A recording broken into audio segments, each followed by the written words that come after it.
comment, and I'm just going to tell you my personal point of view, which is not a legal observation. You have somebody, let's say, coming here from Mexico, Venezuela, South America, wherever, that comes here under asylum. They come here because we protect them from whatever horrible things they would happen to them if they come back to their country. And then what do they do when they're in our country? They burn our flag as a total sign of disrespect, yet they want to stay here because of our protections. What do I say? I say, and this again, just a personal opinion, fuck you. If you want to come here to be protected from your own country, and then you decide to burn our flag, you know what? Go back to your country and suffer the consequences. But, again, if you're an American citizen, and I would never do it, Brad, I know you would never do it, but you are allowed constitutionally to burn the flag. But don't come here from another country and expect us to protect you and then burn the symbol of our country. Again, that's my emotional opinion, not my legal opinion. I was going to say, Steve, you're making an emotional argument against the American laws and principles and saying, because I feel that you should do X, Y, and Z because you want to be here, you have no right to protest and tell us that while you want to be here. Which is exactly why I started off by saying that.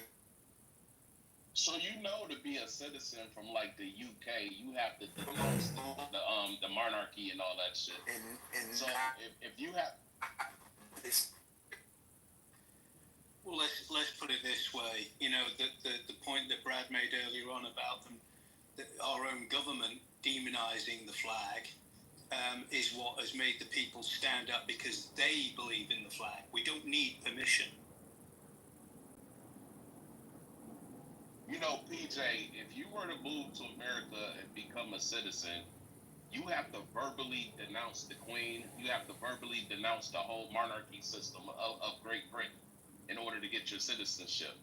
So if you have to do that, of course, if you're a foreigner here, you shouldn't be burning the flag. Now, I will make it illegal for foreigners to do that shit, but not American citizens. Well, I certainly wouldn't want to. It would have to be really bad. I understand the whole wonderful idea of America. I mean, if anything, the one country I would go to on this planet would be the US. I can't think. Maybe there's some of the Scandinavian countries, but if I was to do what you described and denounce my sovereignty, and I'm ex-military as well, I've sworn the oath of allegiance more than once. It would. I think my inclination would be to stay and fight. That would be my inclination. And even in the face of civil war, which a professor at the Imperial War College has been talking about a lot recently, I think we've all been on the brink of civil war, and I think we should all stay at home, and we should band together geopolitically in the same moral values and processes that keep generations safe in the future. But we need to stay at home and we need to protect our flag symbolically, if nothing else. Interesting. If we were to have a civil war here, it's like for internal beefs. Your civil war over there is about external beefs. Like, you have an invasion of Islam and things that are coming into your country from the outside. Where our internal beef is internal. Like, we just have, our civil war is about different ideologies and what should run the country. Yeah, we're not going to have a civil war here. That's not going to happen. And for anybody that thinks it will, just tell me where the line of demarcation is. Tell me where the civil war is actually going to happen. I don't think there's going to be a civil war, Steve, but I do think at some point the economic squeeze is going to come to a point where Americans are going to revolt. The economic squeeze is already happening, baby. I'm saying, right, but we're still, for the most part, credit is pacifying us, right? Credit pacifies us, right? Because you pay bills on time. You can loan yourself to the teeth, right? Or borrow money to the teeth. So, but I think that... No, actually you can't, because at some point someone's going to say, screw you, I'm not going to loan you any more money. That's fair, but I'm saying, but my point is that I think that at some point that's when there's going to come a point which, like, we're going to, you know, realize the culture wars aren't enough to distract us, and like a revolt is coming if major economic change doesn't happen. Well, if you're talking about loaning money, that already happened this year because last year, two of the three credit ratings lowered us from a AAA to a double A. I mean individual. I'm talking about individual. Oh, individual credit. Yes, Oh, okay. yes. I'm not talking about the country. I'm talking about individual credit because right now, and there's bubbles. There's like a used car bubble happening right now. Credit card. There's got to be a credit card bubble, you know, at some point. But there's a used car bubble happening because freaking car loans are like 84 months, and your average car loan I think in this country is like $800, which is insane. But again, Americans. The only reason that we're comfortable is because we can borrow to live, and it's gonna crash. I don't know. The market's been too.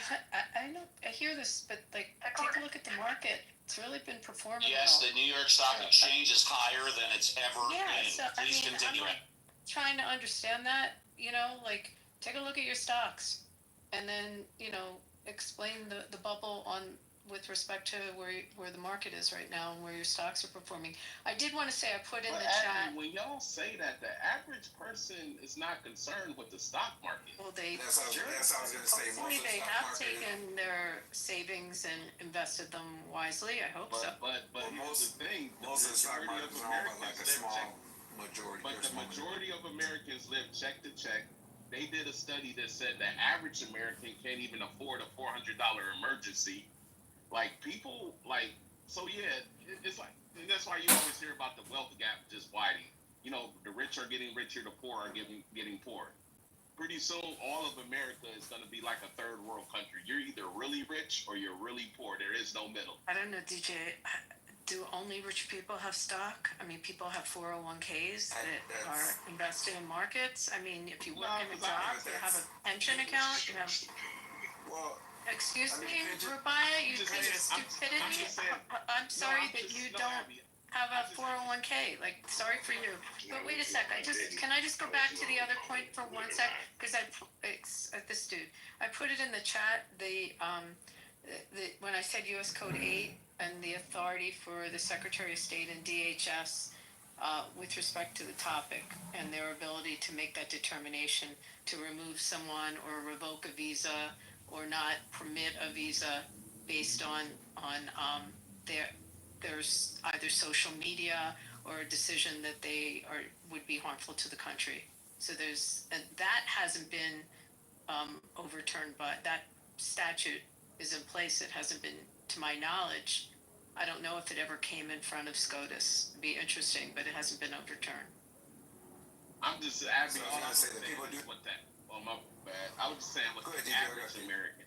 I was just saying what the average American. Remember, the average American can't afford a $400 emergency, so they're not paying attention to their 401k. They just hope that that's something that they can access when they in their 70s.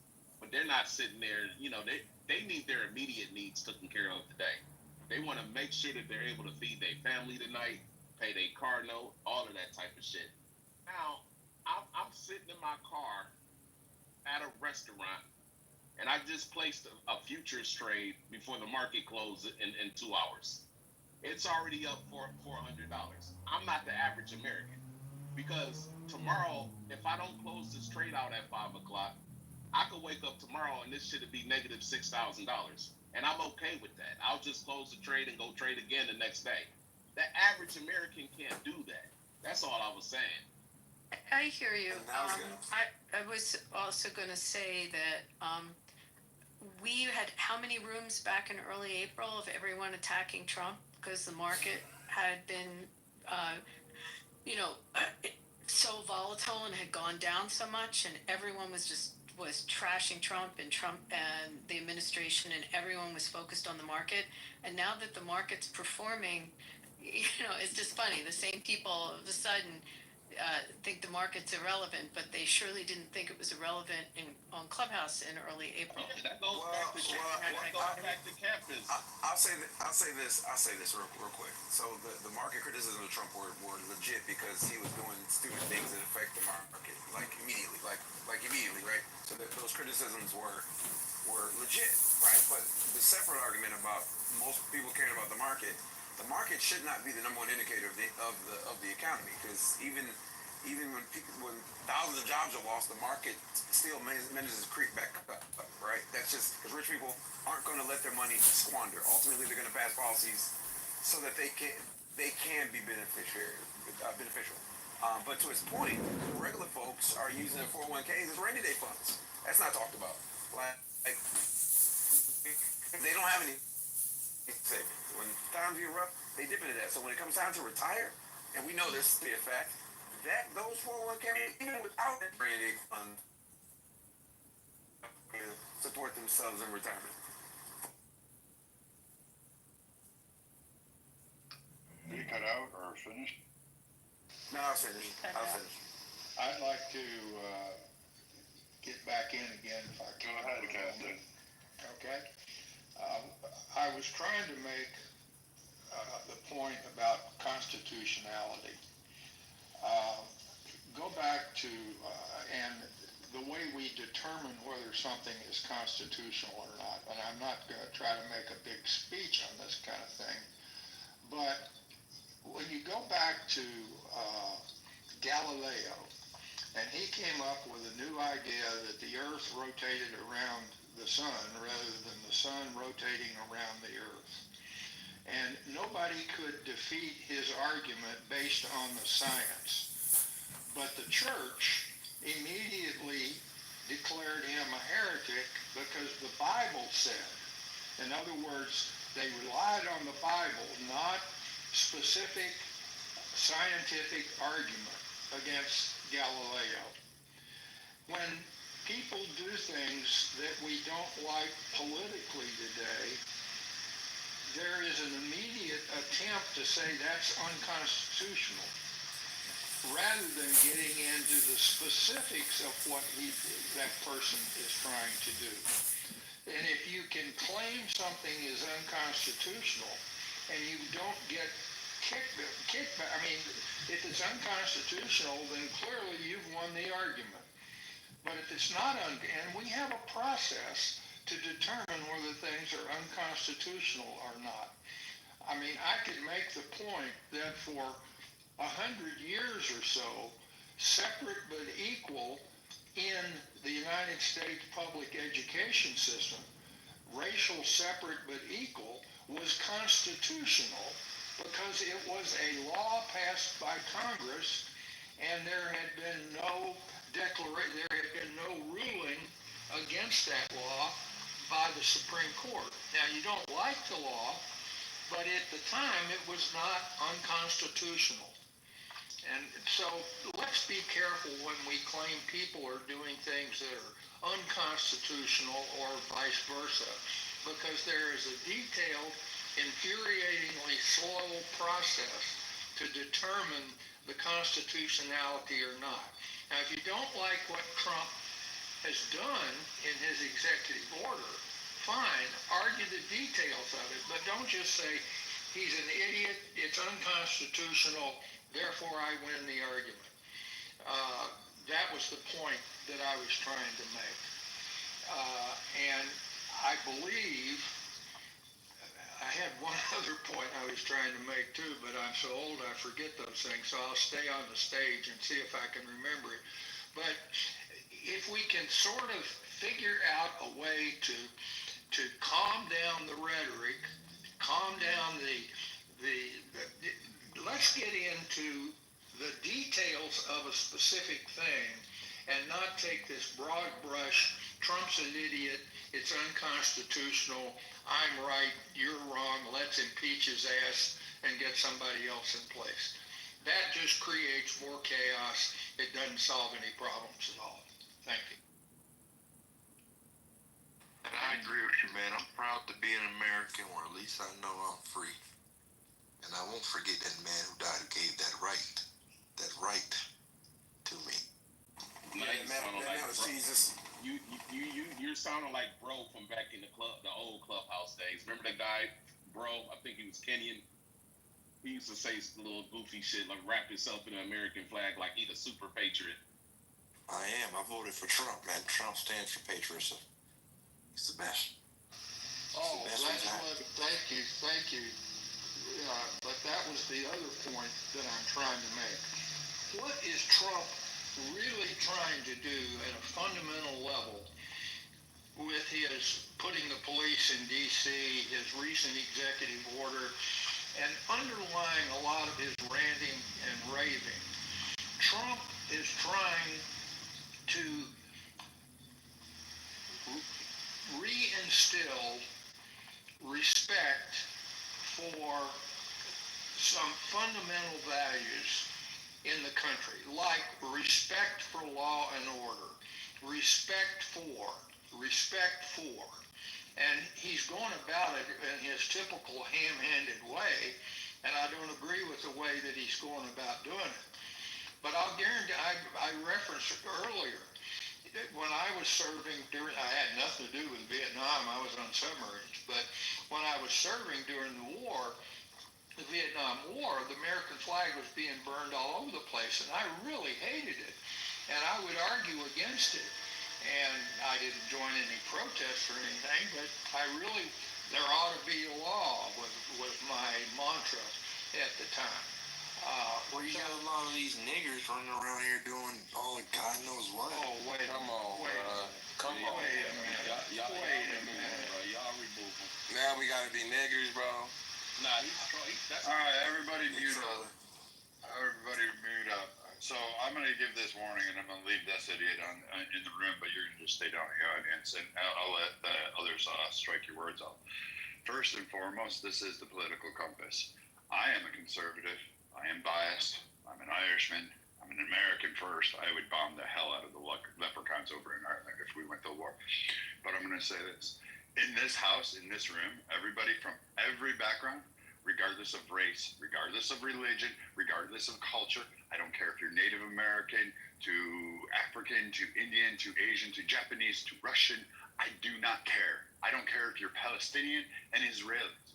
You can take all of that external stuff and you can throw that bullshit out somewhere else. There's 6,412 rooms on Clubhouse and about 1 million of them on Twitter and every other freaking platform that exists out there that'll pander to your target bedsheet wanting asses to have that whole like tiki torch race war shit any day of the week. I promise you, they all exist out there.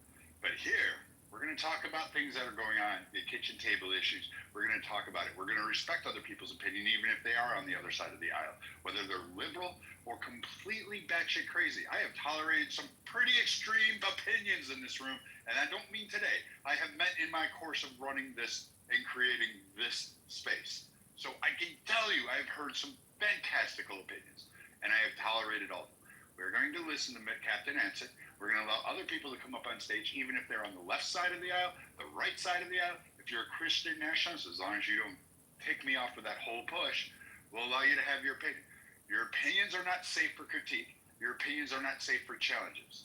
However, you will be respectful to each other, at least on my stages and in this house. Because when it comes down to it, this 6'2" Irishman can get really pissed off at times. And I have no problem unleashing. But I would like to have a civil discourse today. I mean, you can go to healthy debates. JB's got one of those trash rooms going. You've got a couple other ones that are going in the hallway that I can see right now. Go enjoy them. Here, I want to have a really nice conversation today. So let's please get back to that. So Brad, I will respect everything you said except for one group, and that's Bears fans, because bump them. They can all burn in sports hell. Oh, and one more thing. One more thing. What the hell or whatever. I'm removing you from my room because I wanted you to have to endure that. And so now I'm going to remove you. And for anybody else, don't come up on my stage. Don't offer the N-word. I don't give a damn. I really don't care what race you are. I could care less. I don't fucking care. I don't know how many times I have to say this. Race has no construct in my room. It doesn't exist in my world. I have daughters that are multiracial. I was married to a multiracial woman. I don't care what race it is. And again, the same thing. Don't come up here with anti-Semitism. Don't come up here with anti-Catholicism and anti-Muslim. Like I'm not about that today. I'm not about that most of the times. So again, we can create rooms elsewhere, but here, that's not the place. But go ahead, Abby. I'm sorry.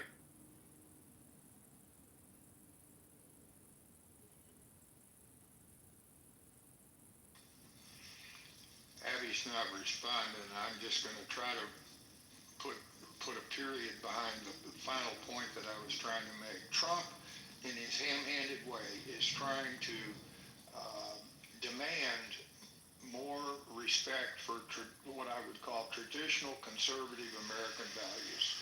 He's going about it in a ham-handed way. Sometimes he may be doing it illegally, but that's what he's trying to do.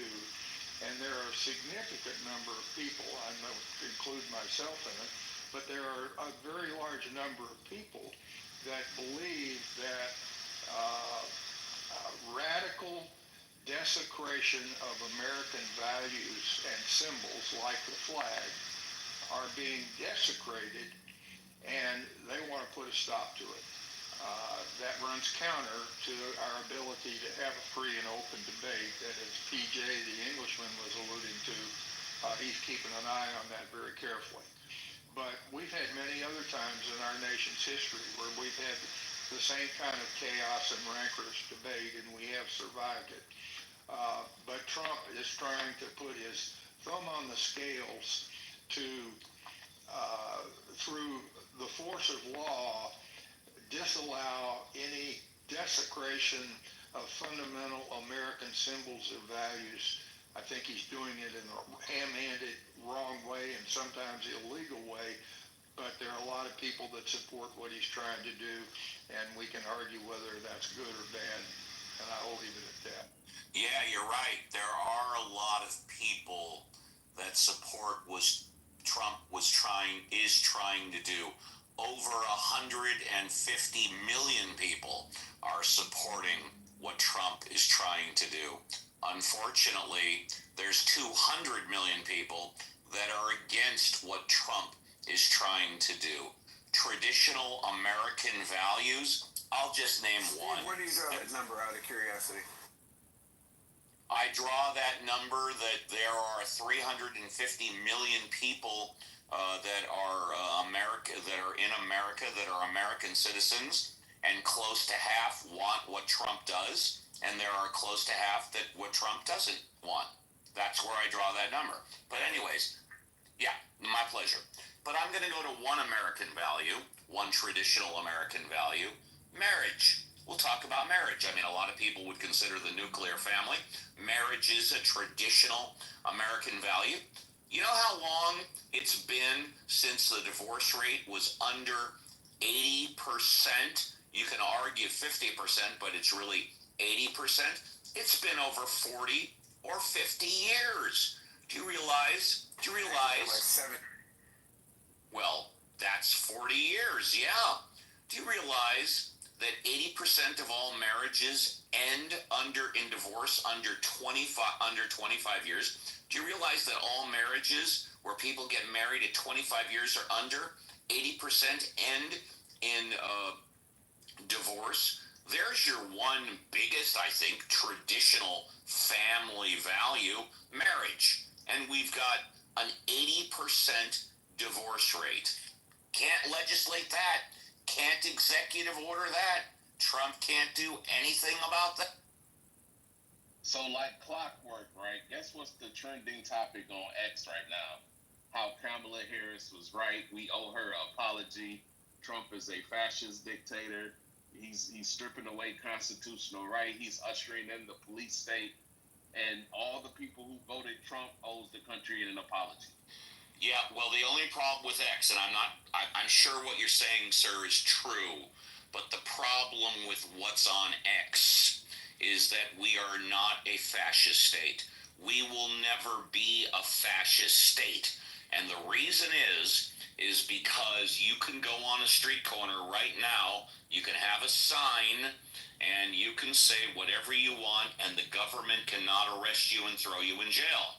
You can talk about whatever you want, and the government cannot knock down your front door, tie your hands behind your back, put a hood over your head, drag you into jail, and torture you, find out who your sympathizers are, and then kill you and dismember your body, and so you'll never be seen again. That's what a fascist state is. We will never, ever be. And look at all. Never say never. But I agree that we're a ways from a never say never. I often have some of the pink ticket liberals come into your room like Tara. Like they want to, they hold it. Hey, easy there, DJ. Easy, and I like Tara, but I find it strange that she's in a conservative room right now because she just hope we're in here finally bashing Trump. That's her hopes and wishes right now. We all know. Really, isn't that fascinating that you're speaking for me? I'm driving and I thought this looked interesting, but thank you so much for characterizing why I came in. You're welcome to join us anytime, Tira. Thank you. But I like you, Tara. I think you're one of the reasonable leftists on that. Can I just say one thing about the executive order about the flag burning? Nothing in that order, very little in that order is new. Basically, it is still illegal. It is still legal to burn a flag. It is currently illegal to burn a flag if you do it to foment an imminent threat or it's disorderly conduct of some kind, right? That's all he basically said in most of it. The difference is twofold. A, he suggested that he wants to raise the issue again with the Supreme Court. B, he's using it as a way to get rid of visa holders. If they do things like that. So those are the differences. Everything else he said, if you read the order, is basically just the law and the Constitution as it currently is interpreted. So I'm not, I think Trump does a lot of these things. Oh, we're going to do all this stuff. But at the end of the day, this one, if you read it, he's basically saying, we will do our best to, but most of it is, pursuant to the Constitution, right? So far, the Supreme Court in Texas v. Johnson held that flag burning is legal. It's expression, right? You can't just stop it. However, he might be able to bring it to this court, which is a different court, and we'll see what they say. I don't think they're going to change that one, to be honest. But if you burn a flag and you try and hit someone over the head with it, or you destroy a street corner, you can be arrested now.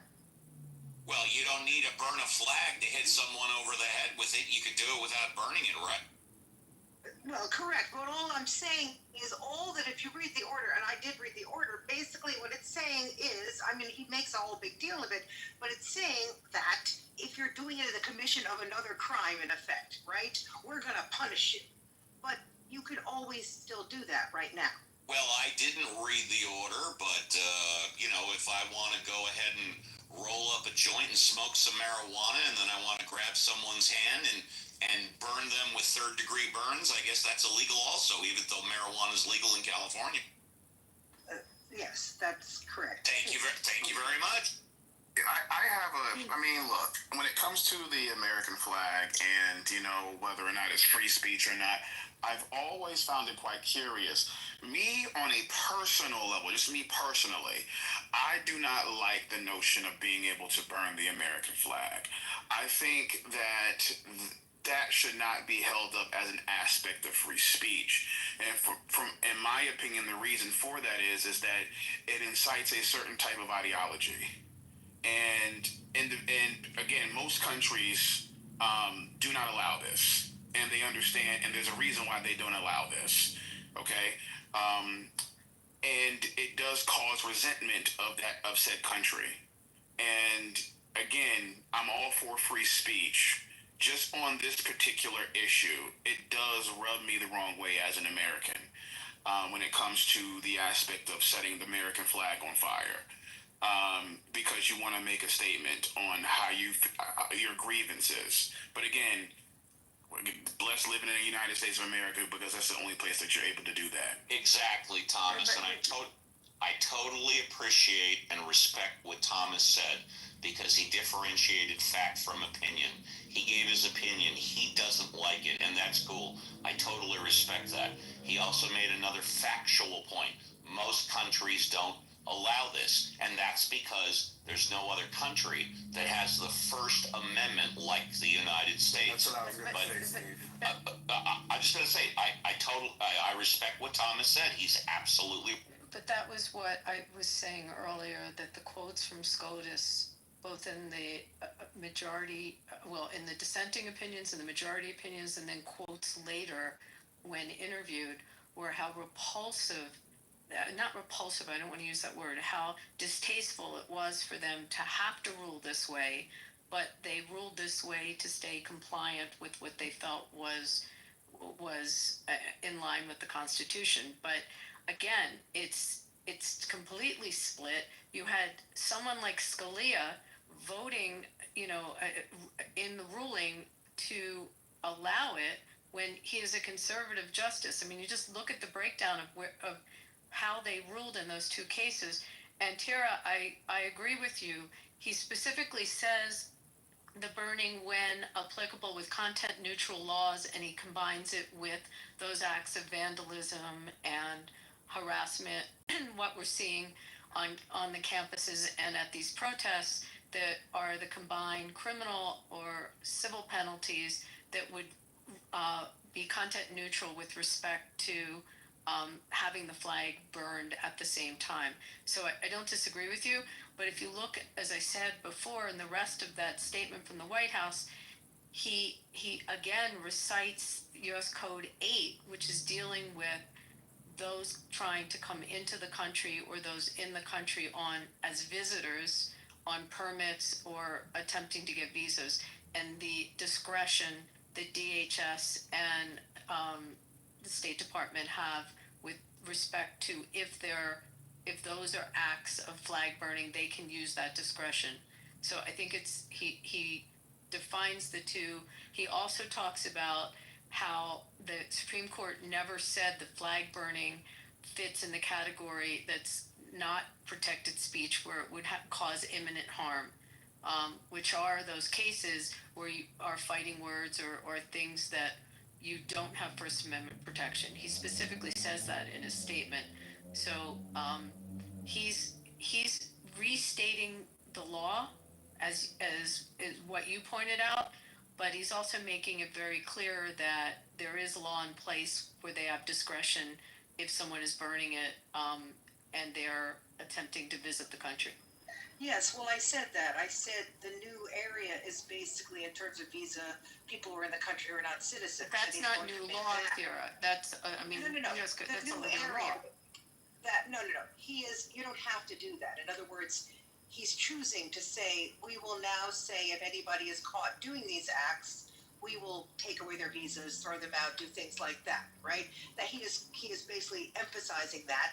He didn't have to do that. There's no obligation for the government to get rid of a visa if someone burns an American flag, correct? Well, there's some of that's a discretion, and if you It's look discretionary. Yeah, totally. And you so look what at he's that saying is- law that Rubio was relying on when they pulled that guy out of New York and put him in Louisiana. It was specifically their ability, the Secretary of State, and I believe the words were reasonable.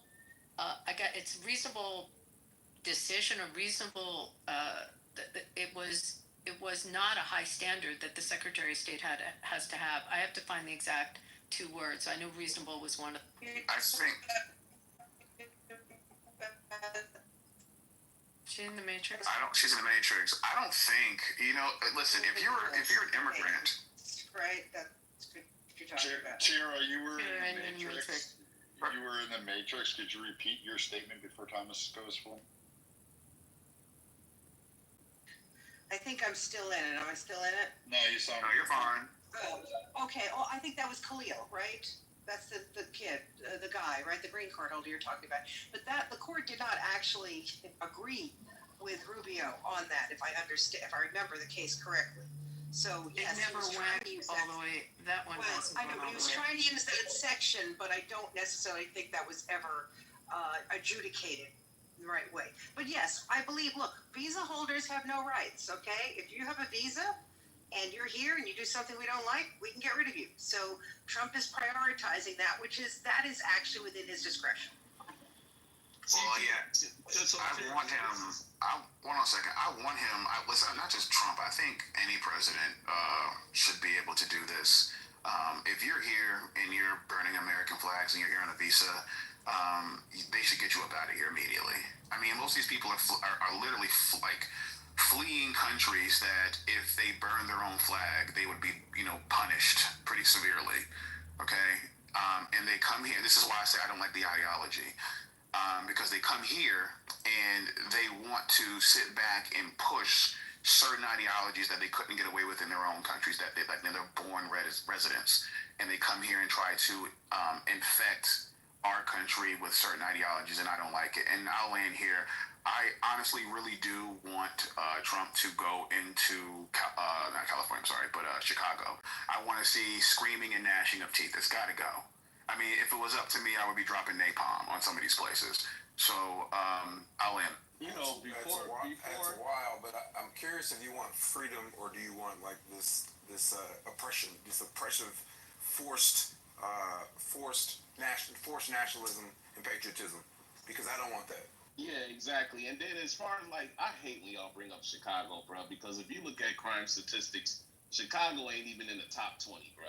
That's a Why is Chicago always the topic of discussion when it comes to violent cities in this country? Because And Fox News says it like every 3 minutes. Yeah, it's like it's not even a top 20, like as far as violent cities in this country.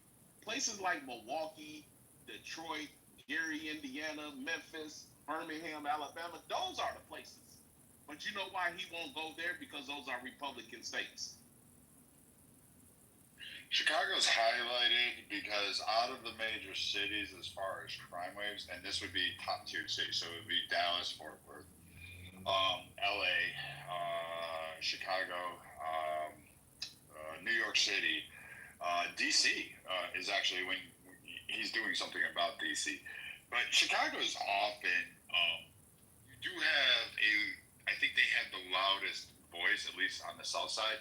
You have the residents screaming for the loudest voices for something to be done in their neighborhoods. They're not happy. They're not happy like having to organize safety events to get gas. Like this is some of the extreme levels there. You have to admit, like yeah, it's highlighting Chicago, but Chicago has a long history of being not a nice, like the Valentine's Day Massacre, El fucking Capone. Like it's not a nice city. It doesn't have a historic like eminence of like, hey, it's been a great safe city. It's always been a halfway point for moonshiners, gangsters, mafias to the west, to LA or Las Vegas. It's always had that kind of savvy, salted image of an element there. And the residents on the south side, you know, they're kind of upset. You know, like I mean, have you been to a White Sox game? Have you seen the fans in the White Sox baseball games? Just click it out one day when you're scrolling through. Look at a White Sox home game. The 12 people that are there, and they have an amazing security system around the whole park. Like this is the Chicago White Sox, a historic club, old world baseball. Not that they were like great or anything in their past history, and Kaminsky was a jerk, but these guys like they, you know, like it should be fun. It should be a family event, and yes, they suck as a team, but I mean, it's unsafe. But Brad, you're talking about the White Sox. You know, Chicago people, it's just like LA Clippers versus the Lakers. They're not at the Clippers games, but they're at the Lakers game. In Chicago, they're not at the White Sox games, but they're at the Cubs games. But it's where the stadium is. It's not a safe neighborhood. That's what the businesses are saying. And it's the same. It's similar dynamic that's going on in San Francisco right now. Like I wouldn't call San Francisco as safe. We're not all like San Francisco's in the news because I mean, you had a fecal matter map attributed to San Francisco. That is an image that I'm pissed that it's an American city. It's an icon. I ate at the restaurant that Humphrey Bogart used to go and get his steak and tomatoes at. I had the same exact fucking meal he did, and I was ecstatic about it. I went out on Pier 59.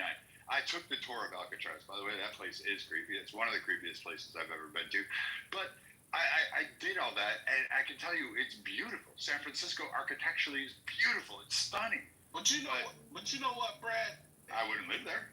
And here's the thing. Here's the reality, I think. At the end of the day, crime is an industry, bruh. Trump is about to really fuck up a lot of people money, bruh. Like, as he should. Crime is a industry in a lot of these major cities, bruh. Without crime, the probation officers don't get paid. The lawyers don't get paid.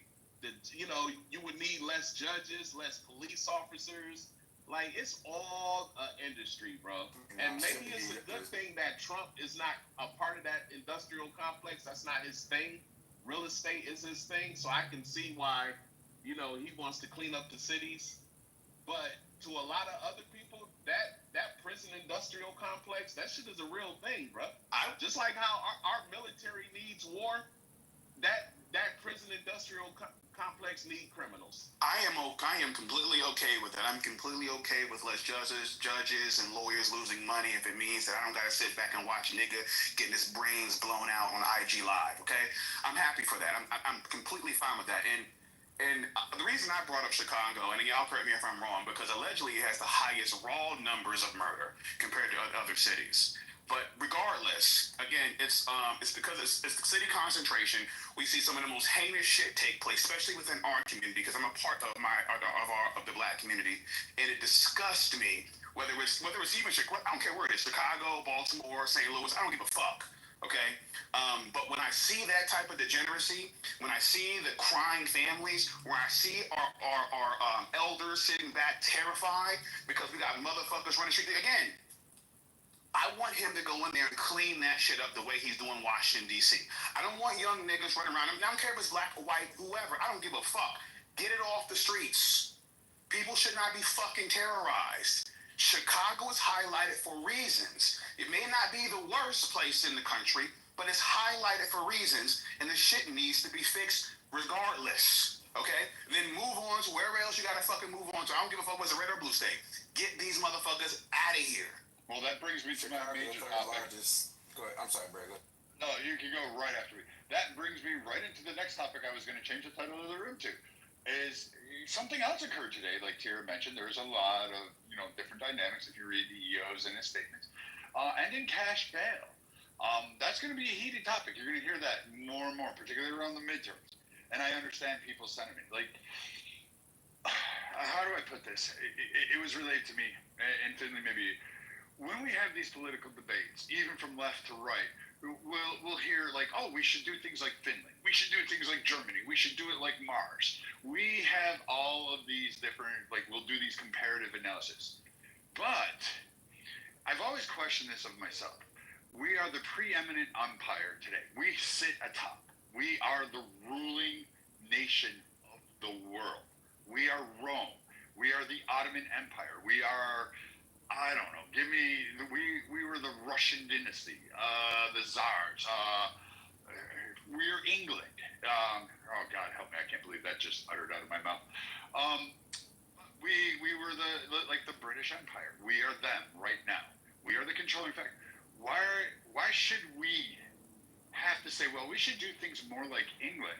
We should do things more like Sweden, or more like Germany, or more like etc., or whoever you want to put in place. When I'm going, we're the ruling empire. Why shouldn't we expect better? Why shouldn't those nations be comparing themselves to us and saying, why can't we get this done? And I'm looking at our bail system. I'm looking at our crime waves. I'm looking at certain things that Trump has done. And I thought there was going to be a bigger push on the D.C. I thought Democrats were going to go all in and go ballistic on it. But I guess maybe there was some truth to what Trump said.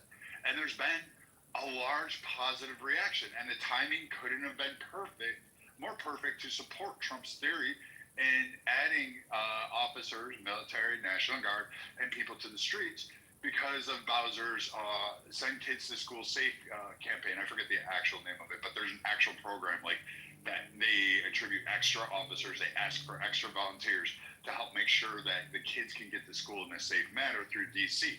This is a program she implemented. I think it's going on in Philadelphia and Abby's state. So I'm confused that these two cases are in there, and Trump actually timed it to go in there a little bit earlier, clean up some of the areas, and then he's actually bringing more in to enforce or reinforce that safe passage to school program that was enacted by DC. And the people on the ground, the parents, the families, the other officers, other inner agencies, even the homeless, are saying, we really appreciate them doing this.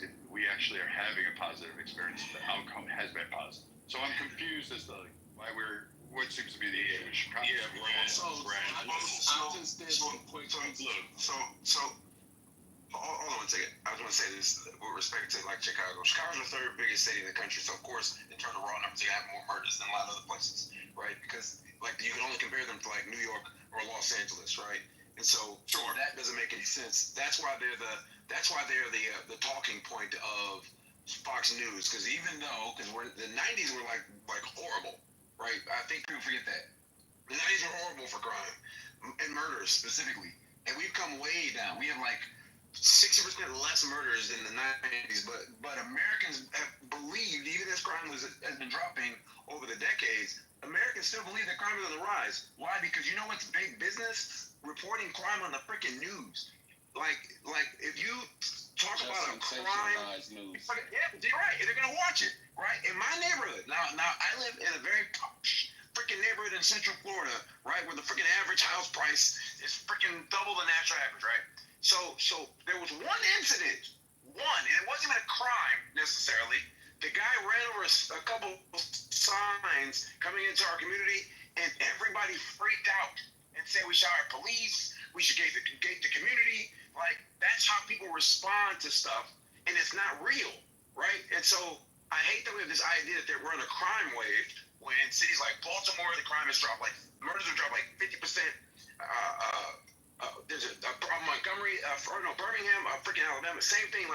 But people that crime still happens to don't feel that way, and people watching the news, even though in their neighborhood crimes don't happen, they think that they're on a crime spree. Because again, my opinion, I think that we have an amazing sheriff here in Polk County, Florida. I think he's amazing. He does a great job of law enforcement, right? And like, we don't have high crime in this county, but some of the residents think that we do. And so that perception is half the reality. It's the same with Atlanta, bro. You Let me. in Atlanta and feel like you in the suburbs, but everybody act like Atlanta is just off the chain, bro. Well, yeah. Well, here's the thing. Let me respond to Mr. Finley, and I respect his points, and I respect your points, DJ. Thomas. Who was the young lady that wanted to chime in as well? I didn't. It was Tira. That was Tira. So Tira, go ahead after Thomas, and I'm gonna be good. After Thomas? Okay, thanks. I appreciate that. So here's my thing, and I hear where you guys are coming from. Now, my biggest issue with this is that it dismisses the individuals that feel like they are not safe. For example, I grew up in Tallahassee, Florida. I used to live on Bourbon Street. I saw niggas get their skulls kicked in on sidewalks, shaking and seizing and bleeding out. Not just one time. I'm talking about from elementary school to high school. And it wasn't just me. These people didn't feel safe within that community. I then moved to Duval County. I know what it's like over there, okay? All right? I've been to Miami-Dade as well multiple times. I've been partying out there. These people don't feel safe, and I understand that you people say crime has gone down, respectfully. Again, that does not matter percentage-wise when you're talking about people's lived experiences and what they're experiencing. You can't go up to a motherfucker that just had his brother or sister or cousin get blown the fuck away in broad daylight and nobody know what happened, and then come up, well, crime has gone down. Why are people feeling this way? People are tired of seeing blood on the streets. It's not as if violent crime, especially within our communities, you have senior citizens or elders saying this, that crime, that even though people say crime has gone down, they don't feel it, especially in our communities. That's number two. Number three, if you're talking about other like well-to-do environments now, yes, that's true. But because of the sensationalism that is happening on the news, these people that are seeing this is not being necessarily made up as, for example, so-and-so got killed in broad daylight doing Facebook Live or whatever the fuck it was. That really happened. Whether or not it's happening as often within the quote-unquote well-to-do neighborhoods, they don't want to experience that at all. Point blank, period. I understand the 90s were rough. They had Uzis were on the streets at the time, okay? We understand that. And again, I'll land here. When we're talking about crime coming down, from what point? Okay, was it that much of a shit show, okay, back in the 90s that it's come down, some people say 40, 60%, and people still feel afraid? I don't think it has I don't think it's all sensationalism, respectfully. I'll go after Tyra. So, in terms, the reason why Democrats have not pushed back at DC is because DC is a special entity. It is basically subject in many respects to federal control. I think it's the Home Rule Act or something like that. I can't remember. But basically, the federal government has authority to do lots of things in D.C., and the D.C. government doesn't have much authority to resist. That's because DC is federal land. Thank you. I know that. Thank you. Steve, Can we allow her to finish, please? Yeah, Steve? so basically, that's why no one is pushing back, because there's very little you could do legally. Number two, however, that is not necessarily true of the states.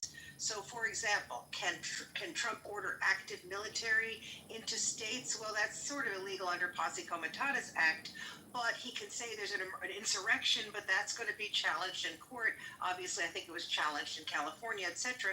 He can't actually even federalize state National Guard without saying it's an emergency. These actions in various states will be challenged, and I think that's why, it's unclear how far he's going to go on that, because people are going to rush right into court on these things. It is true that basically in many of the states he's talking about, crime has gone down. And I don't know what he plans to do, because crime will come back if he doesn't have troops in the streets all the time. And I personally don't want to live in a country where there are troops in the streets all the time. I don't feel that that's a really good way for a democracy to work. And I suspect a lot of even conservatives feel that way. This is not really what we want to do. We cannot have this go on forever. I mean, what is the end game here?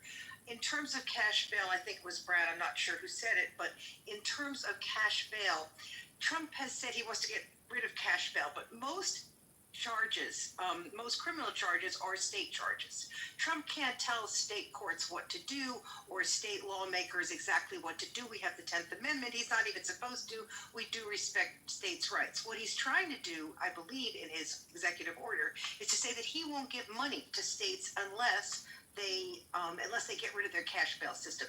I don't think that's going to fly either. I think that's illegal, and it's once again one of these areas that Trump is just doing things, and the courts are going to eventually make these decisions. But think about it.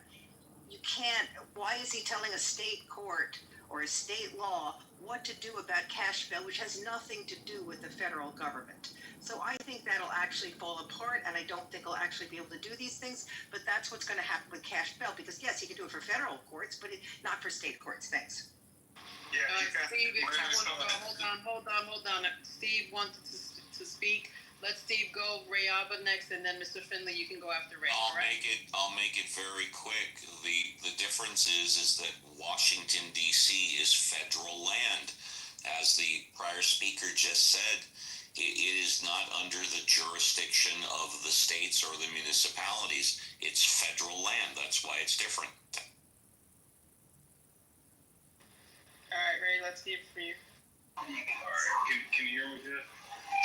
Yes, we can. Okay, good. I'm just making sure. But yeah. So here's the problem. Mind you, we're supposed to be at peacetime, right? Like this country's supposed to be at peacetime. Why are they sitting up here sending the National Guard troops down there when, they've been talking about this for like 20, 30 years about DC being the murder capital or whatnot, right? And not only that, like they've been talking about all these particular states, like somebody referenced Chicago, and I'm glad somebody did put out the actual statistic, because Chicago gets bad rap. Not to say that there's things that don't go on as far as the crime rate, the different gangs, and different criminal organizations that are down there, no doubt about it. But my thing is, like, why now? Why weren't these things done back in 2020? Because that's mainly what they're doing for the riots and for political purposes. Speaking of the current president right now, why are they doing this authoritarian type style government type takeover right now? You know what I'm saying? And my thing is there's like, to me, it's more of, if anything, inciting a fight with the civilians. You're not supposed to have Marines or the National Guard in places where it's populated, where people are just walking around, with their children and whatnot. Because this is what's going on. If anything, this is looking like a police state. Not only is it looking like a police state, it's looking like this is the fascist state that this man's trying to create, if anything. So I'm really trying to understand logic into saying that this is something good, because what's good for the gander. If they're willing to do this, then off of a whim, off of this dude who's acting like a goddamn child, he can do this off of a whim of anything that he knows. How the fuck is that a good fucking thing? Please answer that for me. I'll answer it. If nobody else is, I really don't. Can I say this? Can I? Tom, Oh, my bad. Mr. My bad. Burley's next. So Thomas, I'll let you answer because you can answer. Wait, is the queue longer? I don't know the mod name. Thundercat, is the queue longer than me, or am I the only one? You're the only one. Then Thomas can go after you. Okay, I was just gonna let him jump in front of me so I can answer the question, and then I'll go after him. You can go ahead. I appreciate you, brother. I was just gonna say, I honestly don't care, respectfully. I say this is my opinion. If it means that people are going to be safer, and to be honest with you, if I want to take a deeper look in it, if we start doing this now, and we in certain places that need it, not all over the place because everywhere doesn't need it, then and you start seeing that the level of safeness and people feeling safe in their own communities is on the rise, that behavior that want to go out there and be disruptive might end up deteriorating. Okay? Because again, that the culture has shifted. And because the culture has shifted, that means that they no longer have to have the National Guard or whoever out there. I'm worried about people being safe. I don't care about how it looks, as long as that means it's going to save people's lives. That's irrelevant to me, and I'll land there. So Thomas, if we jailed speeders, right, just threw them in jail, you think that would make the road safer? Say it again. I'm sorry. Say it again. I missed it. If we took speeders, people that were speeding on the roadways, and we threw them in jail, do you think that would make the road? Sure, but I'm not saying that I want that, but sure, it would. Technically, it would. Right. If you took people that speed and throw them in jail, it would technically make the road safer. Absolutely. You would. It absolutely would. Right. If you just start locking people up for speeding, right? But that would be rather draconian, right? And it would be an overcorrection to the problem, and it really wouldn't solve the problem, because as soon as you roll that back, people will go back to speeding, which is the point that Tyra kind of made with respect to like militarizing the streets, right? I disagree, but go ahead. Temporary safety. Well, respectfully, I study criminal justice. This is kind of my thing, right? And I think we don't understand crime, and we don't understand how crime, like how it spreads. We think more police and being more aggressive is going to solve the problem, and that doesn't work anywhere, right? Unless you're in an oppressive place like, I don't know, Saudi Arabia, where they don't have any rights, right? Or maybe the wrong country choice, but you get what I'm trying to say. The problem because literally all the crime in Chicago is literally concentrated in maybe a 4 to 5 mile square area. It's a small area on the southwest side of the city that accounts for almost 90% of the violent crime, right? If you go there, there's a few things that you'll see. There's a lot of divestment in education, extracurricular activities, and so there's many parts of this. And what the mayors, and I point out again, Baltimore's mayor, Birmingham, there's another one I can't think of that has brought crime down dramatically. They noticed something, right? They looked at it from a nerd perspective, right? And they really got to the root of the problem, and they're dealing with it. And they didn't have to double the police force. They didn't have to get more aggressive with aggressive policing, right? Because it's not as simple as people think it is. And with respect to your comment about people feeling safe, and then I'm not downgrading, victims, right, or victim shaming or downplaying how they feel, because certainly they have a right to feel safe and be safe. But it's you have to be pragmatic in your approach. Because again, I fly planes for a living, right? People get on there all the time because they feel unsafe. But the reality is they are very, very safe. And that's what I'm saying about public perception versus reality.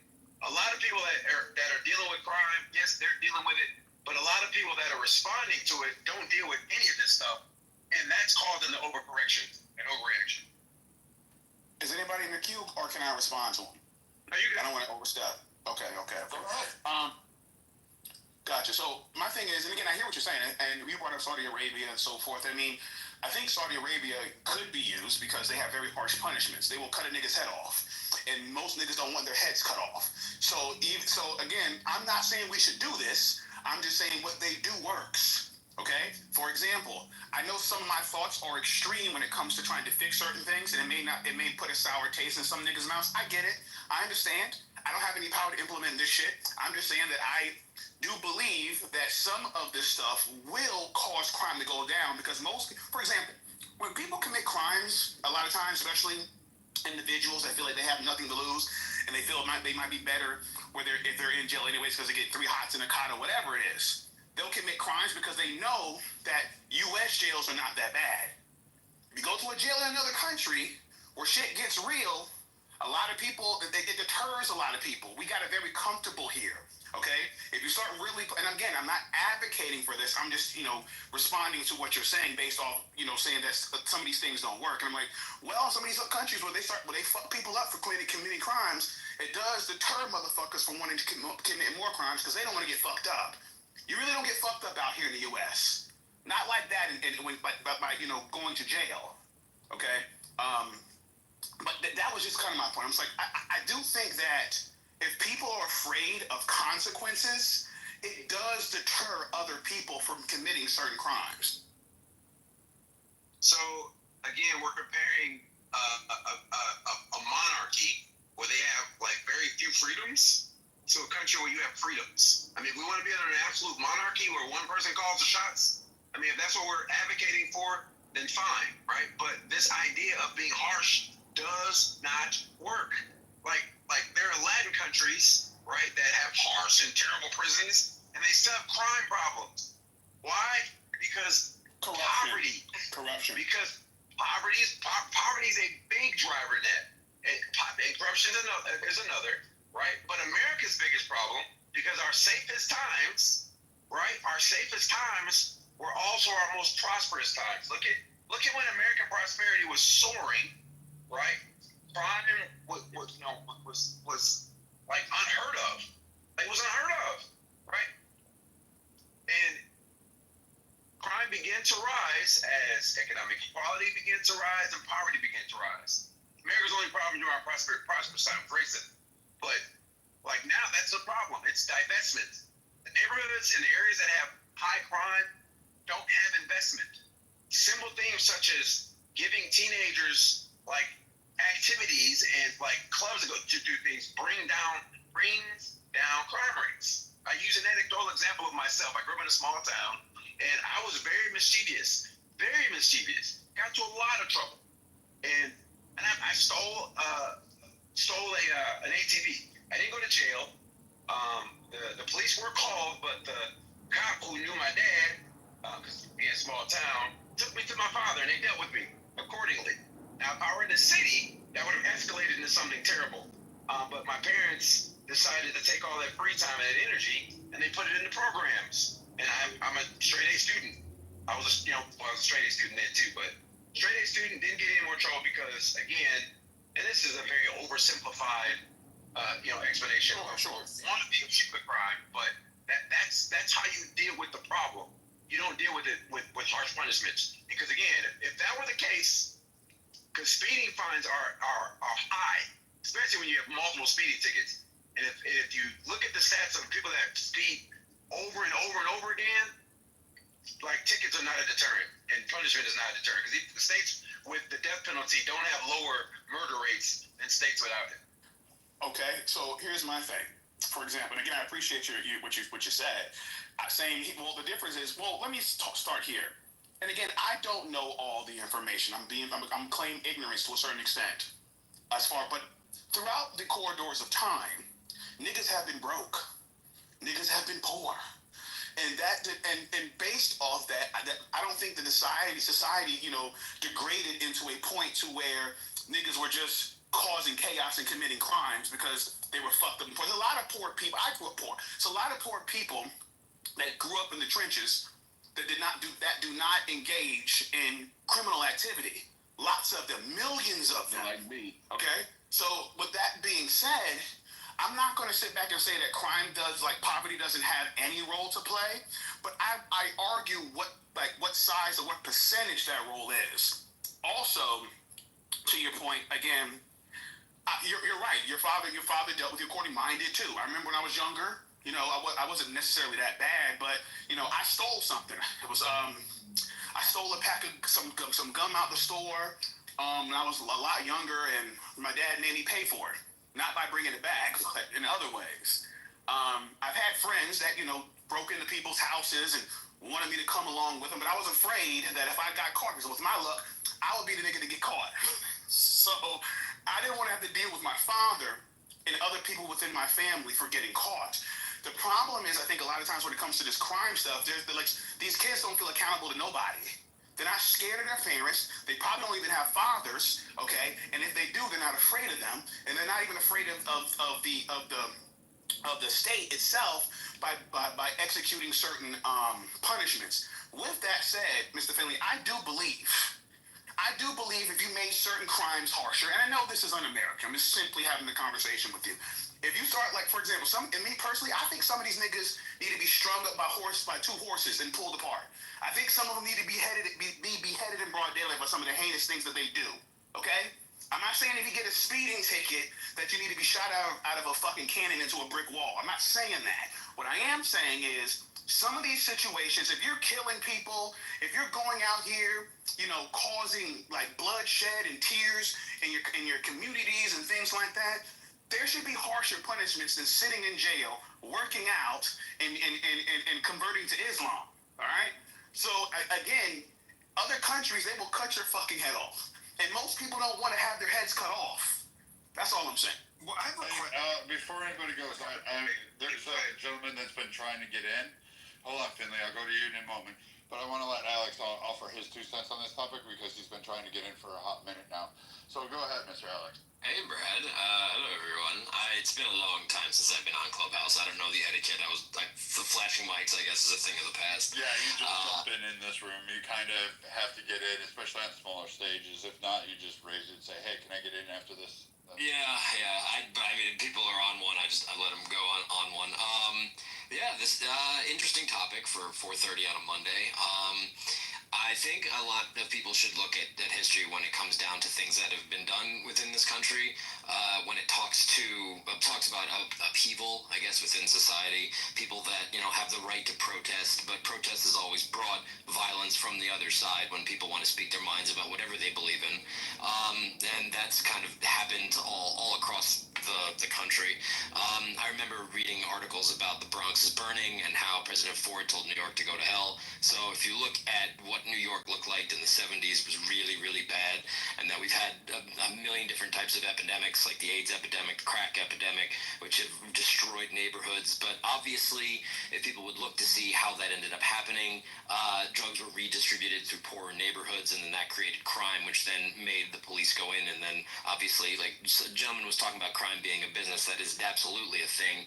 But in regard to what's occurring now, with the action that's been taken by the federal government going into the cities with National Guard and whatnot, I believe it's a little troubling because the state should be held accountable to work within their own forces to handle the issues within the cities, and for the federal government to come into that is kind of an overreach of power in my belief.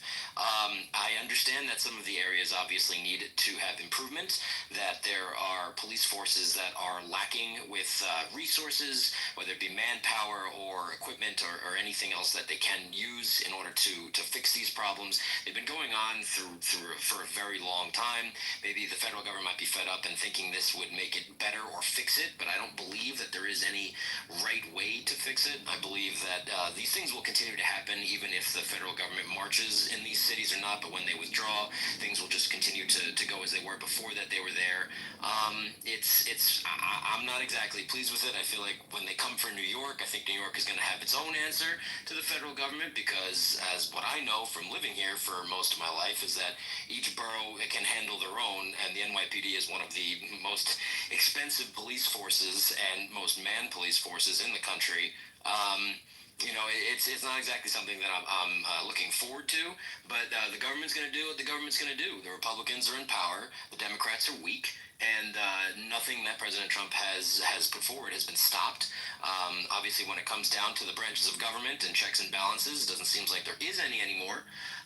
So what's going to happen? Well, I think we'll all just kind of have to watch. If people want to be civically active, then they can go to the streets and protest, as is their right in this country. But the repercussions of that, of what can happen from the other side, will be seen. Just be peaceful. If not, then you mess around, you find out. Just make sure if you do get caught up, have a good lawyer. Be aware about what the ACLU can provide you, and protect yourself. And people that don't have the means to get a good lawyer and fight within the system that's already constructed, which is already corrupt, as has been proven many times over, you're going to get some real just desserts. And that's just, white collar crime and blue collar crime. Blue collar, sometimes if they don't have the money to handle it or get good representation, they get locked up, and white collar crime gets a slap on the wrist. And that's my 2 cents, and thanks for letting me speak. Yeah, let me just say, and that was a great commentary. I think that sort of the issue with what appears to be the militarization, and I'm a DC resident. I've lived in DC for 25 years. I'm a homeowner. I certainly have opinions about that whole thing. But I think that even a broader conversation that I'm not hearing from either side, whether liberals or Democrats, is really when it comes to crime and eradicating crime, with a militarized presence, either way, how you see it, is I think the thing that we need to have a real conversation about. And I think that it's a conversation that neither side really wants to have a conversation about, is anchored in wealth distribution, particularly when it comes to sort of the racial wealth gap in this country. I don't think that, quite honestly, and I'm just being real, I don't think that white liberals are more interested in tackling that issue than white conservatives. I see them as sort of different wings of the same bird on the issue.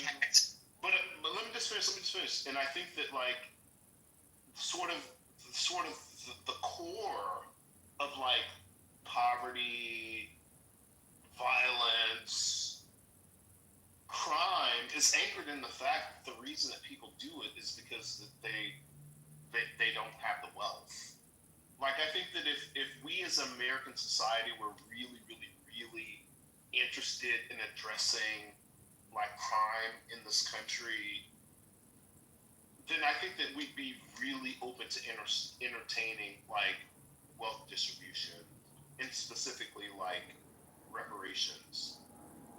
And that's just what it is. And I just don't think that white liberals, white conservatives are open to entertaining that conversation, because really what we're trying to do through sort of a militarized approach to addressing crime, it's sort of putting a Band-Aid on a gunshot wound. And that's really what it is. And I think that white people in this country, I think you guys really need to sort of look at yourselves internally on whichever side that you're on. If we want to address crime, if we redistribute wealth in this country, we'll see a change when it comes to crime overnight. People just don't do crime, because they just want to do crime, but it's a function of poverty. And I think that America, given its caste system, has created a caste system where ultimately, traditionally, the white people are at the top of that caste system. And that caste system is anchored in wealth, and black people, especially those that descend from slavery in this country, are anchored and tied to the bottom. And it's been very intentional. It's been very purposeful. So that's my 2 cents. I appreciate you guys giving me an opportunity to share my position. But yeah, that's what it's about.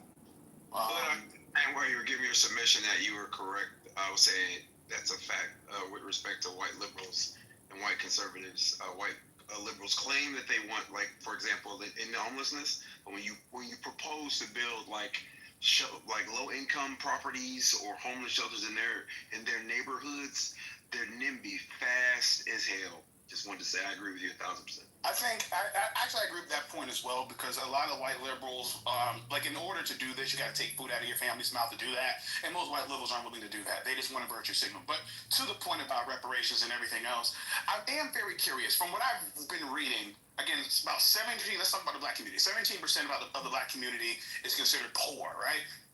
And of that 17%, I was very curious. What is the percentage of those that do commit crime? Because we're always saying that poverty and crime go hand in hand. And everything that I'm looking at, I only see anywhere from 2 to 5%. 2 to 5% out of the 17% of individuals that are considered poor. So what is it that, why is it that we're always harping on, well, we just got to cut niggas checks. And if we cut niggas checks, that the whole, it's going to completely stop crime. And again, the vast majority of the black community is not committing crime, and the vast majority of the black community or the ones that are in poverty are not committing crime. So that's why I'm always confused on, like, why do we keep harping as if the magic? Again, we know about a lot of these entertainers that end up coming from nothing, getting a large sum of money, and continue to commit acts of degeneracy.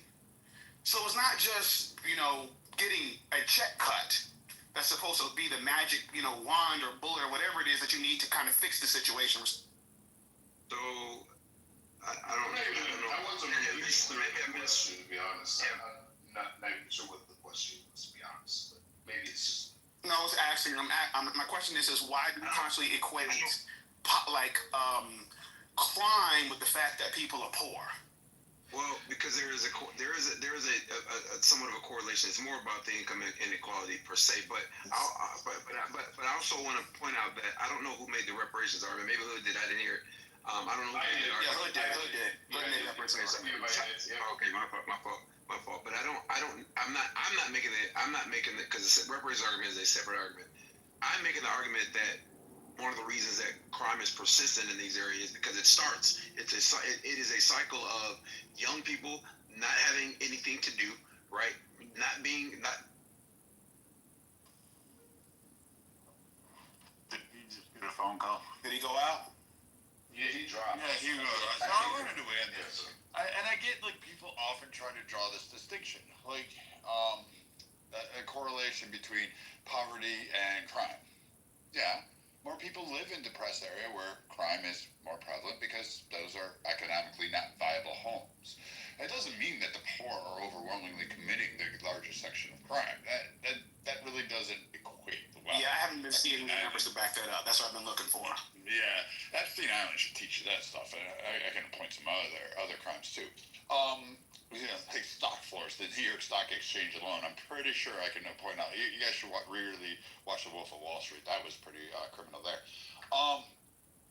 But I'm going to say that just because there's a correlation does not actually mean there's a causation. For instance, I do not believe that all crime committed in America is done by black people. Now, can you find stats that say, hey, 55% or 50% more of violent crimes are committed by blah, blah, blah? Maybe. You could probably find a stat. I'm sure you can. You can find some narrative. Now, I could deep dive that and actually look at those numbers and say, all right, well, there's ambiguity here. 55% of all murders are not solved in the country. Also, we don't have states responding and reporting in any kind of unified framework. So these stats are already automatically off.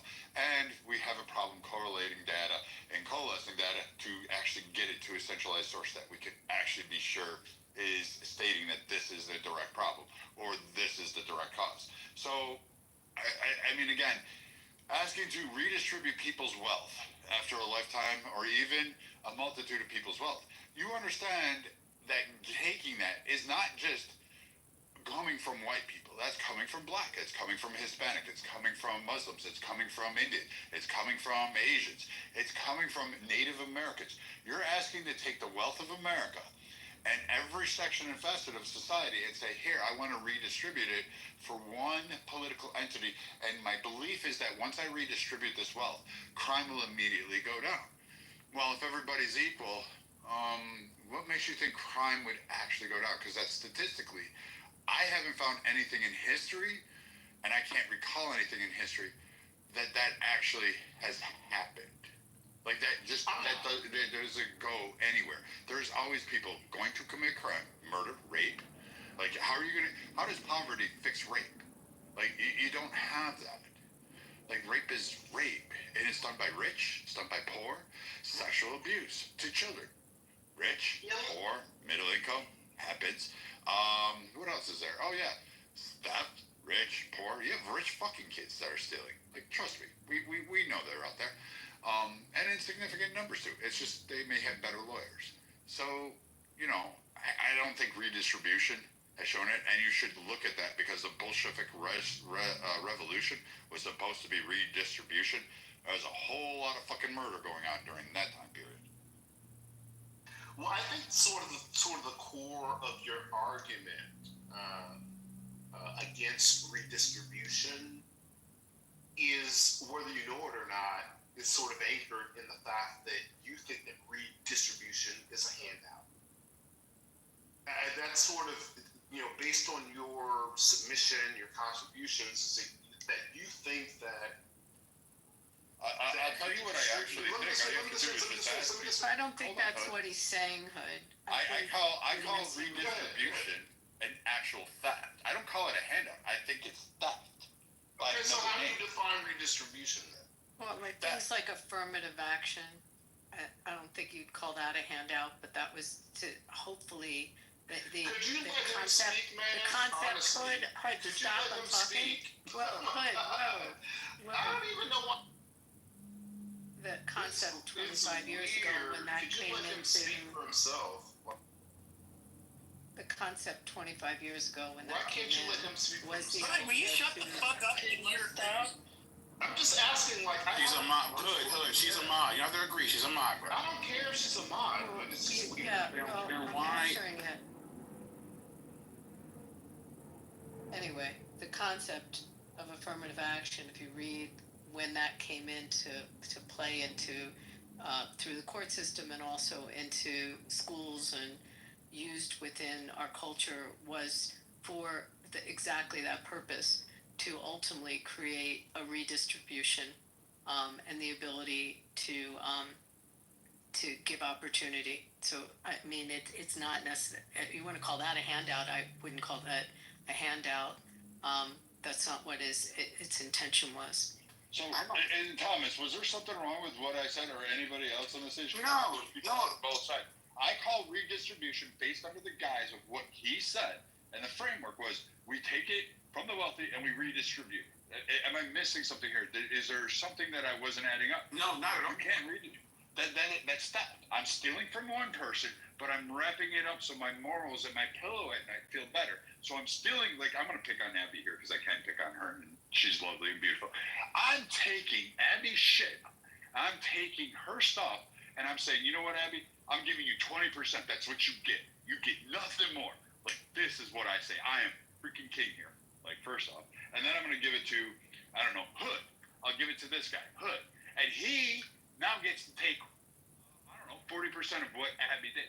Redistribution is literally theft. You're just trying to give yourself a moral framework and a nice word to hide it on. You're a bullshit. Let me say this. The issue. Bro, relax. Hood, you're going to speak, bro. Relax. Quickly. It's so crazy. That you're not listening to me. I said Thomas and Finley, and then you can go after it. You advocated like whatever you think you have in this room. Thomas, Finley, then you Hood. So, and let me just say this. It vexes me, this type of behavior, because I want to hear his argument. But this is what I started to believe, because this happens all the time. The motherfuckers crash out. And I think the reason for this is when they realize they don't have an argument. So what they'll do is they'll try to basically redirect the argument to something that's irrelevant. Okay? He understands. Most people that come on stage understands that the mods can pretty much do whatever the fuck they want to. You're not going to win the battle. You're probably going to get blown from the stage. So why engage in a back and forth forth like that. I want to hear your argument.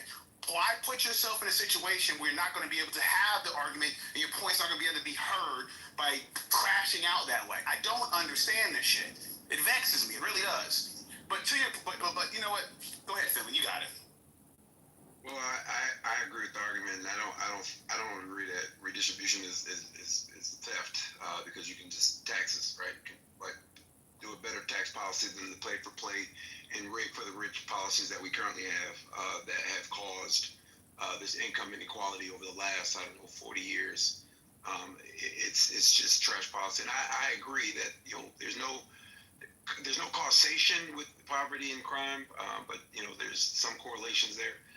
But it's a lot of it is again lack of investment, and again we see it. We see it starting very young. And I agree, there's no magic bullet to crime because even if like there were rapes in the 50s and the 40s when the economy was more equitable to everybody except black people,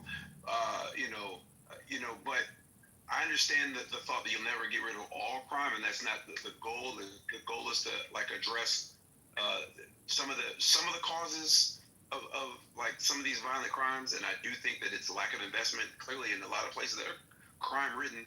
Well, let me strike that. A lot of places that are ridden with violent crime, there is this underinvestment because white collar crime exists throughout the whole of America, and we don't spend nearly as much time trying to prosecute it publicly or legislatively like we do violent crime. And the white collar crimes, in my opinion, has many more victims than violent crime does. But I'm gonna leave that there. Yeah, let me just say real fast. I'm gonna try to be as respectful, as I can. But it's really difficult when I hear people sort of argue about quote unquote reparations, quote unquote wealth distribution, because the way that you view it, it's completely ahistorical. Like you're completely erasing like 500-600 years of history that black slaves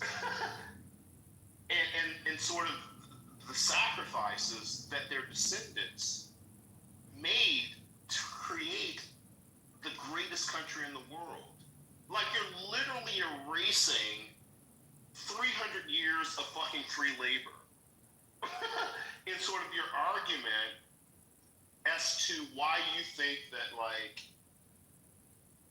when it comes to wealth distribution that somehow the descendants of the people that provided 300 fucking years of free labor, the fucking slaves of this goddamn country that were the foundation of building this nation with fucking free labor, aren't entitled to anything. It's really, in my opinion, it's deeply anchored in white supremacy. It's deeply anchored in historical erasure, and it's deeply rooted in, for most of you white people, most all you motherfuckers are fucking immigrants. Most all white people, unless you came on the goddamn Mayflower, you're immigrants. And it just really validates to me the egregiousness, the evil of white supremacy on the left and the fucking right.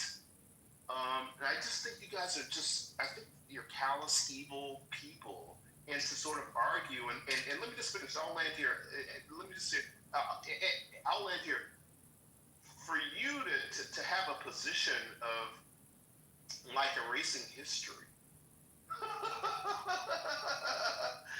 that level of arrogance is completely baffling, and you really need to fucking check yourselves, because the descendants of slaves in this country are absolutely due reparations and redress, given the 300 years of free labor that we've contributed to building this nation. And I'll land there. Thank you.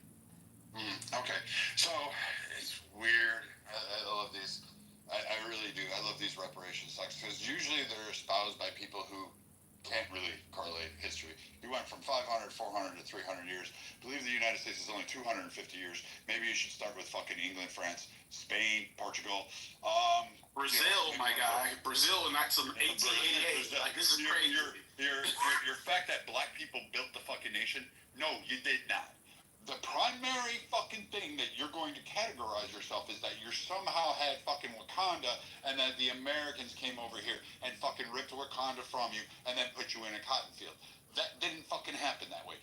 Your fucking land was taken over by other black people who then deemed you or your ancestors unworthy to exist. So they either killed your asses or they said, hey, you're going to be slaves and we're going to sell you for fucking trinkets and fucking whatever the fuck it was. Shiny pieces of 8. I don't fucking know. And the white European nations didn't send an entire army to invade Africa. They tried that. They got their asses killed. They couldn't even get past certain regions because of the interior. They died from malaria, dysentery. They were eaten. The fucking terrain in Africa was horrendous for Northern Europeans. They didn't bother to approach it because they knew only water sources, and their biomes were vastly different than the biomes down there. They didn't succeed. So your historical relevance is also kind of bullshit. And if you really wanted to go for the tit for tat, I mean, you've got 300 years of actual slavery where black Africans and Muslims, which, you know, depending on the day of week, a lot of you like flip-flop and say Muslims are either black when they add to your cause, and then they're not black when they don't add to your cause. But those guys actually had a huge slave trade enslaving white people. You know, there's a song, I forget who did it. You know, there's a whole song about some of this stuff that goes on a little bit. You should look up some more history on this. And they had it, and white people were enslaved. So I guess, you know, white people should ask for their 300 years of pounds of flesh from all of the aspects of Africa doing its fuck shit. But anyway, when you come to America, the fact that you articulate and say, we built it. No, you didn't design cities. You didn't do central planning. Yes, you worked chorus. Yes, you worked alongside other impoverished white people, Irish, Gaelic, people deemed unworthy in society, not even deemed to be classified as humans, and had to go through similar oppressions, similar restrictions, and similar rejections. You don't give accounts for the Asians. We literally had anti-Asian policies and huge Asian discriminations going on way prior to, guess what? The expansion of black people into California, because you weren't fucking there. And for the record, the majority of the time that you quote this country, you act like we're getting California reparations. Mind you, that the United States wasn't even the United States it is today in 1865 when slavery ended, or one of the 5 other civil rights bills that was passed, or one of the other fucking land grants and all of this stuff. Now, there are egregious actions that the U.S. has taken place, and there have been things that I would agree with in redressing harms. But you Wakandanites that want to come up here and go reparations and we need to redistribute wealth, you are the wrong people to talk to. You're not sitting at the table. You're not invited to the table. You're not on the legislation. You're not even on the panels with that. And you're not being accepted in the room because you don't know the actual historical facts. You don't know about the trademark. Man, like you're literally so. All right, let me jump in real quick. No, you don't get to jump in my fucking room. Who the fuck are you? I'm JR, bro. Fuck you. I don't care who you are. I just want to jump in because you saying a whole bunch, bro. I got a couple questions for you. You can wait. So again, so you just gonna talk wild to me? I talk any way I want to. That's the whole point of this. Like, I am tired of people coming on stage saying, until reparations, we don't have a functioning government. You had a functioning government. You had all this shit prior. I'm sorry you were deemed inferior by a continent of people who didn't look like me. I'm sorry you may have some fucking ancestor that was enslaved.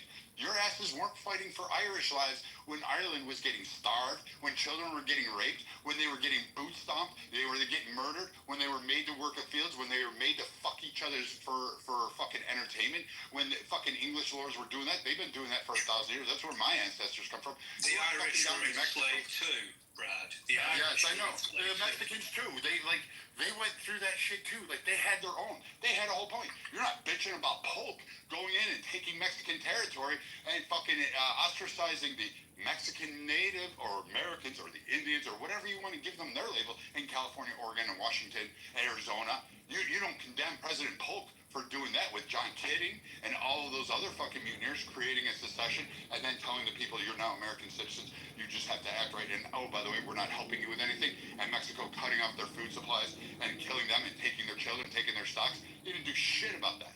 Spare me your outrage, because yours is just fake. You're full of shit, and you don't even know the questions, let alone the answers to it. Now, who wants next? Well, the irony, I just always ask this people that push for reparations, who do you think's paying for these reparations? It'll be taxpayers. And I wonder if the people that are asking for it also pay taxes, because they're going to be paying for their own reparations. Like, do they understand where the money comes out of? It's going to come out of their pockets, and are they comfortable with that, or do they pay taxes? I think my argument is never. I don't argue for the U.S. Treasury. But who pays into the U.S. Treasury? Guys, civics. Let's get back to civics. I don't argue the slavery reparations. But who pays into it? I argue. The taxpayers. My argument would be for reparations from Jim Crow, because I think that's an easier argument to make. It's more traceable. You can certainly make the argument with redlining, segregated schools. Like, there's a ton of arguments to be made there. Freeways being bulldozing through black neighborhoods and destroying black wealth. You can make that argument a lot clearer. And yes, I would argue that the government that wrote these laws is responsible for paying these people back, because they were building. It comes from the government, the same government that did the harm. Wait, I understand, but just basically, just get me there. So I'm a taxpayer. The government, you do, right? We do, yes. My tax dollars will go back to pay back the people whose property and wealth was stolen from them. I'm good with that, because when police brutalize people and they get sued, guess who has to pay for that crap? I do. I got to pay for it. Okay, so right? When a teacher sexually assaults a kid and then the school system gets sued, right? I have to pay for that. And so, but did you feel that when I was bringing up affirmative action before, did you feel that was a form of compensation to try to create programs to overly extend opportunity? Did I feel the affirmative action was that type of program? When that came into law, when Justice O'Connor wrote that famous opinion, did you feel that was something also in line with what you're talking about, where the redlining caused the harm, that was to undo that harm by giving opportunity? Kinda. It was an attempt. It was an attempt. Okay. I don't know that it was a sufficient attempt, but it was an attempt. I always, again, the slavery argument always baffles me. A lot of these arguments baffle me, because I understand it, but it's hard for me to wrap my head around it. For example, like Brad said earlier, for whatever reason, we always hyperfixate on the U.S. as if U.S. was the only place that harbored slaves, and as if the U.S. is the only one that treated their slaves badly. First and foremost, slaves are very expensive in the United States. Even though we see a lot of movies of terrible things happen to slaves, in which they did, the vast majority of slaves were very expensive. You couldn't just slaughter them, okay? They were very expensive to get and to maintain. With that being said, also, some of these places had slavery for thousands of years, that helped build their civilizations for thousands of years. Do you think in 2025 or even in the 20th century, they said, you know what? For 1,500 years that we had you motherfuckers slaving, okay, in a hot sun, here's a check for $1 million. Nobody's doing that. Nobody. So again, even if we were to even look to try to do something like that, listen, DNA tests, I think there's stuff within the DNA test that say that this is for entertainment purposes only or some shit like that. I don't know, but my point is this: how are we going to legitimize and legitimately trace back to whose parents were affected by this, to what percent, et cetera, to be able to even decide who gets what? And all that's going to do at the end of the day, and they're going to say this is racist too, if they were to cut everybody a fucking check in my community for whatever amount of money, they're just going to raise prices of shit. That's all they're going to do. They're just going to raise fucking prices of shit. And then you're going to say, right now, say, well, it's racist now because the house I was looking at for buying for $700,000 is now $1.2 million. So again, I don't understand where this goes. But let me just say, it's sort of weird. When it comes to, let me just finish. Like your position that, sort of like tracing, like, I guess your ancestry back to slavery. Like literally, like that shit was not that long ago. I'm a Gen Xer. My parents, thank God, are silent gens. They're still alive in their late 80s. My dad's father, or grandfather, was actually born into slavery. So, like, this sort of belief that, like, our connection as the descendants of slaves was, like, thousands and centuries ago. No, we're talking literally like 3 generations back. Like we can fucking easily trace like, and my parents, as a matter of fact, are also survivors of Jim Crow. And again, that's the thing that people think that like, that what this reparations claim, it's not limited to slavery. But it brings forward all of the very targeted policies, discriminatory policies of the U.S. federal government against a specific group of people. And that's a claim. Like when we look at like the California Task Force in their 2-year study, AB 3121, which was signed into law by Gavin Newsom, Camilla Moore was the chair of that commission that studied reparations over 2 years and made recommendations. Okay, what's the point? Let me just finish. First off, you don't tell me what to do. Oh my God, Brad, you're just a fucking racist, bro. Like you're just. No, I just don't like you. You're just a racist. Okay. That sounds like I like your kind. Wait, hold on. I don't like this bullshit. Like, you can call me racist. I don't give a fuck. I don't fucking care. I've been on step 5 years. I've held rooms and clearly have held content and had discussions far deeper than you have. I've actually been in legislative circus. I've sat at the tables. I've listened to this. I've been to the meetings. Read the books, read the pamphlets, saw the movie rights. Your fucking 12 years of slave fucking narrative and coming on stage saying what you owe when you weren't there. You're leaving out the fact that only 3 to 5% of the population pretty much at the start of the Civil War had slaves. So then we're looking at an agricultural aspect. Yes, slavery was existing on here, mostly in, guess where, farming rich areas where the overwhelming wealth didn't have it. Don't come up, Ollie, don't do it to me because I'm not in the mood. I don't like hood rats and I don't like people who are really fucking didn't read history. And you just fucking quoted movie lines. That was by accident. That's fine. You literally started quoting 12 years of fucking slave and then told me, let me land. Fuck you. Get out of my room. Go do your own it. That's why nobody comes to and listens to it, because your shit is stupid. You don't have any historical references. You don't talk about the patents, copyrights, art. You don't even go after the Met. The fucking Met Gala has fucking black artwork, black American artwork hanging right fucking now. There's literally a fucking exhibit on it. And guess what? 60 to 75% of that artwork that's hanging in the fucking Met, guess where it came from? Oh, yes, Jim Crow era and post-Civil War artists, and it was just taken from them. It wasn't asked, it wasn't given, it was just seized. Many times it was stolen from them, and somehow the Met got it through the black market, which a lot of fucking art actually gets up there through the black market because these people had it. And you're not fucking standing up there going, hey, we should have that artwork returned. You didn't even fucking know about it until I fucking told you. Again, you don't even go down to the Smithsonian. How about the Black Museum of History, slave history in fucking D.C. that everybody was bitching about? Oh, those artifacts, Trump pulled them out. You're right. He should have. He should have fucking returned them to the original families, because a lot of those exhibits that went up there to have this natural museum were stolen from fucking families. But you had no rationale. You didn't know about these certain things. So when you Wakanda Lights, which I'm going to call you that, and I wish Gerard was there because he would have packed you up a lot sooner than I would have. But he and I are under the same assumption.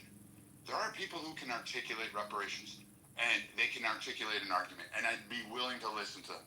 But then there are those like you who sit there and watch 12 Years a Slave come up on stages, and you fucking read From Here to Equality. You didn't even read the whole fucking book. You read the fucking Cliff Notes version, and now you want to act like you actually have some historical connection. You forgot about black slave owners. You forgot about black shippers. You forgot about black businessmen who profited off of slavery, intercontinental. You forgot literally all the Caribbean, Mexico, and fucking South America, which had overwhelmingly more than any other part. The majority of slaves from Africa went to fucking Brazil.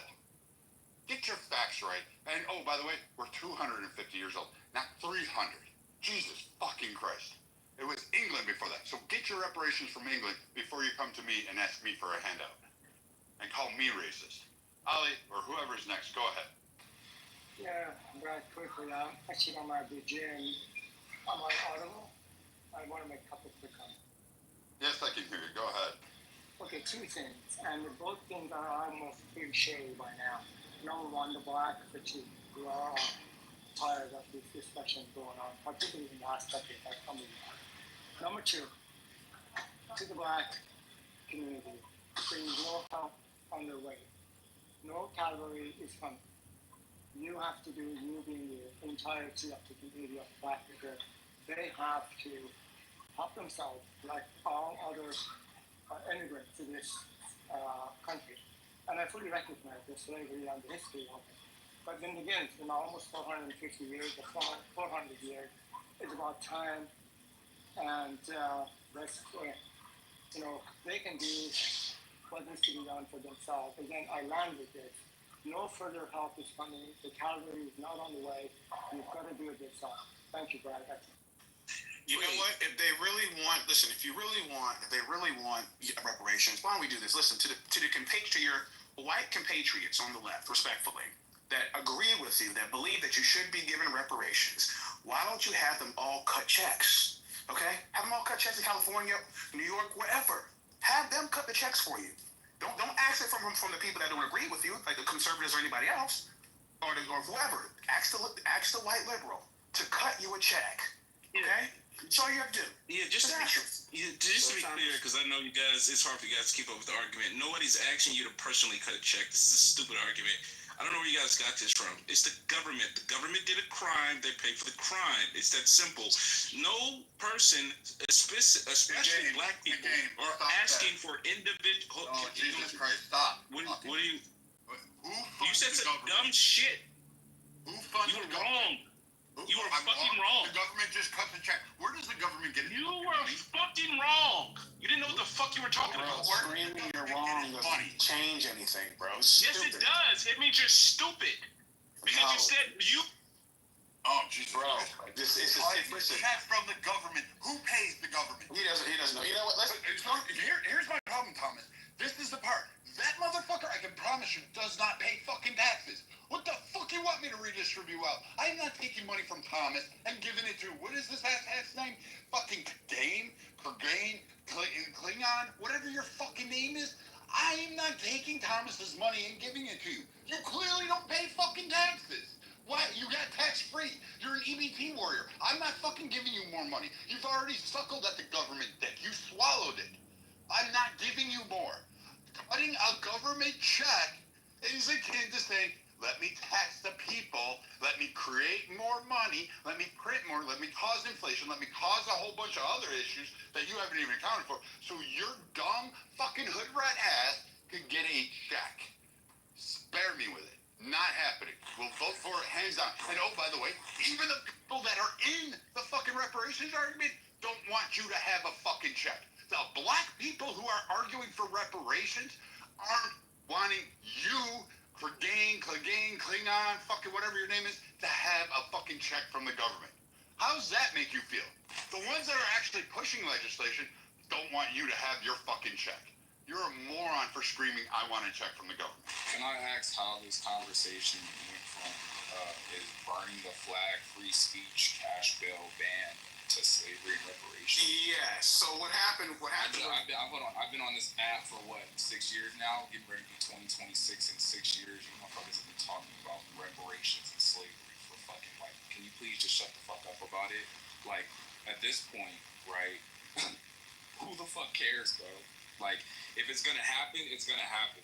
And the only thing I disagree with, to be quite honest with everyone in the room, like, my tax dollars are going to fucking trans surgeries and fucking goddamn overseas and for gay ass fucking Sesame Street fucking plays. So if we want to talk about what taxes are being spent on, we can really have that conversation. As far as is burning the flag free speech, absolutely the fuck it's not. You don't have the right to burn our fucking flag that our soldiers fought for, the fabric of our fucking country, or you need to say company if you want to. You people in here scream about slavery. Well, let's have the conversation. Didn't your so-called ancestors fight for that very flag? So why would you be advocating for it to be burned? I don't understand it. And lately I've been seeing it burned in defense of illegal immigration. That is 100% where I draw the fucking line. I don't give a fuck about these illegals. They all need to be fucking deported.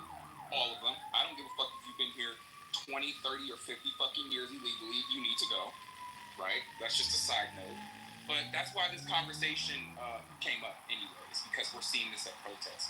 As far as cash bail goes, I mean, if you got enough money to get yourself out of fucking trouble, I guess go ahead and handle your business. Most of those people are going to reoffend anyway. The universe knew not to make me a fucking judge or magistrate or police, because a lot of you motherfuckers would be under the jail.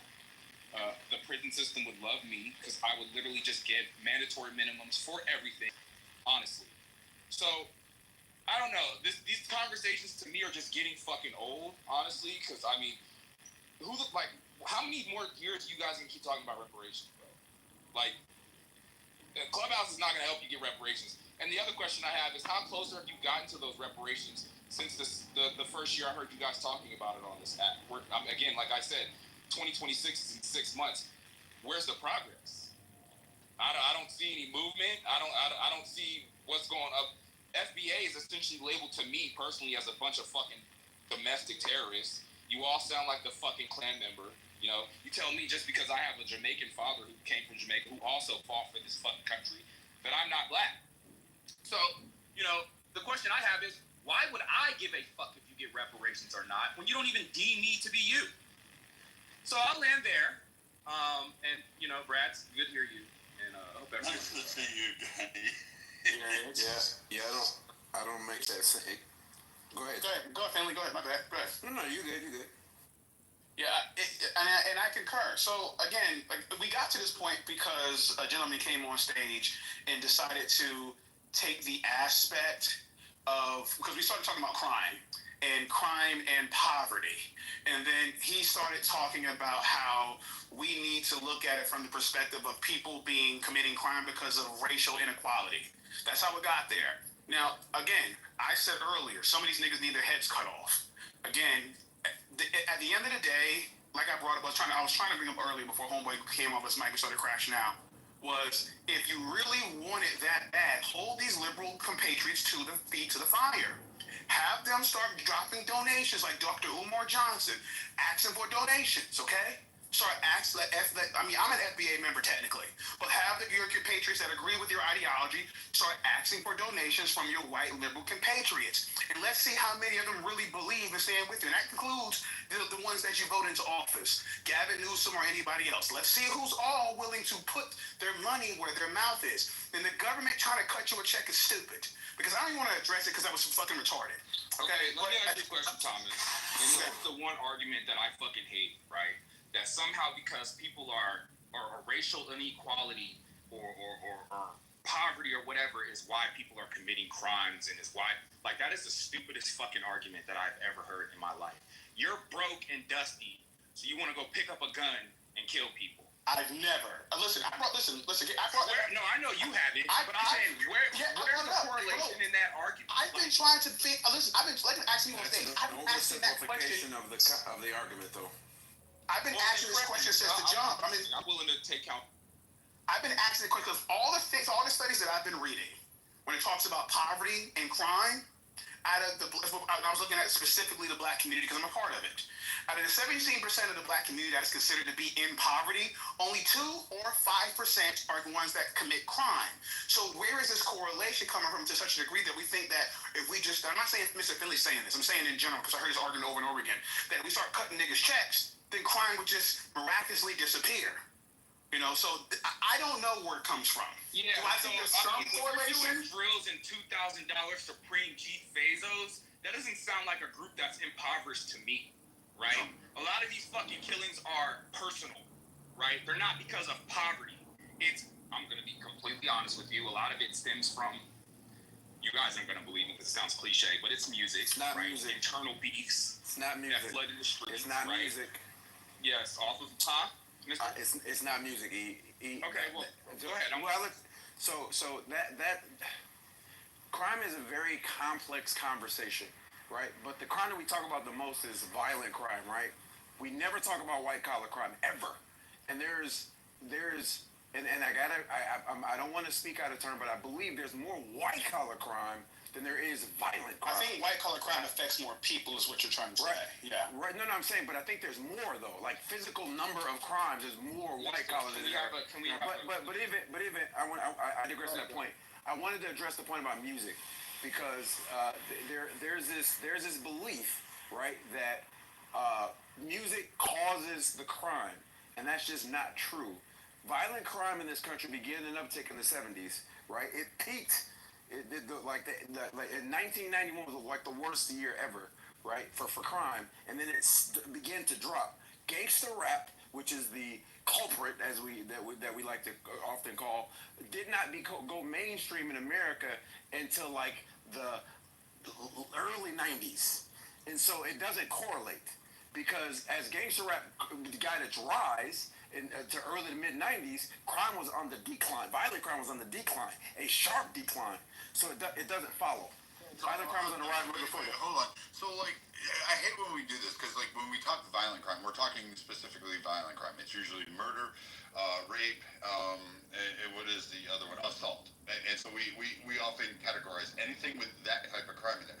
But you can't do the direct comparison to white collar crime, which is wage theft, like fraud, art forgery, copyright infringement, like that's all. Yeah, you don't see people's brains splattered all over the concrete in white collar crime. The difference, and to say like crime went down, I'm like, I always say from where? From what point? I want the numbers. So people will often cite the 80s, the late 80s, and the early 90s. They'll say, oh, it went down from that point. Well, it did to a point. You have it, but there was a reason why it went down. There was like a reaction. The pendulum swung the other way, and the people of this country said, I don't give a shit. I want motherfuckers either iced out or I want them locked up. And that was pretty much what they did. Remember, they all went to Clinton and said, give me the 94 crime bill. They cheered that shit on all sides of the aisle. They pushed that through. There was no, oh my God, this is going to disappear. Nope, they wanted stop and frisk in New York City. You forget that shit. Like now you're calling back Trump's like ladder going, oh, he's going after the Central Park 5. But Trump was a private citizen at that time. He was responding to news reports that were coming out of the city. Those were your leaders at the time. They were saying, we can't do this. And the people wanted this push. So now when you let up and now you're saying, oh, hey, we're starting to see another spike in crime, which definitely occurred 2019, 2020, 2021, 2022, 23, you're still seeing a spike. Yes, it has gone down in certain areas. And overall, I would say, yes, it's depending on how we're reporting it and cataloging it, because apparently now we just fucking play with stats in the FBI and apparently the federal government. And that's on both sides of the aisle, Finley. But you can't slam it and say, hey, this is proof positive it's really going down, because people are seeing it increase in their neighborhoods. They're seeing the theft, the shoplifting. They're no longer just standing by and watching. They're seeing this shit go on right in front of them. And the reason they're feeling the impact is because those stores are leaving the neighborhood. So now those citizens are saying, fuck no, I feel it. My Target left. I have to now go 10 miles further just to get a loaf of fucking bread. I don't want this shit going on. Lock the motherfuckers up. And then you have people on the left screaming, well, this is unfair. This is targeting. And the people, the own constituencies are saying, I don't have a place to go. You have to do something about this. You have to correct this. So I'm kind of looking at the stats going, white collar crime, not the same as violent crime. So on the point of music, right, Mr. I'm not saying it's. I'm not saying it's the same as crime. I'm saying I made the point earlier. We're not as aggressive with it as we are with violent crime. And if you want to include like theft, we're more aggressive with like petty theft than we are with like corporate theft. We're way more aggressive. They serve way more time for stealing like a radio versus someone that freaking stole half a pension fund. So, Mister, I will agree on your point earlier, halfway, that it's not about music, right? In the earlier times, your argument would have flown, right? But I'll use examples, right? We have Jacksonville, Chicago. These places today where the murder rate is super high all stem from rap beef, bro. Whether you want to believe it or not, that's like literally. That's just not true. And we have proof of this from the sheriff's department in Jacksonville. He's gotten on press conferences on numerous occasions and has admitted that is the reason why street beef has, uptick, is because of the music. Now, yes, back in the day, I'll say, no, it really had nothing to do with it. But today, in 2025, yes, a lot of it does stem from the music, 100%. Do you think it has more to do? So the quick response, real quick, Thomas. Real quick. So, respectfully, and I have great respect for sheriffs in Florida, great respect for them, law enforcement. I'm former law enforcement, great respect for law enforcement. I have two siblings that are law enforcement, great respect for them. But sheriffs, respectfully, are political. They are political. They're going to say what sounds good, right? But if I wish I could think of some links to put in the chat just to kind of weigh your whistle to study criminal justice. It's not that black and white. And to Brian's point, yes, there was an overcorrection with locking everybody up, right? And it had a negative effect, but that wasn't the key thing. The only thing that brought down crime. The economy during the 90s also exploded during the 90s. And so two things happened at the same time. You had a lot of economic development, and you had an over-aggressive like police force. And like those two, which shows that the economics are necessary to kind of stop the cycle, but that Holocaust that you did with like black men and men of color kind of hurt because a lot of the crime now is youth crime, which is a whole nother conversation.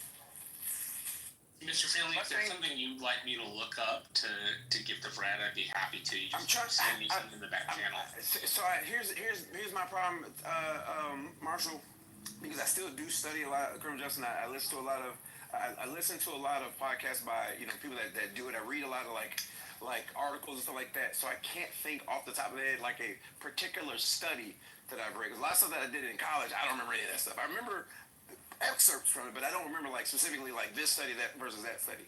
The Innocence Project puts out a lot of stuff as well, and the Southern Poverty Law Center does put out a lot of stuff as well with respect to this particular thing. I think that here's my thing. Again, I haven't studied. I'm not a scholar in this at all. I'm just kind of trying to put pieces together here. So bear with me. When you think about the influences, especially of the youth, and we'll say either it does, like music does affect them, and it doesn't affect them. I believe that it does, and I think because of the era that we live in, it does a lot more than it did prior. For example, we look at social media. That's what I was saying.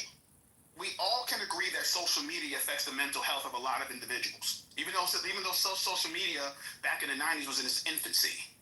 So now, currently, when we got TikTok, X, and everything else, where people are living on social media, a lot of people have conformed their lives to social media. For example, if you look at some of the kids coming up now in like first grade, et cetera, and they ask them, what do you want to do when you grow up? I don't want to be an astronaut anymore. I don't want to be a doctor. I want to be Kai Cenat, okay? I want to be a streamer. I want to be Ninja, that's a gamer making millions of dollars. QVC, whatever the nigga's name is. I want to do these things. So I think there is an influence to some degree. I remember coming up, and when I would hear certain things on the radio and hang out in certain environments, a lot of the individuals and again, we've heard this some other that people say, I identify with, the reason I like this song is because I identify with that. It resonates with me, okay? I really never liked drill rap. Why? Because it doesn't resonate with me. I can't relate to none of that shit them niggas are talking about. I'm sorry, I can't. You know what I'm saying? So I really don't care about it. But at the end of the day, I do think it does have an influence to a certain degree, especially now since you have an easier access to it than you had back in the early 2000s and the 90s. I feel like 10 years ago, Mr. would have had an argument. No, I feel like today, go ahead. in our generation, no. Like it's all influenced on social media and our music, right? Like, and I'm not saying what Mr. is saying is completely wrong, right? There are points there, but because it is true that I guess certain deputies are political, but bro. Today, it's like we've evolved from Bloods and Crips to now everybody is beefing over blocks. Like especially here in LA, like it used to be just Bloods and Crips, and now it's what block do you live on? Blocks that they don't even own. That's blocks that they don't even own anymore. That's always not about colors anymore. That's and always riding around seeing people that's claiming to be impoverished. And again, this is a stupid argument, right? But it's just like you guys don't look impoverished to me. And I know looks can be deceiving, right?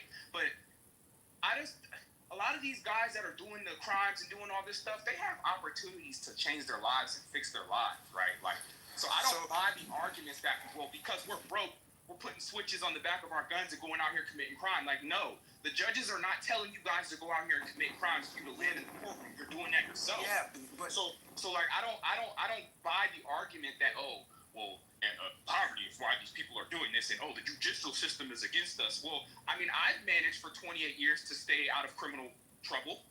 So I mean, again, I'm an anomaly, right? Or it's anecdotal. But I'm black. If I could do it, why? I don't know. So my first point. It's not the music, right? Music. People make this. People pretend as if wanting to do something outside of quote unquote mainstream is new, right? Wanting to be a gamer is new. If gamers existed in the '60s, there would have been kids that would have wanted to be gamers. If rap existed in the '60s, there would have been kids that wanted to be rap because people wanted to sing. My daddy, who's a freaking military guy, he wanted to sing. He wanted to be a freaking singer. You know what I'm saying? But he ended up going to the military and started a family, right? But that, y'all, I think that we simplify or over dramatize. We just put out a study the other day that wait. Let me make this point. But that has always existed, especially in a capitalistic society in which you have an opportunity to make money. But here's why rap music isn't the problem, because do you know why rappers now make tens of millions of dollars, and they're worth, like, these guys are worth insane amounts of money? Because the music's really good. That too, but who buys it, and who has always bought it the most? Well, no, white people. There you go. Yes, they buy more. And the exception of always, I put an asterisk there. I want to say when it went mainstream in the '90s, they bought more than black people did, and that's when the money started to skyrocket because they buy it, and we're not seeing the same thing in their community. So this idea that rap is this bad influence, we don't see that in their communities, which means there is another problem. Represented, and the will of the people is not being used to govern our nation, then the fundamental cause for our chaos is the Constitution, and we need to rip it up and write another one. Does that make sense? I don't think so at all. Of course, I'm not advocating it. I know you're not. But I think to Joseph's point about like the symbiotic relationship between the government and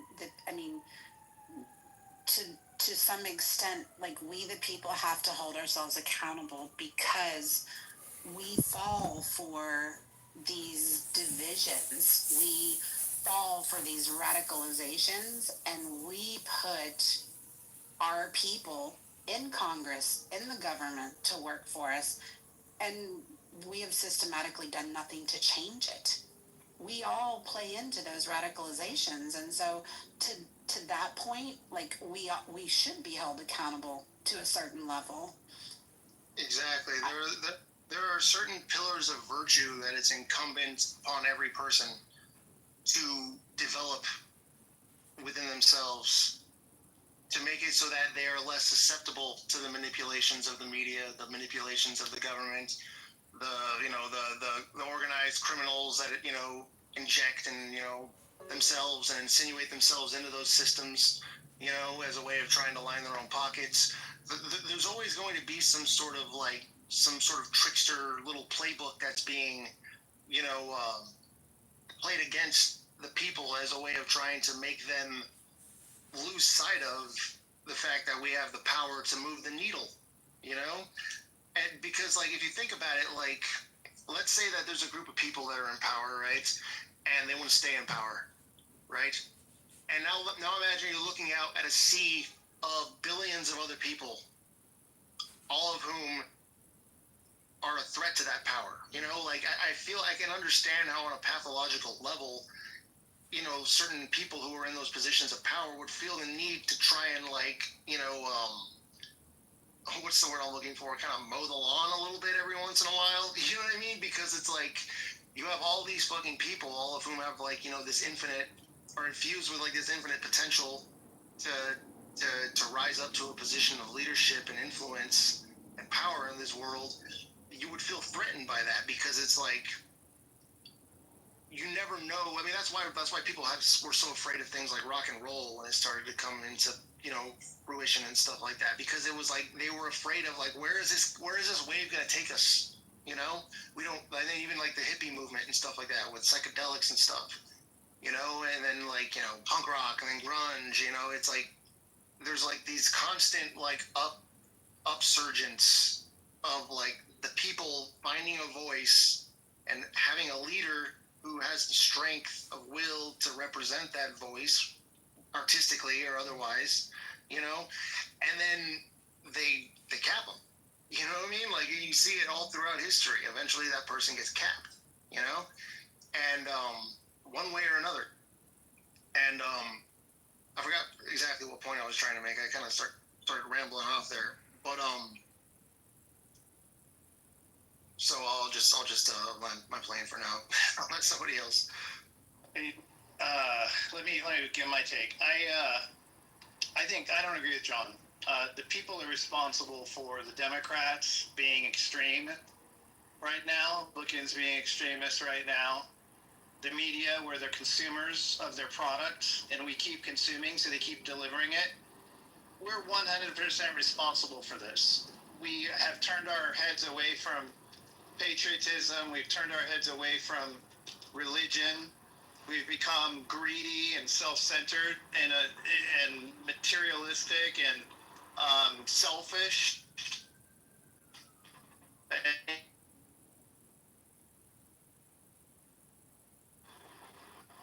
We can force a change if we wanted. We're the only ones that could choose to stop consuming the media if we weren't happy with what we were being given, but we don't.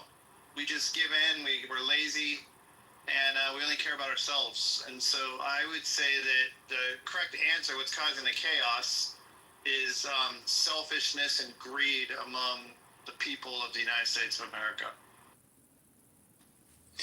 That's the same everywhere. We're all outsourcing our responsibility, and I think that's the core issue in the room, is a recognition of that.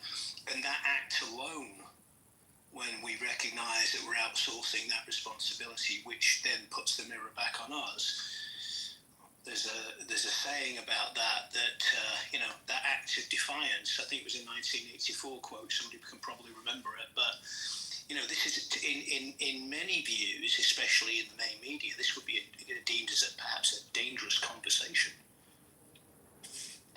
I want to invite Tiger to weigh in, and if for those of you that might not know Tiger,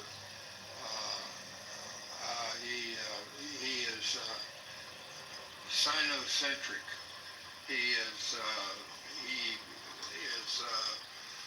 He focuses on what is good for the Chinese nation, and he looks with critical eye at some of the things that are going on in America.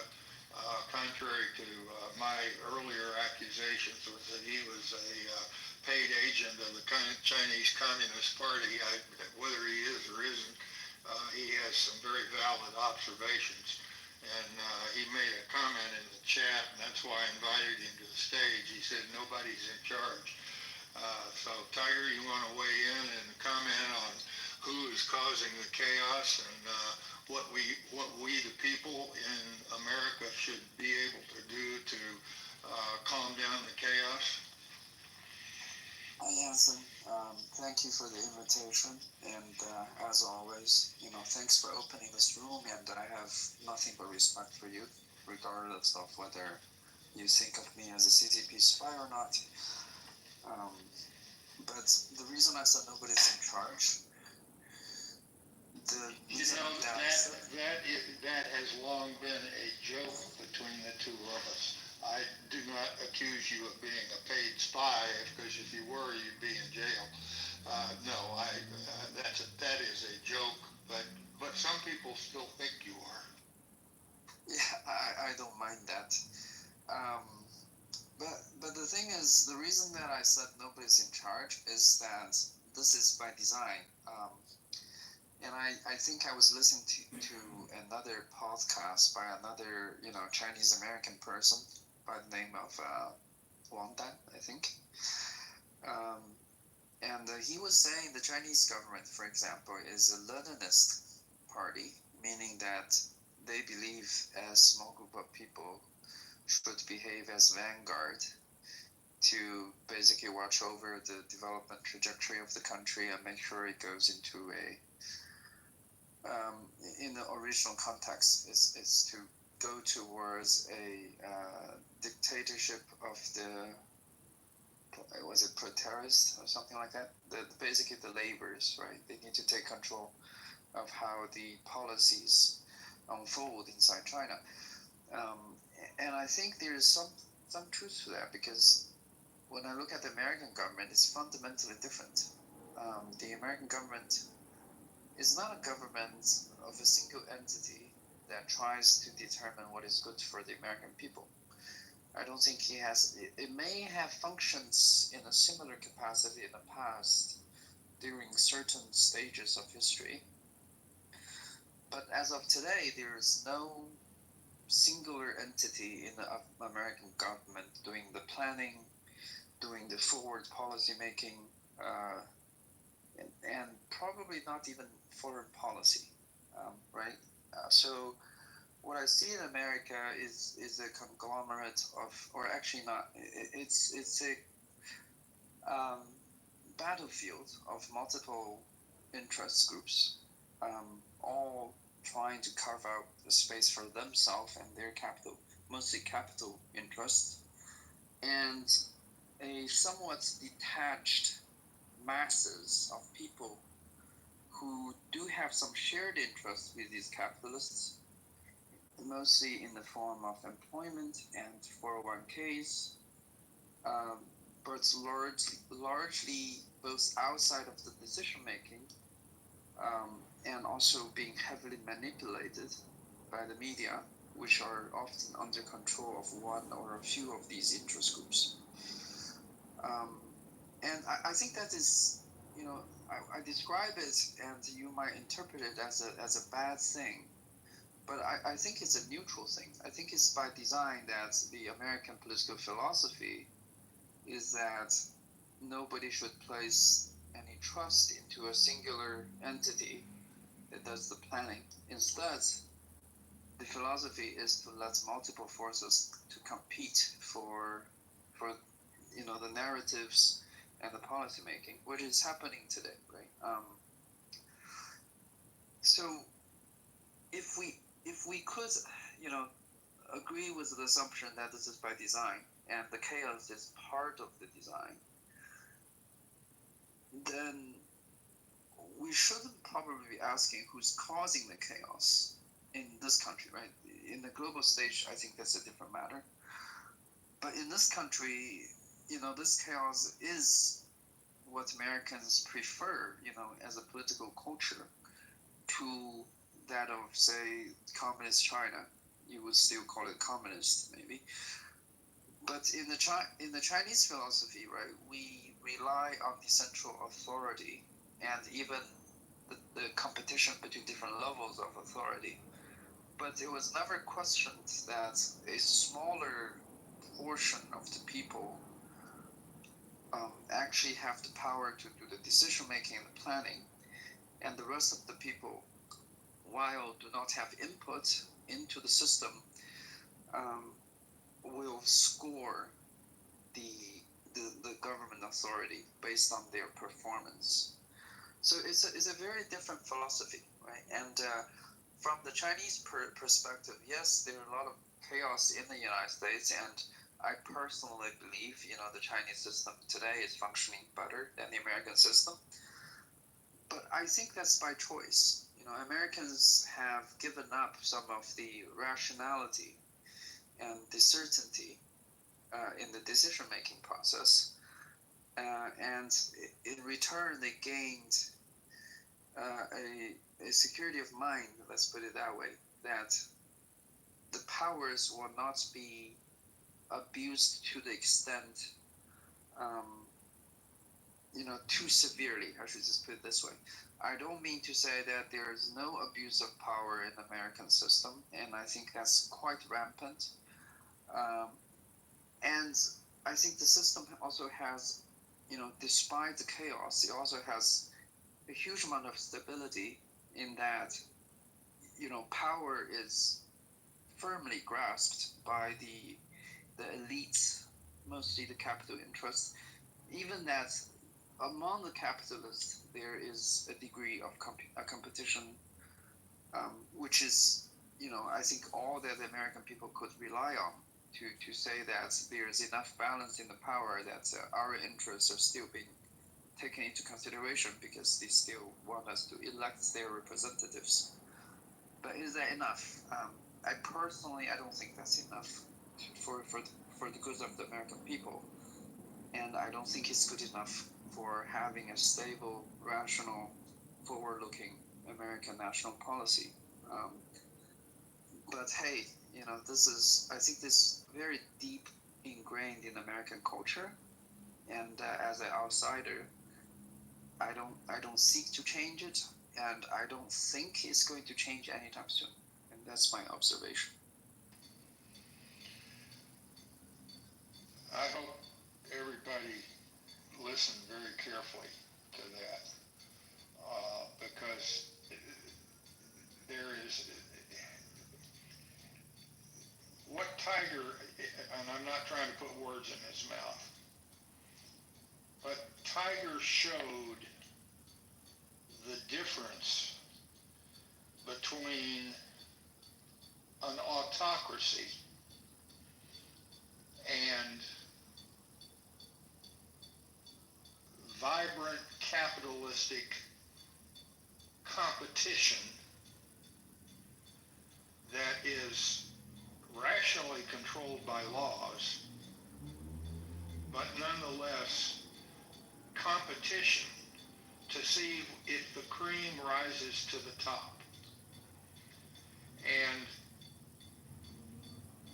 no matter if you have major forces in competition with one another, who ultimately wins is ultimately who does the best for the people. In other words, if General Motors succeeds, then the workers for General Motors succeed. The workers at Ford have to tighten up a little bit to rejoin the competition, and maybe 10 years later, Ford regains the upper hand. And that internal competition stimulates innovation, creativity, and when freedom is allowed, when people can freely innovate and create within certain boundaries that prevent anarchy, my argument would be that in the long term, that kind of system will prevail over, even if it's an autocrat, it could be, Jesus Christ could be the autocrat, or Confucius, or whoever you want to put up there. But without that freedom of competition to allow some to succeed and some not to succeed, that's a dynamic that's been going on in this country ever since its founding. And we've been able to hold it together for the last 250 years. Now, some people think that competition has become so chaotic and so imbalanced, and now we're talking about the argument of the distribution of equality, particularly financial equality and all those kinds of things. But my point is, over the course of time, good ideas prevail and bad ideas wilt on the vine. And that would suggest that this chaos that we're enduring right now is a blip on the historic screen. And just like the chaos that we had throughout our history in raging political debates, ultimately that sense of competition will prevail. And then we can get into the Marxist philosophy, the socialist philosophy. Is it right for Europe to spend 40% of their GDP on social programs and only 17% on defense versus whatever it is? And you know, those kinds of things are subservient to the fundamental idea that intense competition,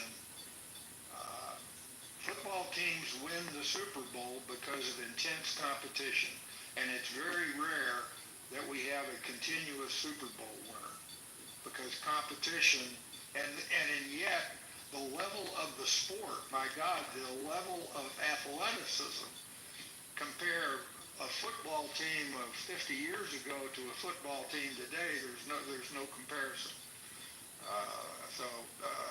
But I think Tiger was able to make that kind of a distinction, and note that he said he's not advocating for change to our system. He's just observing the differences between the Chinese system today and the American, and I agree with him. If I look at the trend of power, the trend of ability, to prevail, the trends for America are headed down. The trends for China are headed up, in my view. And I'm not talking about our ability to win a war against China. I'm talking about the competition between China and America, which is an intense competition. And it's two distinctly different systems that are competing. And I'm still putting my bet on our system. Despite how chaotic it is today, I think it will prevail in the long run over a more autocratic form of government. But Anson, if what you're saying is true, then we have a lot more to worry about than you're making it sound like, because the government has its thumb on all kinds of free trade in America. Too big to fail. Bringing back, trade competition. You even mentioned Ford. Some of those American auto companies wouldn't exist right now if the government didn't interfere with capitalism, right? Look at how the government is allowing monopolies to dominate certain industries, and just because it benefits their 401ks, they're totally fine with that. Look at how Time Warner gobbles up all the media entities, and how AT&T gobbles up all the communications, and look at how healthcare is split between the states, where we don't have interstate competition between providers. And look at how cable providers for television are split up in the neighborhoods where you don't have competition within neighborhoods. The government is interfering with all kinds of business now. The government is so involved now that we don't have capitalism at all. We have complete crony capitalism. And we don't have pure competition. And how is that any different to China is the elephant in the room in that statement, isn't it, really? Exactly. Exactly. It's not. It's not. If I may, I want to respond to something Anson said about competition. Again, this is also a difference in mentality when Americans, they have a very liberal education, and when they think about the political system, and when they debate about the battles of isms and ideology, right, it's a very metaphysical exercise. People say that because we're freer, we allow the people to function in the competitive, fair environments, that should maximize our innovation and our creativity and unleash our productivity. When the Chinese people look at this, they don't look at this way, right? They look at, we believe that the fundamental strengths of a nation comes from industrialization. We believe that your industrial capacity is what determines, how much leverage you have, globally speaking. We believe that in order for people to be prosperous, there is a responsibility of the state. And we see this in data, right? We see that if your state, your government, provisions for good amounts of public goods, meaning a secure environment, a framework of law, a breakup of monopoly, which, by the way, is definitely a government intervention in the capitalist market. But we think on the data, it shows that these things are good for both the economy and the well-being of the people, right? So this is one thing that I would hope that American, political discourse will turn toward, which is to do less of the metaphysical debate, but actually try to correlate it with different hypotheses, assumptions, and measurable data. And this is something that I think China does extremely well. And it does take, a minority of people who have power. And this is where the vanguard party comes in, right? It takes that sort of oversight, that sort of rational decision making, to safeguard that you have this level of thinking in your policy making. Whereas in contrast, I think this also speaks of our time, right? Because of the widespread of technology, the explosion of information, especially social media, right? And in America's case, a lackluster of more STEM-focused education. It makes American voters fall for, this is something that previous speakers touched on, right? The responsibility of the American people to take about the chaos that is in America right now. But I also think this is not only the responsibility of the people, right? It's true. Like, nobody's born with a rational mind that knows economics, knows political science, knows, engineering. They have to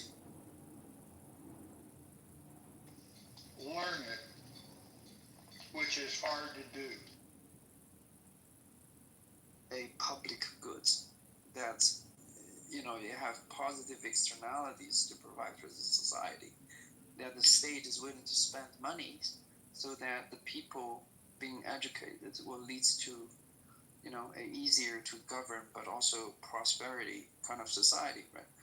Whereas in America, yes, I think in theory, competition between ideas and, capital interest could lead to prosperity. But what's happening today is that it does not, because I think on the broader sense, most of the public discourse in America when it comes to policymaking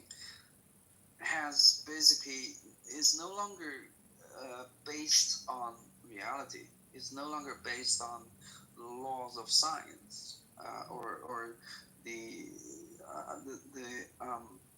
draconian laws of mathematics that tells you, how much debt you can sustain, how much investment you need.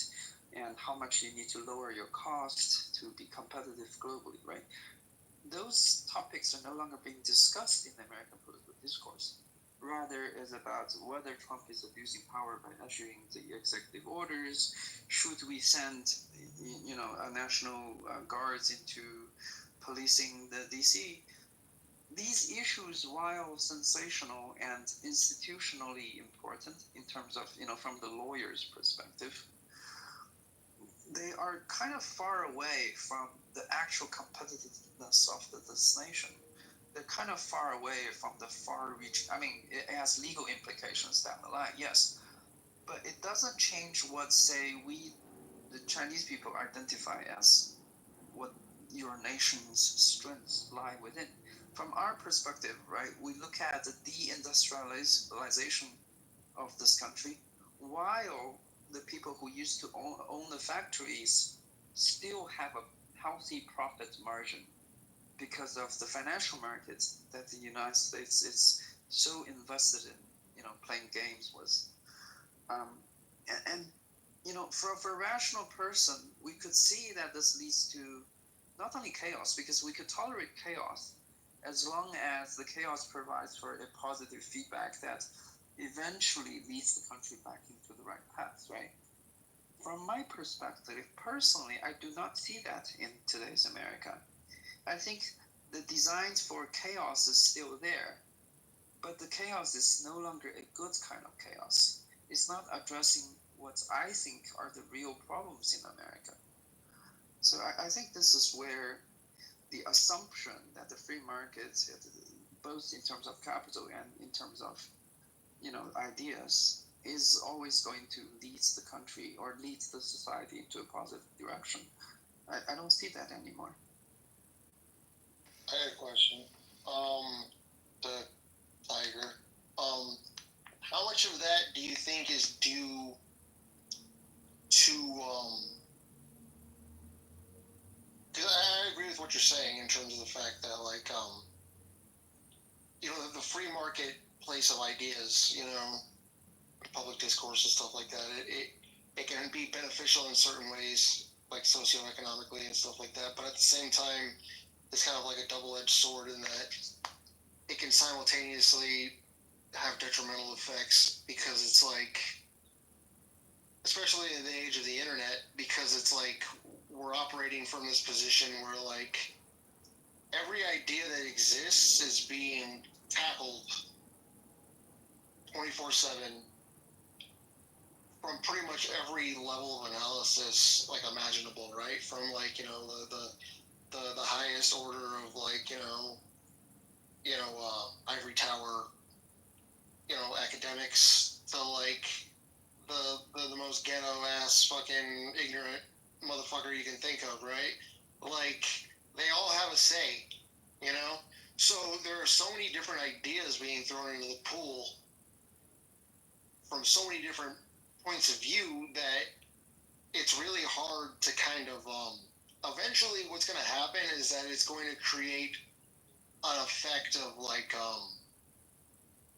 eventually people are going to just kind of look for like an echo chamber, basically. I think that's the effect that it's going to have on how it is that these people are engaging with the internet, which is basically the main means by which people interface with the world that exists beyond their direct sphere of personal experience. I think these days most people base their ideas of the world at large on how it is that they're interfacing with the internet and the ideas that they're interfacing with on the internet on a daily basis. I think that's a safe assumption to make. But it just so happens that the way that the user interface of the internet has been developed, it makes it so that there's like almost like an inevitability that people are going to end up gravitating toward ideas that, like, what is that called? Like when people like they gravitate toward ideas that validate what they believe. I think there's a term for that. I can't think of what it is at the moment. Thank you. Cognitive bias. And unless you have the level of self-awareness and the level of understanding of like psychology and things like that to be able to catch yourself when you're falling into those types of cycles, and to kind of stop yourself and try to think more objectively, snap yourself out of that if you recognize that you're doing it. Most people are going to be just fall right into that pit trap, and I think that's what we're seeing happen at the world, in the world at large on a mass scale. So would you say that like the manipulation that's occurring, do you think that that's a trickle down effect that's taking place, or do you think that the reason we're seeing that those types of more degenerate forms of manipulation manifest in the higher systems of order in our country and around the world is a result of the fact that that's where the people are at? You know what I mean? Are the people at where they're at because it's trickling down from the manipulation and like the subversion that campaigns that we're constantly under the effect of, or do you think that it's that the reason that the fact that everyone is so fucked up in the head is why we're seeing that manifest in the government and in the media, etc. Well, I think it's really the same effect, right? If you are the elite in this country, and I have a very controversial argument. Well, first of all, the assumption of the argument is I think people in general, on average, are idiotic, right? I'm not saying I'm better than them. I also have my biases. But you are pointing out that there are traps that we all fall into, right? Confirmation bias is one of them. Echoing chamber is another thing we fall for. And this is why, earlier, this is not my, central argument, by the way. I said I don't believe in democracy as a concept, like the Western idea of democracy being carried out by ballots. I don't believe that fundamentally because I have this assumption that on average humans are pretty idiotic, and I don't just say the Americans are. I think the Chinese people on average too. The common median person on the street you can pull off. They are probably idiotic in certain ways, myself also included, right? But I would say the difference between today's China and today's United States is that in America, the idiots basically have the ballot, they have the vote, and the outcome of that election, although the elites are trying to manipulate, determines a lot of the policy making, which, of course, when you have too much idiocracy in the system, you probably have suboptimal policy making. And in fact, that I would argue that the fact that the idiots in China do not vote is the strength of the Chinese system. And my controversial argument is this, right? The reason why in many of the past cases where the United States functioned rather well compared to, say, the Soviet Union. I mean, the Soviet Union, yes, the people in power, if we also make that comparison, I think some of the people in power in the Soviet Union are also idiots, right? Like this, we should take it for granted that humans tend to be idiots. The problem is,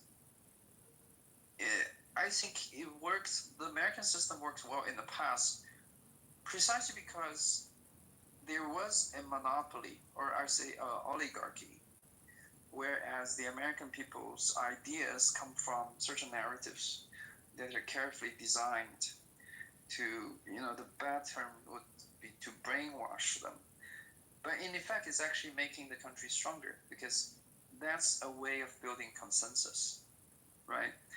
In today's America, what we're seeing since the explosion of the internet age was actually the elites in this country are gradually losing the power to frame narratives for the American people.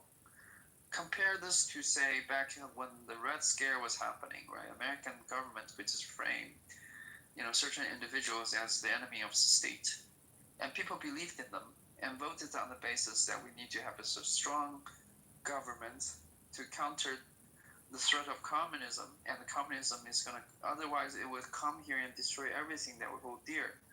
Right? It's kind of irrational when you think about it, but it was effective in that there was a consensus building. There was a sense of direction on the global stage vis-a-vis the Soviet Union. So it was somewhat functioning, and there was less, bickering between the Democrats and the Republicans and the different branches of the government like there are today. So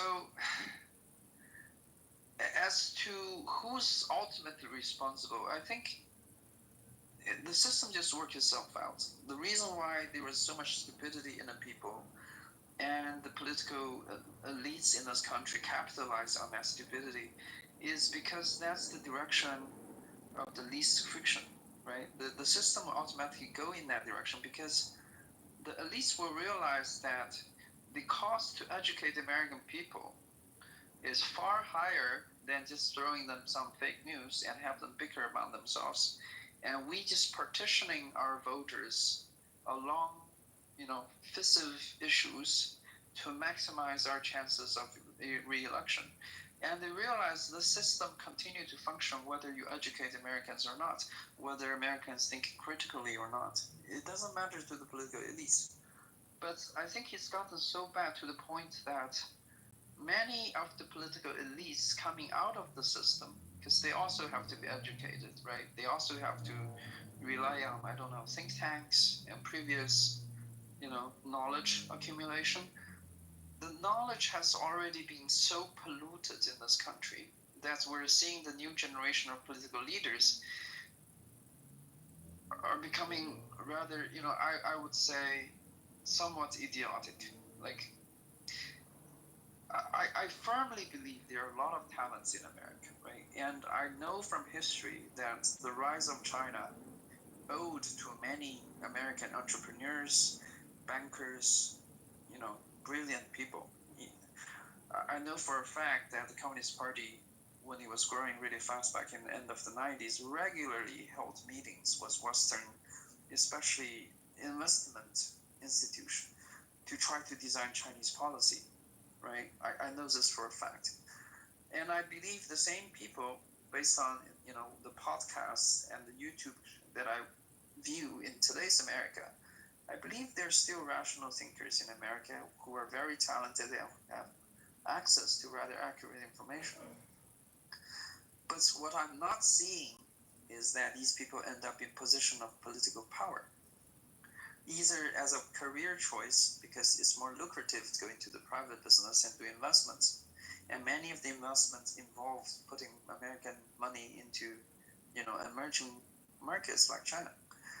They are very well off doing that, whereas the political leaders, even the think tanks, right, the CSIS, I don't know, a lot of that are weaving a self-perpetuating net of lies that they have begun to rely upon, and the lies themselves have been accepted as, foundations of American political thoughts, especially in foreign policy, for example, in the lack of industrial policy or the attempt to do industrial policy in this country. Like, it baffles me that how come a mixture of such brilliant people, and often from all around the world, could come up with policies that are so counterproductive even to the stated goals of this country, right? It just no longer makes sense to me. Okay, good. Thanks, Tiger. I could listen to you the rest of the evening, but I'm going to go ahead and we're going to get ready to close the room here. We had a very rational discussion, and I want to go back to the beginning of the room. And I'm not going to pick on a guy that's not here. I'm not trying to demean him in any way. But when we cannot even begin a discussion about what's causing the chaos and how do we mitigate it, and I find it very interesting that there is almost unanimity in the poll that we, the people, are the cause. That sort of surprised me, but I'm pleased to see it. But at any rate, we were immediately confronted with TDS, Trump bashing. And we've got to get beyond that, just like we have to get beyond Biden bashing. Or Obama bashing, or any GOP versus Democrat bashing. And we've got to get down to the substance of the specifics of the arguments and use our intellect, use the scientific principle. Argue, debate, experiment, let the cream rise to the top, and there's unanimity, I think, that E is equal to MC squared today, at least for this period of time in this universe. And we didn't have scientists lobbing 34 felonies across the aisle at each other. We've got to get beyond that. The polemics between we the people is causing the chaos. And we've got to get down to the specifics of the arguments and use our best intellectual and political skills to come to the right conclusions in those arguments. And the only way to do that, in my view, is through rational discussion. So I appreciate everybody participating in the room. Mods, anybody else want to add anything? I don't mean to. What do you think? Now you go ahead and close out, and I'll shut up. But again, I really appreciate it. It's a small room, but I really learn from these discussions myself, and I hope we can continue to do it. Thanks. No, I just want to quickly say, yes, this was a great room, another great discussion. Anson, thank you for hosting the space, and thank you for everybody who contributed. Serendipity, PJ, Tiger, Joseph. I know Mike was here earlier, so thanks to him, and thanks to everybody in the audience for staying with us during this hour and almost a half. PJ, you want to say something? Yeah, I'd just like to land with the core question that Tiger rounded off with, which was, given the immense amount of talent that's available, and this is true for all of our countries, why isn't it working? I'm sorry to say, but it's greed and corruption. If the interests were more balanced and less self-serving, then that talent would be better used, I think. So I'll land with that. But thank you for the room. Very interesting. Well, now I've got to close with another observation.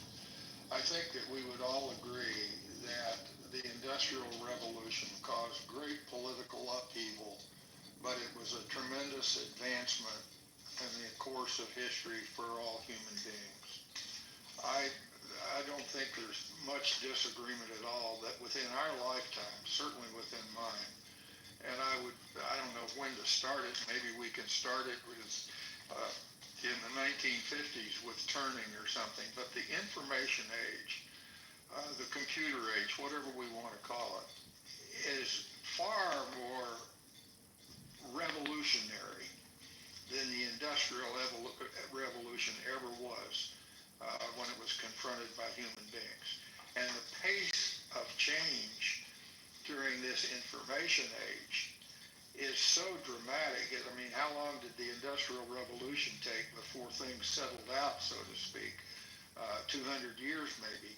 I mean, hell, we're measuring in decades the revolutionary advances that we're making. And part of the problem why the people are so chaotic is because there's so much information out there that nobody can sort through it all and separate the wheat from the chaff. Not yet. And I would love to have a discussion sometime about AI and the advances of computers, and read a little bit of Yuval Hari and his predictions as to what's going to happen by the end of this century. That would be a fascinating debate, but we're certainly not going to have that today.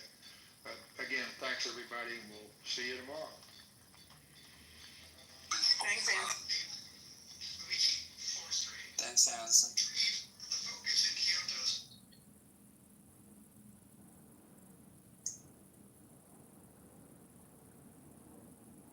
That he ran. My point is that achieving the presidency is rarely a one-time thing in the 20th century. People often try more than once. So that's not a knock against her. And the other thing about, I think you made some comment about the money. I don't recall that it was nearly that may be. It was nowhere near that. And with the campaign as short as hers, with the runway as short as hers, it makes sense that she would have to expend more just to catch up, like just to be competitive. So the money thing is not a knock against her either. There are lots of things to critique about her candidacy. There's lots of things you can critique about, her as a potential president. But I mean, they should be substantive things and not these sort of petty points. And the reason they are, Dr. AJ, is because there are no. Excuse me. I just want to know, why are we even talking about Kamala right now when we got the world on fire? Why are we even going backwards? That's how we waste our energy. That's exactly what I'm talking about when I'm saying you gotta stop chasing your ass. The dog that chases his tail doesn't win. He doesn't. He exerts his energy. I don't know why we talk about Kamala. I think the reason why we talk about Kamala is because we have people that come and try to assert things about her character, about her, and then what that does is and more specifically for women, is it sort of presents that women aren't qualified to be able to run and not only run for presidency, but shouldn't try to do the same things that men do. I know this is a bit of a far cry, but what this speaks to... I think that's a stretch. No, it's not. Because I personally think it's a stretch. Just like how you have a personal opinion, I got a personal opinion. No, that's fine. And I'm giving you my personal opinion about what you're saying. No you doubt. as CEO have come up and placed something on somebody who has said what their points are, and you're going to still argue them down and say, no, the fuck it's not. I'm telling you what the fuck your thoughts are. That's crazy. Nah, what I was telling him, not with him, not with Q, because what we were attempting to do with him is when you have people, and what we perceive that he was doing, First Lady, the perception is that he was trying to present in a very slick way by bringing up Willie Brown, by talking about her qualifications. This is what people do. Let me be more specific. This is what men do when they're trying to disqualify women in some way. And at every opportunity we get to knock that shit down, we should always do it. I'm gonna start talking so much for a while because he was trying to play me. I know everybody up here that asked him a question that he still ain't answered. He just went to another topic. I'm sorry, what was that? Some rhetoric. What was Don't play with me. Don't say nothing to me. But I don't understand why y'all keep talking to him and then you don't want him to respond. But then we're talking about him. No, I'm not talking to him. I'm talking to you. And I'm talking about him. It's relevant. But still, like, he didn't answer the question, so I just completely started talking to him altogether. Oh, Jesus. No, she doesn't want you to ask. She doesn't want to ask again. She doesn't want to ask. That's fine. Let me just make this statement because my character was attacked. Jesus Christ. I don't want to hear nothing else. Anybody else? I am a person of color. I don't have anything negative to say about Kamala Harris. I understand what you don't want, Brooklyn, but at the end of the day, I'm a fair person, and I'm going to be fair. I already said, when CEO was still talking about him, I said, now, y'all going to let him respond. So it's already been said that that's what's going to happen. So he's going to respond. Okay? If I could say this. Is that Ultra? Hey, First Lady, it's my birthday. Shama. Hey, babe. Happy birthday. I'm sorry for calling you a bitch ass bitch. I love you. I love y'all. Lying. Every day is not your birthday. Mute up. Yes, it is. As according to Prince, ma'am. So you mute up, ma'am, with that beautiful smile.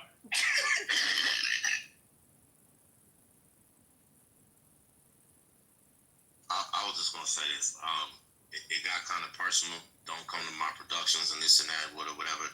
As I've been talking, I have not personally attacked Ms. Harris at all. Now, I don't have anything personal against her. I disagree with her politics. But as First Lady was saying, I just presented the points of what the people had spoken. She lost the Electoral College. She lost the popular vote. The people had spoken. She lost. Again. Go ahead. Okay, so we understand that. We do know that it was over $1 billion for whatever reason. Here's my point. My point is this. It's not Ms. Harris that I have a problem with. It's that the fact that the Democratic process, that they lied about who Biden really was to us, because then we could have made an adjustment.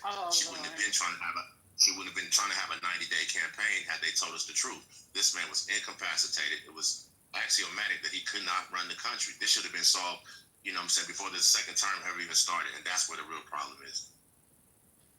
All right, nobody respond. No, nobody, please. Y'all really want to respond? No, let's go to Donald Trump. Let's go to Donald Trump. Let's talk about his qualifications. All right, cool. Okay. Wow. It's like, I don't get the memo. Don't they These fools, they are fucking retarded. It makes no sense talking to retard people. What are you talking about? Talking to you. Did you say something to it? I said, let's go. You should say. That's what I said. What are you talking about? I'm just catching up. I got a question. Is it true that they had actual guns on the street today? Like the military people in D.C.? Yes. Is that true? Yes. Okay. That's what I want to talk about. Yeah, let's talk about that. I agree. Because if they claim that the crime is going down and that everything is going okie dokie smoky, then why do you need to get the guns out? Huh? What's going on? Why? What do you mean? And they're in a support role, so a support role doesn't require you to have guns. So It's almost like it's about intimidation, not about law enforcement. It's crazy. it is. Do they have the power to detain and put somebody in a cell? No.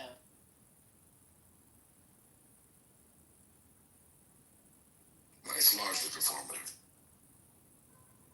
I mean, it's more than it's performative, but it's also about the creep, right? It's about a bigger, longer term project. Exactly. It's about people accepting having the military on the streets of American cities, right? I mean, it's so that when he does an open in San Francisco and the other cities that have been named, which I'm not as familiar with because they're not mine, that it's going to be okay. And it's like, oh, that's just what happens. Like nothing happened in D.C. Like why did it happen in Oakland? There's going to be stuff like that that's going to go down, and this playbook is so stale. Like it's so common, and like if you just literally, there's a book by Ruth Ben-Ghiat called Strongmen, which lays out this playbook like page by page. Like you can, you literally could see everything that's going to happen next, and they're not even doing it. Kind of terrifying. I mean, depends on which part we're talking about, but yeah. Right. Herbal, you can go fuck yourself. How about that? Well, we do have some guardrails on. We got to be honest. It's disingenuous to not state, and I think Patty stated, and this is a fact, that the governors do have to participate. You can't just bring it in. National Guard requires governor participation, so that's number one. I think we also activation though. Without the governor, it just has to be certain. He has to have justification. Correct. Absolutely. I think that when we have statements like no murders for the first time in 4.5 years in D.C. in a week, I think all of us should be looking at that like there has to be some type of solution. I lived in that area, in the area called Big Chair in Southeast D.C. off Alabama Avenue, and until you live in it, it's you can talk about it, you can go off the numbers all you want to, but until you live in it on a day-to-day basis, people really don't understand. And most people who live there are happy to have the help. We were talking about them being deployed only to areas like Georgetown and the high, Blair, Montgomery Blair, and all the up kind of. But don't you think that's a little disingenuous though?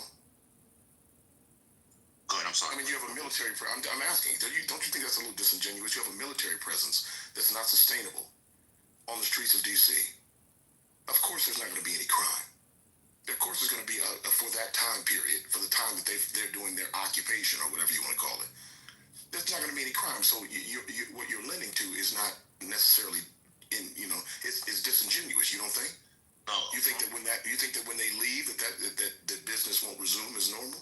Only because I'm from living in that area and I work a lot. And no, that's not what I'm asking you, brother. I'm asking you specifically. Do you think that when that military occupation leaves that area, in however many preset days that they can be there, do you think that business will resume as normal? So you're asking us to acknowledge the fact that there's no crime in that time period and that should be looked at, but that's not a sustainable effort. You're not going to continue to have the military in that area for good. Let me tell you why, and being from having come from that community, what we're not factoring in is not just the military, not just Trump. People are still people, and there's plenty of pastors, there's plenty of nonprofits, wherever, that just need a canopy of cover, just a moment of respite to be able to implement some programs, policies about 90 days, right? They're not going to get 90 days, though. It's illegal. They're going to say 90 days. Remember that 90 days? Exactly. Mention that? That's that 90 days I'm talking about. So what he's saying. So you're talking about 90 days. Let's say you got 30 days. What you gonna do with the 30 days? So we got 30 days. And like I said, if you haven't lived there, the pressure is unbelievable. I lived there through the regentrification. You know, unfortunately, when in my older days, I've been locked up in 7D. That's my community. I'm from there, right? We just needed a breath, just a moment, so we could put a plan, put a strategy together. I know guys who are boots on the ground right now who are trying to make a difference. So when this 30 days is up, the community will be different. So some of this coin is just going to be wait and see, but there are people who are there on the ground who needed this cover. I don't understand what you mean there. You know what? The crime has been trending. The crime has been trending downward, Q. I don't understand what you're saying. They've had this process has been that. What you all living there, so I'm trying to get you to see. This might be a little anecdotal, but living there, what you all call downward, just going by the numbers, is still unbearable. It's unbearable. Going down from 150 murders to 120. Unbearable from what year? Because nigga, if this is unbearable, then everybody was dead in the 90s and 80s. If you think that this is unbearable, then the whole we're not even existing right now. Is my point, stupid. That's my point. You see how dumb you sound? The reason why, because this has been going on. With that concept of reality, we wouldn't even exist right now if that was the case. If it's unbearable to that extent, we wouldn't be here right now. Because the 90s and the 80s were way worse than it is right now. The fuck is you talking about? You just made my point. We're not there. You made my fucking point, stupid. The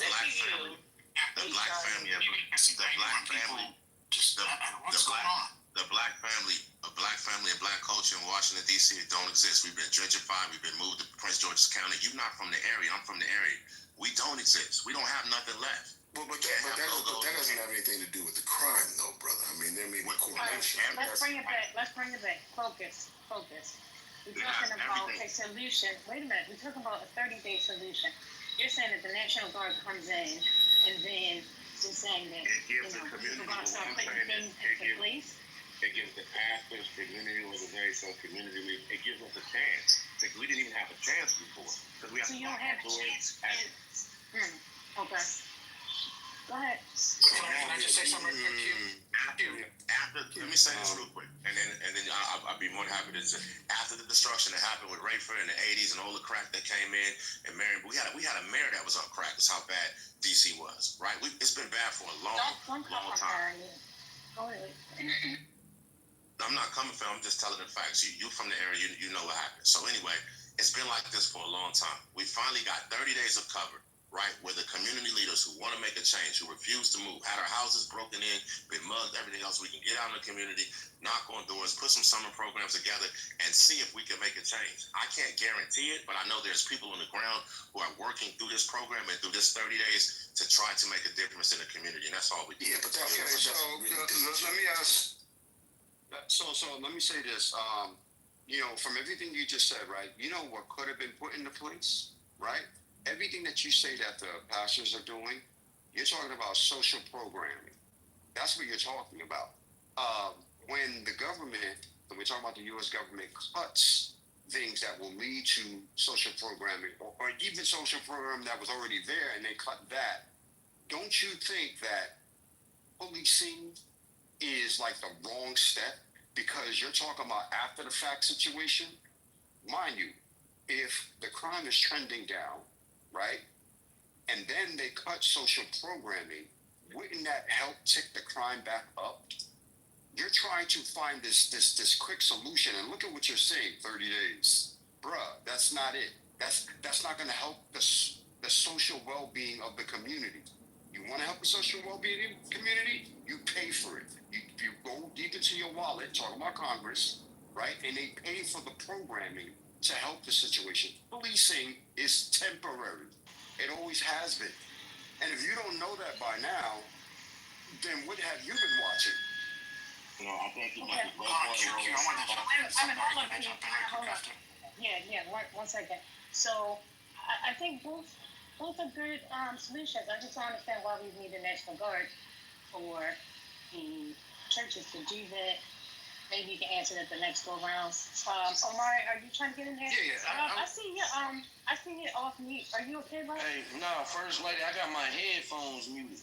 Okay, babe. Yeah, so that's all it is. I ain't got my phone in my hand. No What's worries. up with Omar?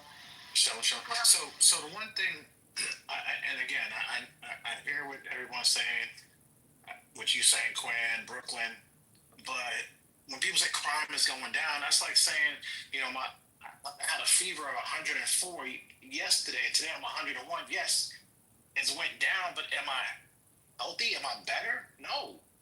I don't get why we're okay with 187, because they went from 274 murders in 2023 to 187. Crime is down. Yes, you can say crime is down.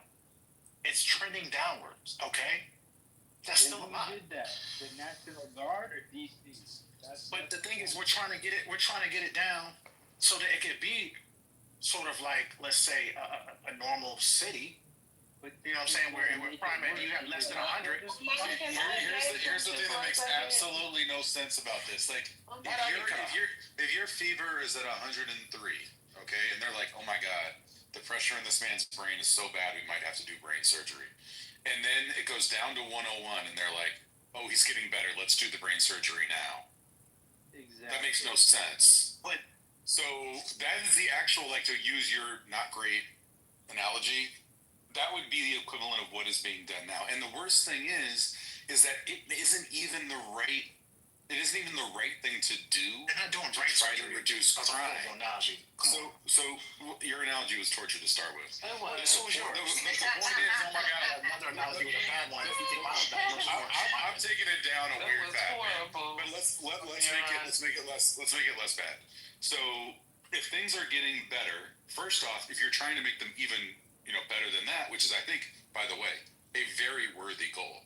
Like, as someone who lives in a community that is both safer than it was, but still not safe enough, I would love to see crime go down further in my community. I think that would be fantastic. That said, there is no evidence that putting the military on the street, especially when you put it on the street in Georgetown of all places, or in like Lafayette Square in these places, like, that isn't proven as a method for actually reducing crime.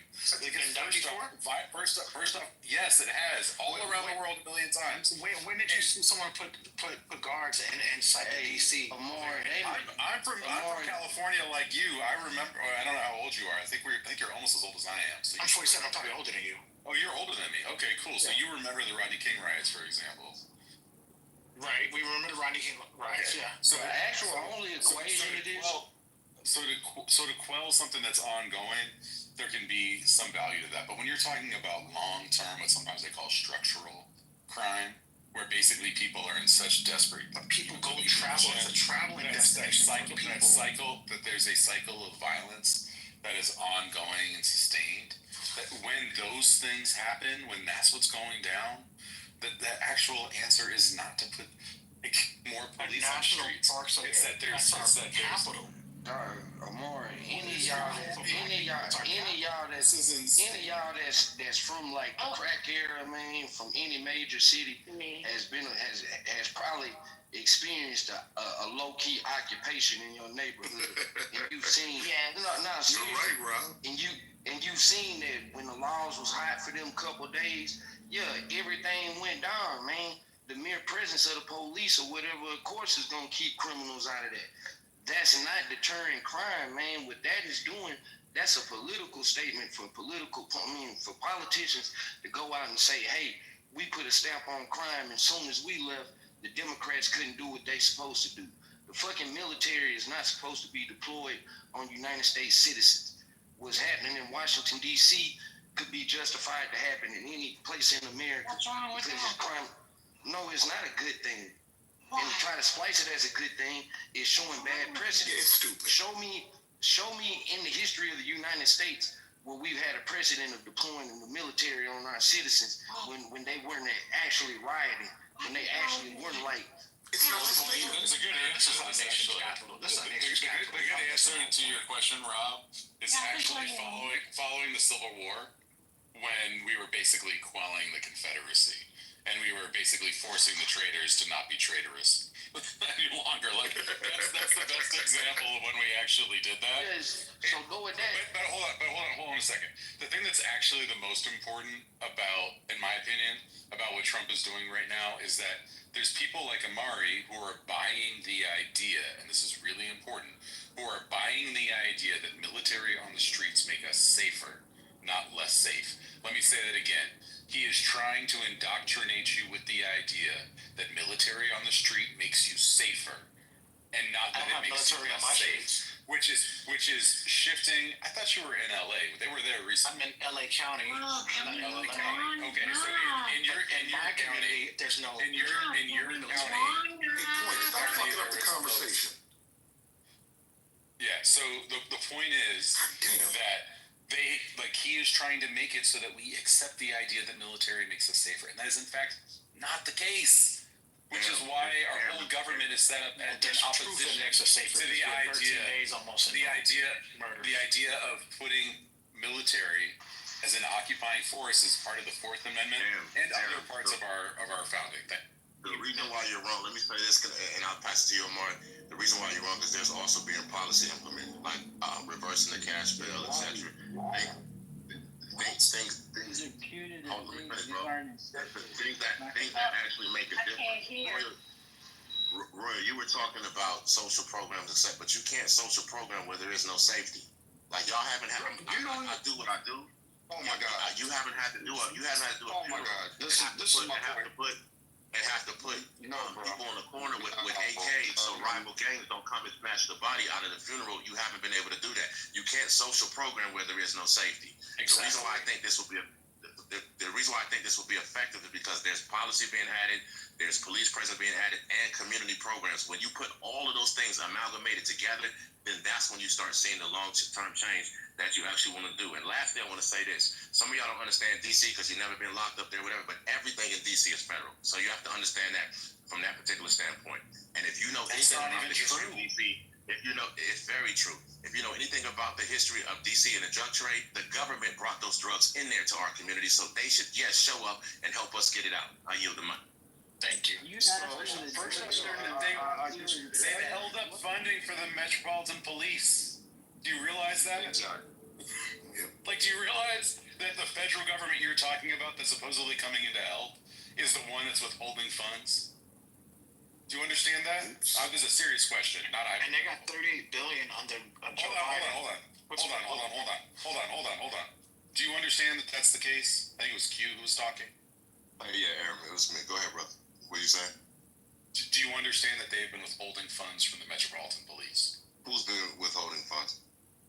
The federal government. The people who appropriate money to the Metropolitan Police. But on what basis? Okay, I'm gonna put an article in the chat. I'm gonna take this in good faith.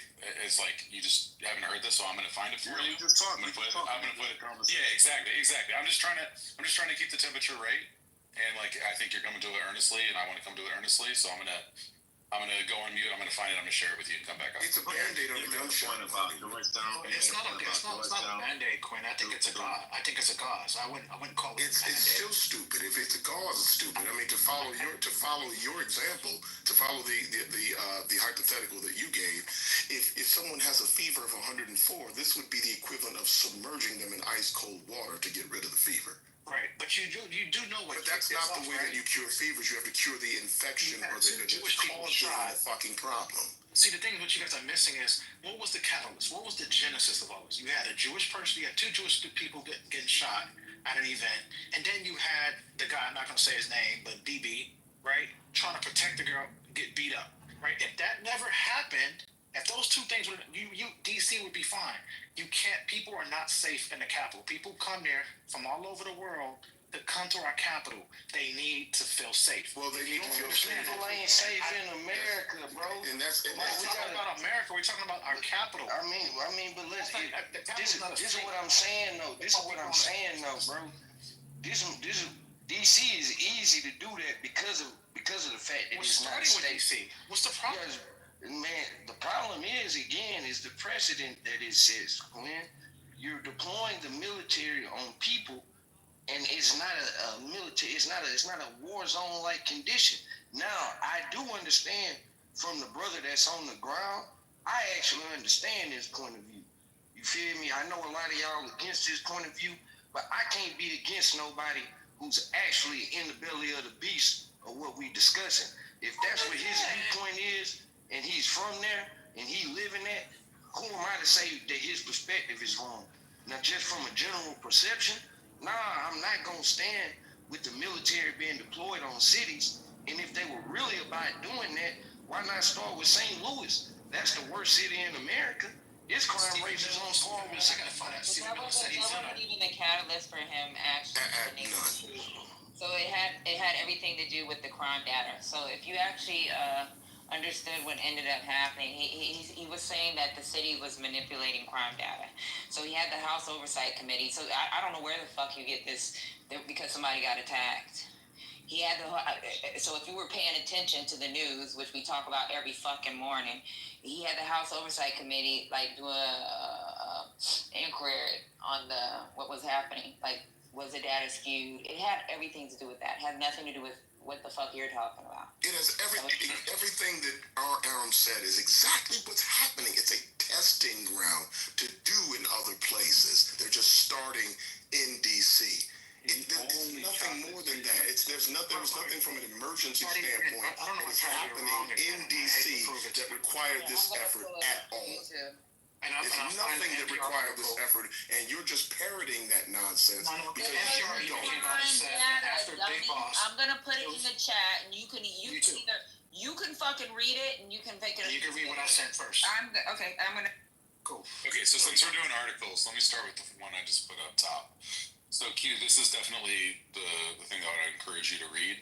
That basically talks about how because they're incompetent, they cut $1 billion out of the budget for DC, including a lot of funds for the Metropolitan Police. So the idea, and I'm just assuming you didn't know this, but I hope that you recognize the dissonance in them trying to say they're trying to crack down on crime while they've reduced the budget, not just for policing, but for other city services as well, which contribute to crime reduction.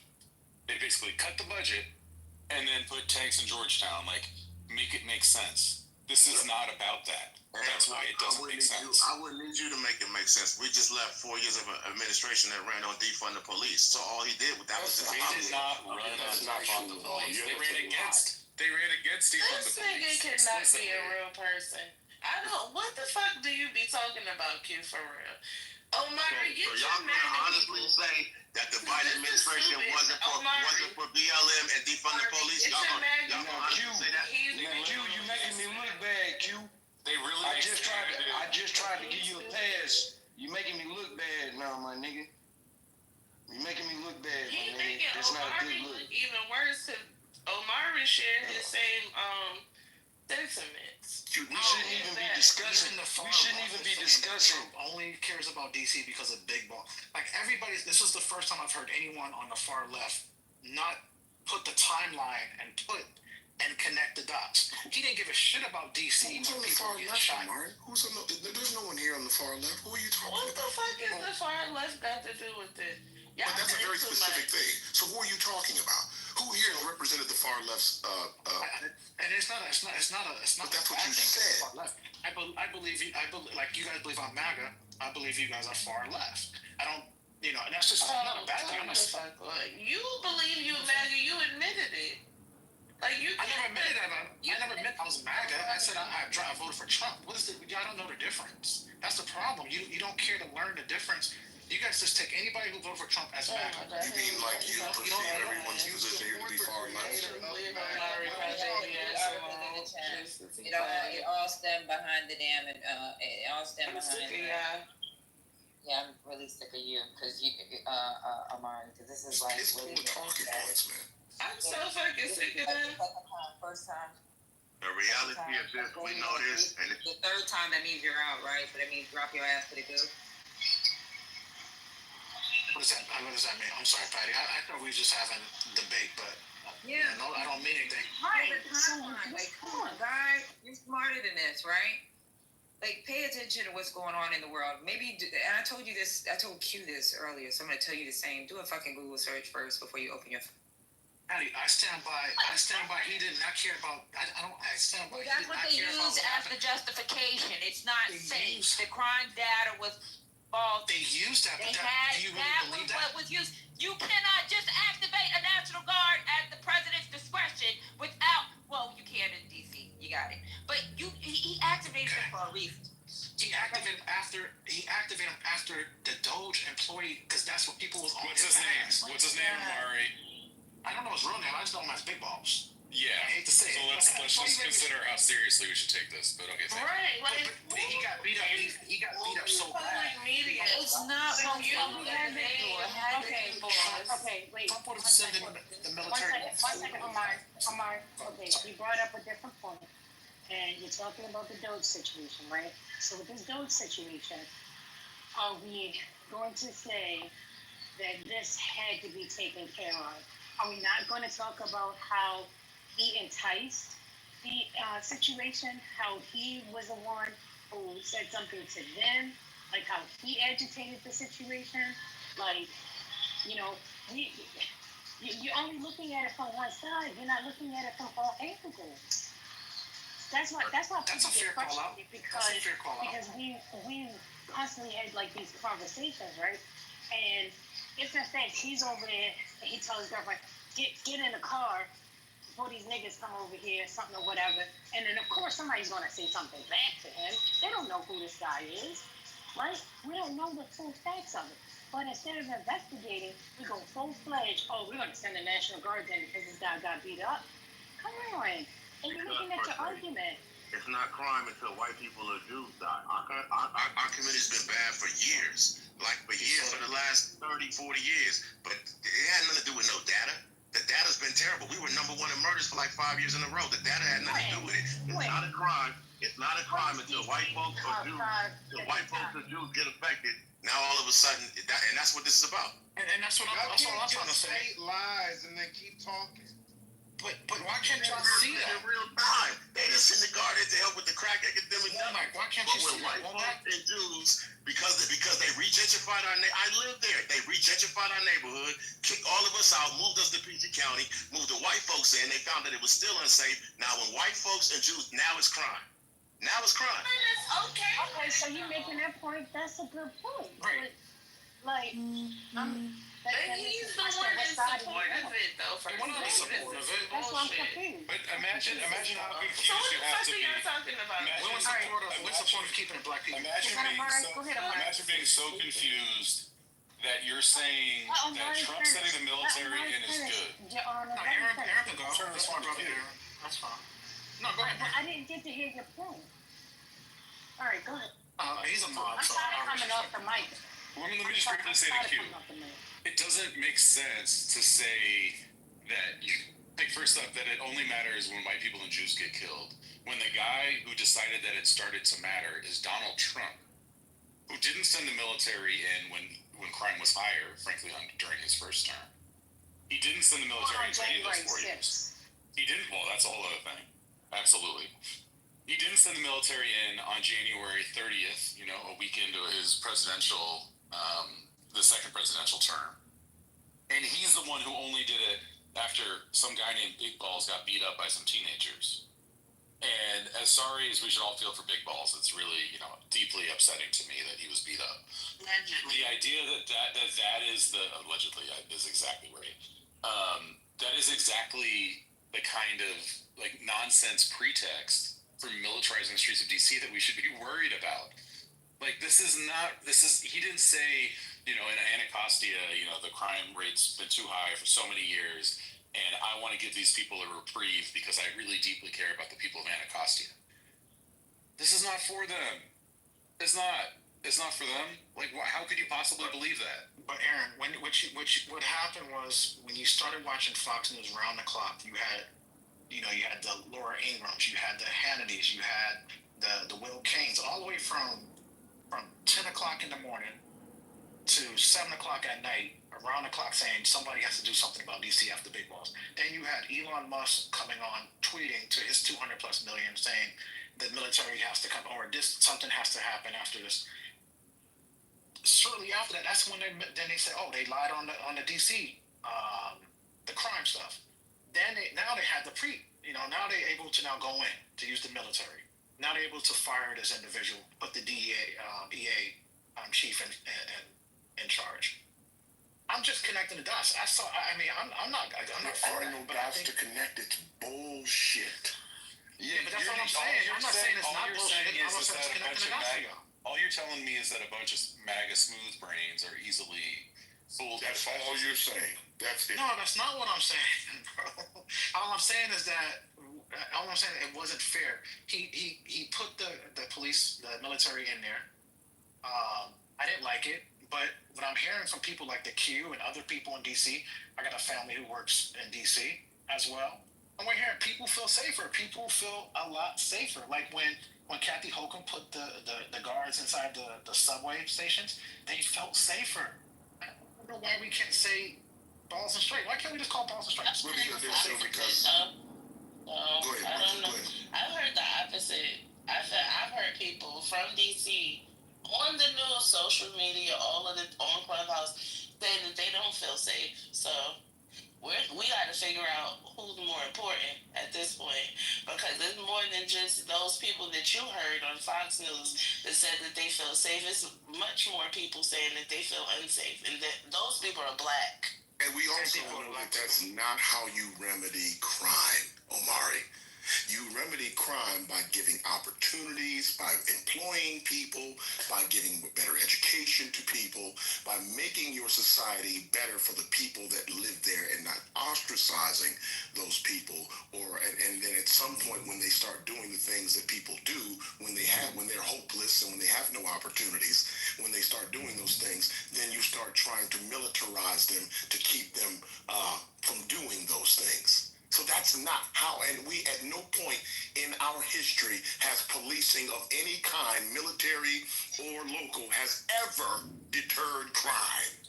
So to believe that you are a foolish man. Crime is going down when we started having more police. I live in New York. I'm going to tell you, those cops being on a platform, like, it's perception. It's strictly a media perception blitz. Like, that's not like the reality of it. And again, I live here. I take the subway all the time. Like, that was a stunt. It didn't change anything. That's not how you do it. Yeah, I think we're losing the fact that two things could be true at once, right? And I'm telling you the answer from doing this for a while, y'all, we need everything. And just ask people, let's just put our politics down the side. We need policing, we need policy, and we need we need social programs and people making a difference. It's going to be a threefold cord of everybody braided together that can actually change a community. We're trying to point to one factor and think that this is going to do it by itself. No policing won't do it by itself. No one is pointing to any one factor, brother. We even said that.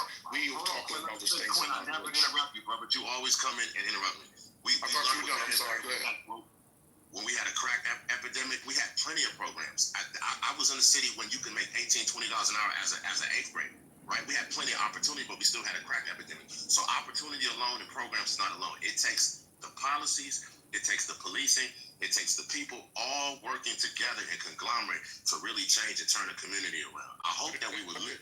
No one is contesting that, though. That's what I'm saying. If I gotta come off this mic one more time, I swear to God, I'm gonna boom this room. I'm gonna lay my mic right here. Thank you so much. Excuse me, sir. Don't interrupt me while I'm controlling the space. Thank you. I thought you were giving me the space to speak. When I say it is, it's okay. Just 1 second, sir. Yeah, let's just let each other finish, please. I appreciate it. Thank you. I'm sorry, sir. Go ahead. Continue. Carry on. And then CEO, are you trying to get in there? Whenever you finish. All right, go ahead. All right, thank you. So, like you said, from being boots on the ground, y'all, this is bigger than bipartisan politics. This is about our people, and we need a lot of help. Our kids are suffering from COVID. Kids are 2, 3, 4, 5 years behind that may never recover. And Quinn is right. They need opportunity. They need programs. Some people not. From just COVID, from being out of school. What we were able to do. One of the things that we did during COVID was we actually opened our own school. COVID. This is great. You are. No, what kind of machine do you have? Brooklyn, what's going on? Brooklyn. Okay, y'all want me to boom the room, right? That's what you want to do. Y'all gonna blame it on Brooklyn? Because Brooklyn is the person that's interrupting right now. Stop! It's not finished. We can argue. I was just saying. From being on the ground, Quinn is 100% right. Everybody's got a piece of the answer, a piece of the antidote. But if you bring your piece with my piece and this piece, some of the crime that you're seeing, Brooklyn, is because we have kids who are displaced in high school, etc., that are what Quinn was talking about, that are without opportunity. A lot of these kids, if they're not going to go to college, they need certifications, they need trades. Y'all, it's a lot that has to happen for this community to turn around. The policing is only one part, and we need it. Because we've been overrun with drugs, we have a broken family structure. There's so many things that order and policing is required because of where we are at this point. 15 seconds. And so, in order to say, I'm just saying this, and everybody, we have to understand that law enforcement, the reason why they're in Georgetown is because so that the local law enforcement can focal and localize and centralize on the area that are most crime-ridden, so they can be policed by the people who actually live there, not the federal government. So it's smart. It's actually smart to take the truth of the areas that are more suburban or more affluent, and let the local police officers who know the people focus on that, because they haven't been able to focus on their immediate. Thank you. Time is up. Thank you, sir. If I could add, okay, is it my turn, First Lady? Yes, sir. Go ahead. Yeah. If I could add, your points, Q, I would agree with you. You know what I'm saying? I don't want to be contentious, but I stand where I stand. But you said we need policing. We do need policing to serve and protect the people. We don't need a military in these cities. And the reason he's putting the military there is not about just making the city safe, because it's not sustainable. And Governor Pritzker in Illinois had a press conference today with a big group of people talking about the lawsuits that he's going to file as the military prepares to go into Illinois. So what the government needs to be doing is partnering with cities and partnering with states, strategically trying to work the crime down instead of trying to steal credit. But I think it's worth mentioning as we talk about the multiple tiers and how to comprehensively approach upgrading and changing our cities. I think it's worth mentioning that neighbor to D.C., Mayor Brandon Scott, who just recently is responsible, it gets credit for reducing the Baltimore's homicide rate by 62%. And it was said that it hadn't been that low in Baltimore since 1978. How did he do it? By investing in the youth and putting resources in the community. And he said it's scientifically proven that if you do that, crime goes down. So shouts out to Mayor Brandon Scott over there in Baltimore, right next to D.C., for doing it the right way. See, and that's the point that I was trying to make earlier about all types of social programming. At the end of the day, like you brought up, or someone brought up, what are you supposed to do with the gang members? Well, the gang members wouldn't exist if social programming opportunities were in place. Like, they just wouldn't exist. The reason why they're gangs is because they're doing illegal activity, mostly to do with monetary gains. That's what it's for. So you get rid of that aspect of it, right? Then there won't be any gangs, or there'll be little gangs. The only people who be doing crimes are people who actually want to do crimes, and I don't think most people want to actually do crimes. So, this is just like a simple thing that we know across the board it works. Just like someone else said, I think it was QC who said it's scientific. At the same time, you have areas in the United States, suburbs, rural areas, who are not policed. The police only come out when, like, something happens or they're called. right? And at the same time, as somebody brought this up, hey, police really don't deter much. They only come after the fact, during after a crime has happened. So they come mostly in investigative situations, right? The police you might see standing on the corner, right? Yeah, they're there. They're a presence, and that's cool. But that's not where the crime is going to happen. The crime is going to happen where they're not standing, and that's a lot of space. So again, the way they fix this is so.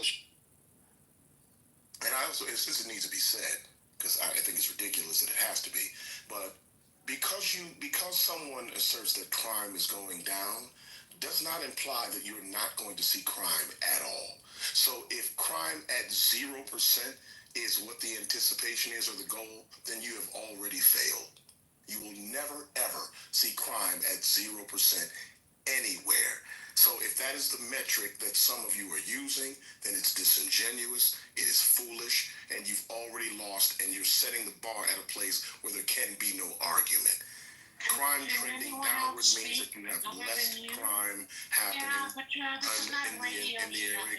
Can we actually keep the mentally deficient people in the audience, or keep them quiet? That would be helpful. So, I mean, it just in summarizing, like that's an unrealistic goal. It's not something we should shoot for. Not even something we should even talk about because it's foolish. If it's saying crime is trending downward, that means that something's being done to make it so that that we're having less crime than we've had at different instances. Just started reporting it properly as well. The concern, I think we need better metrics on how we collect crime data. I don't know, Quinn. I think crime going down, but 187 murders to me is not going down. So if there was 200 last year, 187 this year, just go up or down. Like, what are we doing? Good God, man! We're arguing with numbers now. Like, I'm not ready for 1984 and 2025. I'm not for you to be proud of, Amari. It's trending downward, which means whatever's being done, we should continue to do because we don't even know if it's reported either. Like, well, you don't know that, but the point is, why should you for murders we do? To be fair, there are things like rape is notoriously undercounted for a bunch of reasons that I'm not even gonna bother explaining right now. But murder, there's a dead body, y'all.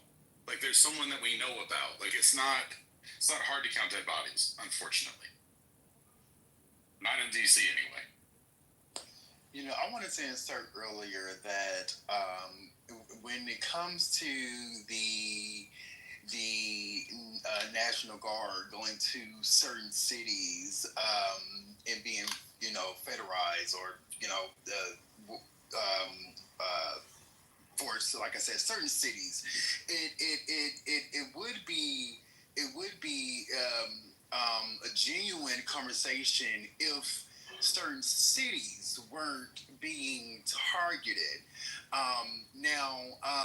Earlier, I believe, either it was earlier today or yesterday, or I want to say last week sometime, Trump was asked by a reporter, is he going to send troops to, red states or, red cities? And his answer was, sure. But majority of, he said, if you look at he said, sure, but it's not a lot of them. He said, if you look at the top 25 states, he said most of them are basically Democratic. And so I researched it myself because I love researching things and, fact checking or whatever have you. And on the top 25 most, violent states, 13 of them were Republican and 12 of them were Democrat. So if we were actually having a genuine here in America, he would not be targeting blue cities. He would be targeting both red and blue cities, or red and blue states that actually have high crime rates, and not just things that do not cascade or. I was not done talking.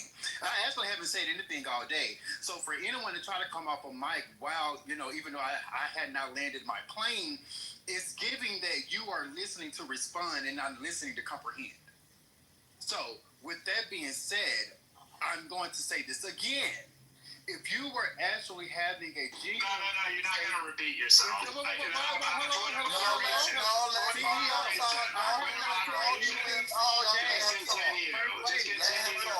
Just continue your thoughts. Patty, just continue your thoughts.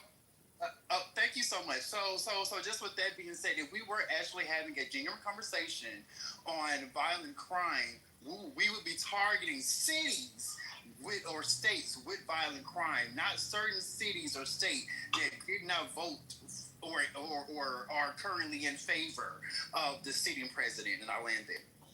Anyways, but like I hear your point, but the problem that you're missing, he doesn't like Democrats. Democrats have been trying to trigger him, troll him, and guess what? He's going to make your life hell. He's what they call flood the zone. That's why they're going into LA, bringing ICE in there while the governor's speaking. What the part that you don't understand? Himself. No, you guys have been. He brought it on himself. Let's let Amari finish. I want to hear the insanity. The insanity is this: when you guys spent the last almost decade trolling this man, you don't think he didn't come back to get his lick? You didn't think like y'all was really gonna sit here like he was gonna sit here and be like, wait, is that the job of a president to go back and get leaks?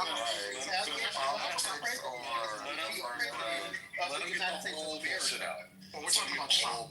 He's a petulant child. I mean, we all know that already. So the fact that you guys didn't know that, you guys don't actually know him. The fact that you make space for him with an adult. That's an adult, the adult man, the leader of the free world. So and you're making space for him to get his lick back. Like, come on, bro. Like, you can't hold a grown man accountable. Like you wouldn't allow a grown man to come to your job and say, I'm gonna get my lick back. He would be fired immediately. But we're letting a white man. This is the epitome of white privilege because he's gonna get his lick back. He doesn't like y'all. The governors of these places are white for the most part. He's going after Los Angeles. It doesn't matter. It doesn't matter. What I'm saying is the childishness that you're willing to accept, that you're willing to excuse as a grown man. Listen, as the childishness that you're willing to excuse as a grown man. Oh, so what? You don't think he's gonna get? Why is that even a conversation? Sir, he didn't put nobody. He's a billionaire, a fat ass white billionaire. He didn't get nobody. Nobody put him through hell. You are a grown man. You are a grown man making way for another grown. Can you stop? Can you stop interrupting me, please? You're a grown man making excuses for another grown man to get his lick back as the leader of the free world. This is where we're at. And y'all think like somebody is gonna respect y'all. Nobody's looking for your respect. Like, are you serious? They wouldn't even allow this at McDonald's. You can't go to McDonald's and say, hey, yeah, I worked here 4 years ago and y'all pissed me off and I'm here to get my lick back. You would get fired from McDonald's for doing that. You would get fired from any other job. But the leader of the free world is allowed to do this. And you get black men, grown-ass black men, who back him and cheerlead for him. Right. Like, this is where we're at. The crazy part, though, the crazy part about this is that, guess what? All these red states, let's talk about St. Louis, Missouri. Let's talk about Birmingham, Alabama. Let's talk about Tulsa, Oklahoma. Those places got high-ass crime rates. But he ain't in none of those. He's been in L.A. He's been in D.C. He wants to go to Chicago. Wonder why. But these red fucking states, they out here murdering people left and right. What the fuck are we talking about? But you out here caping for this motherfucker. Yeah, look at Omaha, Nebraska. They had like a 50% rise in crime. Indianapolis, one of the most terrible cities on the map. He's not doing any of that, but he's gonna continue to do it to black people because you have coons like Omar or Axel, whatever his name is, that is gonna say, oh. Yeah, they're gonna figure out an excuse for anything that he does instead of just being able to say, "Yeah, I don't like that." This is, you don't even have the balls to do that. You niggas are sad, bro. The thing that's crazy about the summer from Amari is that Amari also, like, dude, I remember being on this app with you and you defending what's her name who got shot at the Capitol on January 6th. And like, now we're talking about that's because I knew her prior so to that. It doesn't matter if you knew her or not. She was trying to climb. She was trying to climb through a window in the U.S. Capitol. That was her personal decision. Hold on. She was trying to climb through a window at the U.S. Capitol, going towards, like, in the middle of a riot. Trying to go where there were people that you should not go to. I did not. Let me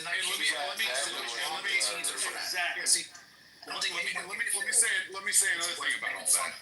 If all of a sudden we're in like lick back politics, like, you know what the Democrats should have done after fucking January 6th? Like, oh my God, they should have been sending should have been martial law in every Republican town in the country, you know? Like, it should have been like open war against, any of these communities that sent more than one person to January 6th. And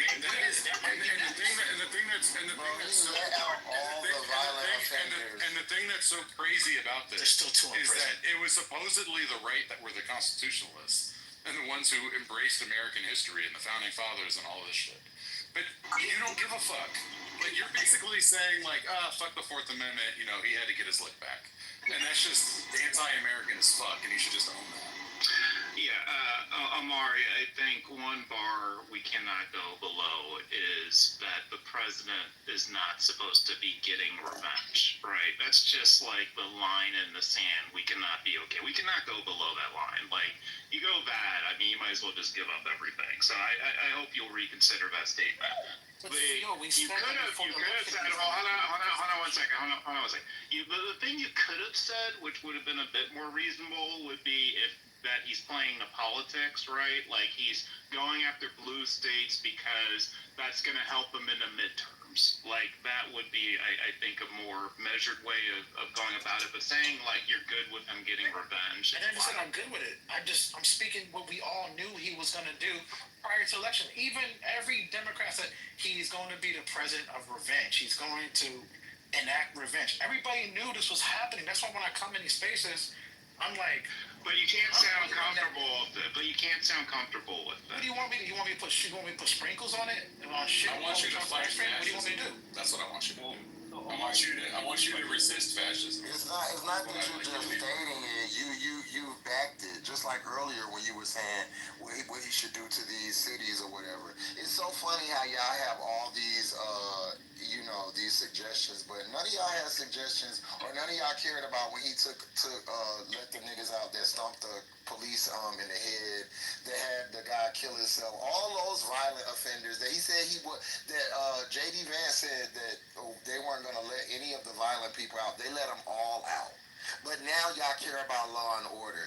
You motherfuckers are, this is why I treat y'all like y'all do. Everybody else can play with y'all, but I'm not. That's fine. You're right. So, like, while you sit up here and talk about what should be done to black people, while all these fucking hillbillies ran up there and stomped out police officers, fought cops, ran all over, your patriotic liberties and all of that, all of the shit that you're supposed to care about. But you only care about getting the cops to run through Chicago, Atlanta, and Detroit and jump on niggas. I hope you're the first one that get jumped on. Not just that, the DC police officers that were trying to defend were trying to grab their guns from them, calling them niggas. But he's out here defending this fucking coon. Yeah, but they also let him in the Capitol as well. And that's why we gotta call you guys on your bullshit. We gotta call you on your bullshit, man. Yeah, it's so excusable, bro. You sucking on a dick is just not a good look. Well, so are you. And there was a reason why they was like, fuck it, you gotta let them through, because it was overrun. So you wanted them to be stomped on and fucking more of those police officers killed, right? That's what you wanted. Yeah, what would your pussy ass do if you were overrun? Are you fucking crazy, dude? Have you seen White House down? What you think you do? You need to protect the Capitol. Like, that's embarrassing. You took your big greasy ass That's crazy because Trump's defending the Capitol now, but couldn't do it then. Man, you cannot. The police should never. This is the reason why the police can't even do nothing in D.C. You couldn't even protect the Capitol. They can't even protect the Capitol. Shouldn't the National Guard been called in? People. It was a Capitol Shouldn't the National Guard have been called in, Amari? They both have struggled to keep people safe. They struggle. Coon ass up. Like, I hope y'all niggas is the victims. Honestly, I hope y'all be the ones. Amari, I want to see one of them. Hey, Amari, I want to know. Democrats first. Hold on. You said that Democrats trolled prior to Trump saying about the birtherism with Obama. Point to me. Why are we going back to Obama now? I thought we said we weren't going to do that. No, listen to what I'm saying. Listen to what I'm saying. You said that the Democrats started trolling him first. Prior to the birtherism, show me a time when we were picking on him because he didn't deserve it by something that he said on his own. Show a time. Like, he brings it on himself, and you're like, he needs to do this lick back. He brings it on himself. That's what everyone's trying to tell you, bro. We're talking about actual where he had to be, where his first presidency, the first 600 plus days was Mueller time. I'm not saying anyone in this room, I don't see anyone in this room who had that stupid beer can with that fucking retard Robert Mueller on as their PTRs. You basically, he's getting back. And that's what it is. I don't know what to tell you. What you want me to do? That was all Republicans, Amari. And you it was a Republican AG who put Mueller in place. It wasn't Democrats. That idiot. That was Trump's Sessions. I'm sure Mueller is smarter than Jefferson Beauregard Sessions III is a famous Republican. He's a famous Republican. He was a Republican senator from the South. Rod Rosenstein was, and he was like the first person to support Trump. All of them were Republican. Let's not act like established Republicans are Trump supporters. There's plenty of them. Because you keep bringing up shit and you don't even know what you're talking about. Now it's strike three. What did I tell you on strike three? Can I get 4 strikes? Hold on, real quick before you get the other strike. Patty, you want me to drop a link? I'll put it in the chat. Can I get a 4th one, please, Patty? Well, Amari, I just want Amari, know who Jeff Sessions is, though. Okay, he's super conservative. He ain't establishment, and he was the first Republican senator, I believe, who came out and endorsed Trump.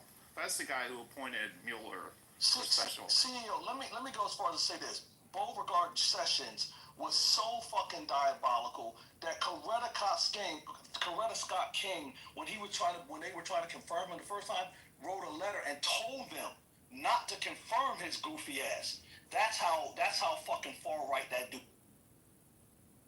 We found out he had to get away from Trump. Imagine that. He said, I don't want to be bothered with Trump. But y'all still rocking for him.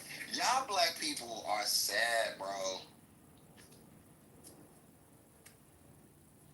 He did keep Stephen Miller from Shut up. Like, why? Stephen Miller, goofy motherfucker like you are. That's why they kept him on. Wait, Amari, you like Stephen Miller? Nah, but he do be making me laugh though. when he does his talk. The Democrats. What the fuck is going on there? He said the Democrats are responsible for the murder. You know, when y'all can see it with his hand up. So you're entertained by his goofiness? Because that's exactly what he is. He's goofy. He literally thinks you're entertained by Hunter Biden. I think Hunter Biden. I'm not listening to that. Like Hunter Biden. I love the Biden podcast. Hunter Biden, when he did that podcast, that was the man right there. I was like, Hunter's all right in my book. Bro, shut the fuck up. Hunter's all right. When he was like, fuck this person, Hunter's all right. He does sound like y'all niggas. I love y'all niggas. Trying to crucify Hunter Biden. We don't even say nigga around me. You sound like Trent inarticulate. Yeah, he sound like oh my god. I love Hunter Biden. He really makes me laugh. So y'all like, you are such a fucking. You're not black until. I'm not black. Okay, Joe Biden. Okay, I'll be Joe Biden. Joe Biden is blacker than you, hoe ass nigga. Skin folk ain't your kin folk. Let's keep it real. Corn pop. Okay. You just come in here blowing dick like, yo, but that's what he did. But so what? I'm just telling you guys. So what? I'm just telling you guys. I hope they snatch your big goofy greasy ass up out of a car and beat the fuck out you. They gonna do that to you first, though. You're not. And you gonna hit him with the in a part of your palm? You broke. I got a little money. Okay. This is the worst part about this, like this phase right now, is that there's all these people who think like fascism's gonna skip them over, which it definitely won't. They love to get cool. Like, what are we doing? They got the man who had the Trump restaurant. They definitely getting your coon ass with that badass lineup. They think if they bathe in the coonery, that like fascism is just gonna pass them over.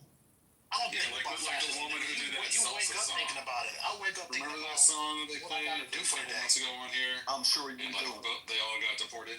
Yeah. Oh yeah, I will vote for Donald Trump, and then they all got deported. That one. That's the one. Mm-hmm. I could care less if Donald Trump died today. Crazy. I would not lose sleep. Okay. I'm sure you voted the same one. But you voted for what he said. I'm allowed to vote for whoever. Because I want. And we're allowed to hold you accountable. Right, we're allowed to hold you accountable for your fuckery. What are you guys? What is it, Dark Knight? You guys gonna hold me in court? Absolutely. Ice next? And call me fucking Bane. Absolutely. We're gonna say mean things to you on the internet tomorrow. Call me Bane, because I want to be the Bane here just I want to hold you accountable for your coonery. Good. Do it. I mean, there's no reason why people should hear you say this kind of stuff, which, by the way, like, threatens lots of people I love. Like, the idea that he's president is not without consequence for me. Fuck out of here. Are you serious? Like, there's already lots of examples of that in my own life. People who have lost their jobs, which they had worked long and fucking hard for, and have done all kinds of amazing work in the federal government, or you name it, like all kinds of stuff that people have been impacted. People's businesses have shut down because of the logistical nightmares he created as terrorists. And it's gonna get worse. Like, I know people have been deported. There's no reason People were shut down when whatsoever. COVID. Like, people lost their businesses and their jobs. You were the one person that was saying, well, because they can't get the vaccine. Like, you were the one that was booty clapping for the vaccine. What's going on here? Like, you actually have no room. I've never actually talked about vaccines. Yes, you have. You were saying because you know why? Because the conversation on this app about vaccines is actually the worst conversation that's ever the military people. You it was shit stunningly bad. You don't have the space to talk to me about anything because you guys were okay with a million and how many people died of COVID? How many? A million and what? Probably 1.8 million. 1.8 million people died. Okay, so 1.8 million people died. Around there, give or take. So a response to something that killed almost 2 million people is something that actually has some kind of reason to maybe push back on it.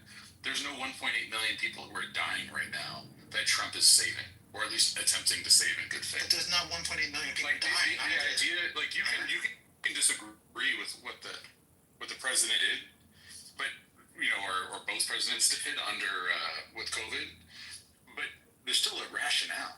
The rationale for this is just Trump-like power. Like that's it. That's it. He just likes power. He just wants more power.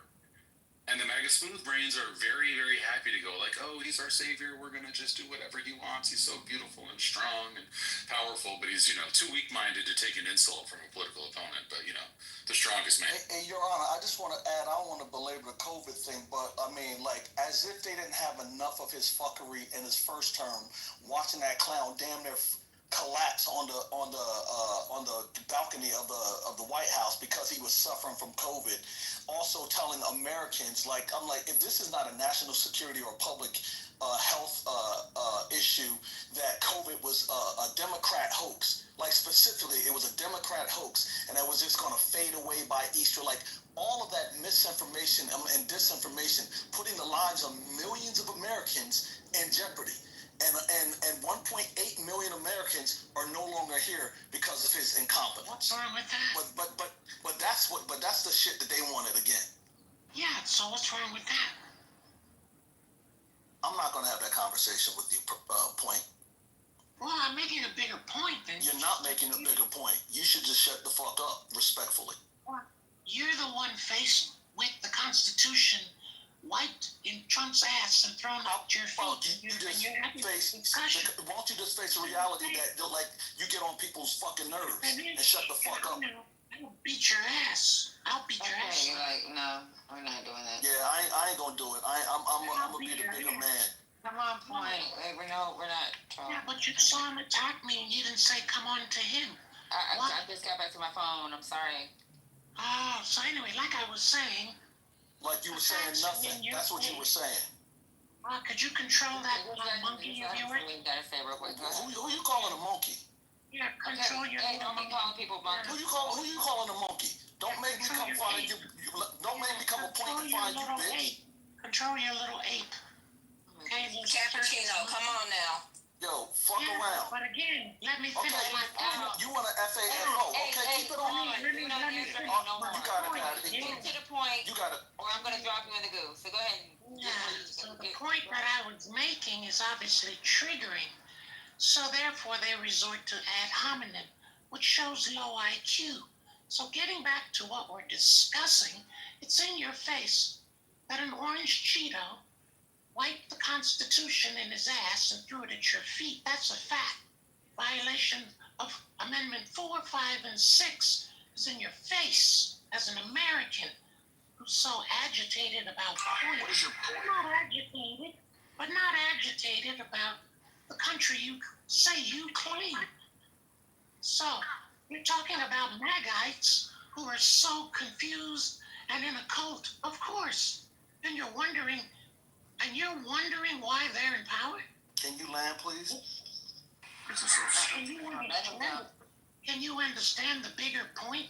The point is it's in your face, and you're mad, and you have no defense. That's why you're angry. I'm not angry, Point. Oh, you're just doing ad hominems because you're triggered. I'm not doing ad hominems. I rest my case. Yeah, thank you. And I'll beat your ass. Okay, sure. You want me to send you my address? We can find out. Let's not do it. No. Definitely. Nope. You go. Yeah, I want to pull up. Hard pass. I welcome pull-ups. Well, me and Point will go out to lunch. I got no problem with Point.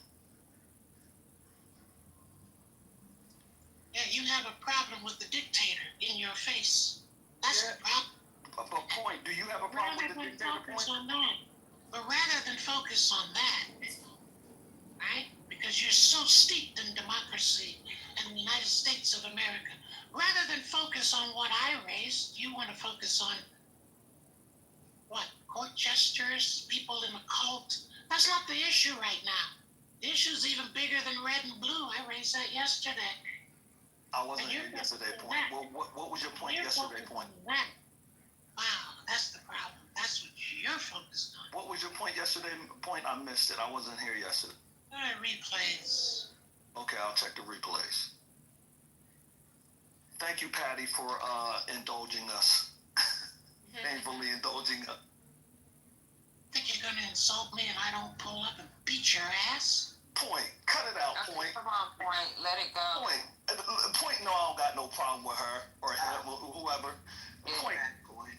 Which is also part of the problem and the delusion. Right, Coy.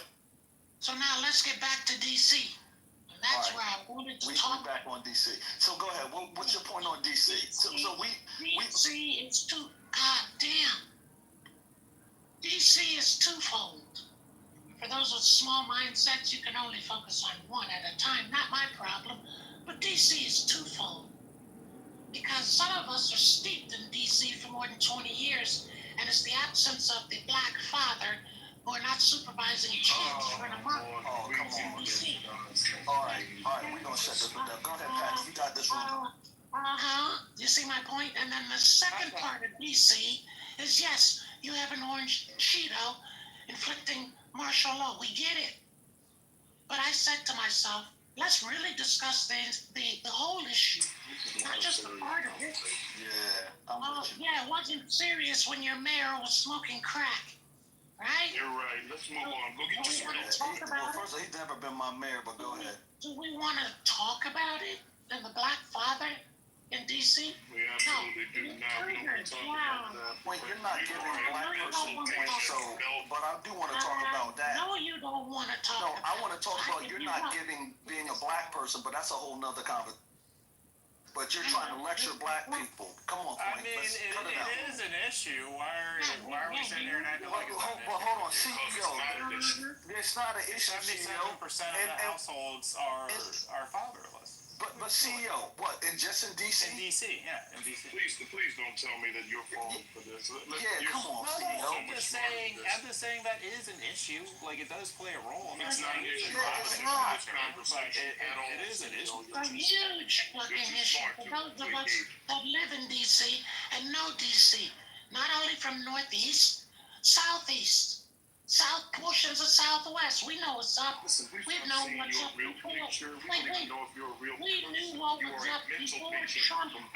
Before Trump got in office, we knew what was up in DC with absent black fathers. So don't fuck around and find out and try me.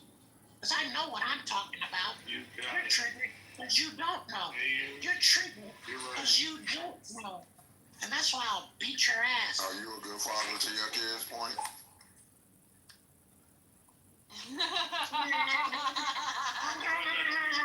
Control your monkeys. So much built into that. Let's unpack that. Yeah, are you a good dad? Your kids know that you walk around talking. How did your dad, your son feel when he get in a car? Oh, that And his triggered dad say, The fatherless homes in DC. You're triggered now. That's why I'll beat your ass, you little hurdy-gurdy monkeys dancing on a string. Fuck out of here. Do your children know that you walk around talking like a muppet for 6 hours out of the day? They're triggered now. Talk behind an app, Point. They're triggered now. Let's talk about the mayor that set the culture for decadence in DC. For drugs. The mayor of DC did for black people. For drugs and gangs. So let's talk about it. You want to go back? You want to talk about it? No, you don't. What is the mayor being on drugs? You don't want to talk about it. That mayor, bro. That mayor is the reason why black people have federal jobs in that city right now. Now you need the National Guard to help black men raise their kids. Don't you get it? Don't you get the Point? I would get it if you were actually being serious and you coherently made a point, but you're not making any sense. It's your kids. I'm with Quinn. National Guard You're needs from to help Bellevue. you raise them. Now you're triggered. Now you get my point. You need the National Guard to help you raise your kids, black men. Shut up, Ho. Oh, I hit a nerve. Oh, I hit a nerve.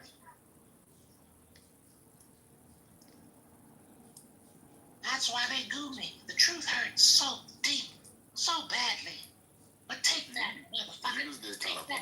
That's why my name is Point Taken. Take that, take that, take that deep. Motherfucker, pause. It don't be funny. Yeah, that shit is corny as fuck. But it was true. Yeah, but it was true. You could do better. That's why you can't address it. Notice you won't address it. There's nothing to address.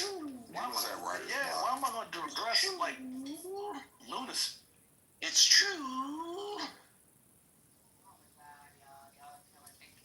You sitting on this app, fat shit, wherever the fuck you are, like nobody, like, come on, Point. Why are they so triggered instead of addressing the issue? Ooh.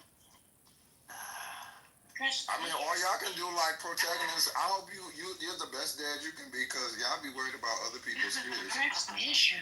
The National Guard will raise your kids. That's a learning right in my daughter. Yeah. Y'all niggas better not have no issues with y'all baby mother. No issues with y'all kid, because y'all always be in other parents' business. The black parents, the black dad. Nigga, you go get them. Y'all the ones who be hanging out with them. Right. Yeah, that's what's wrong. The National Guard. And none of y'all niggas better not hang out with no niggas that's not. See, that be the whole thing.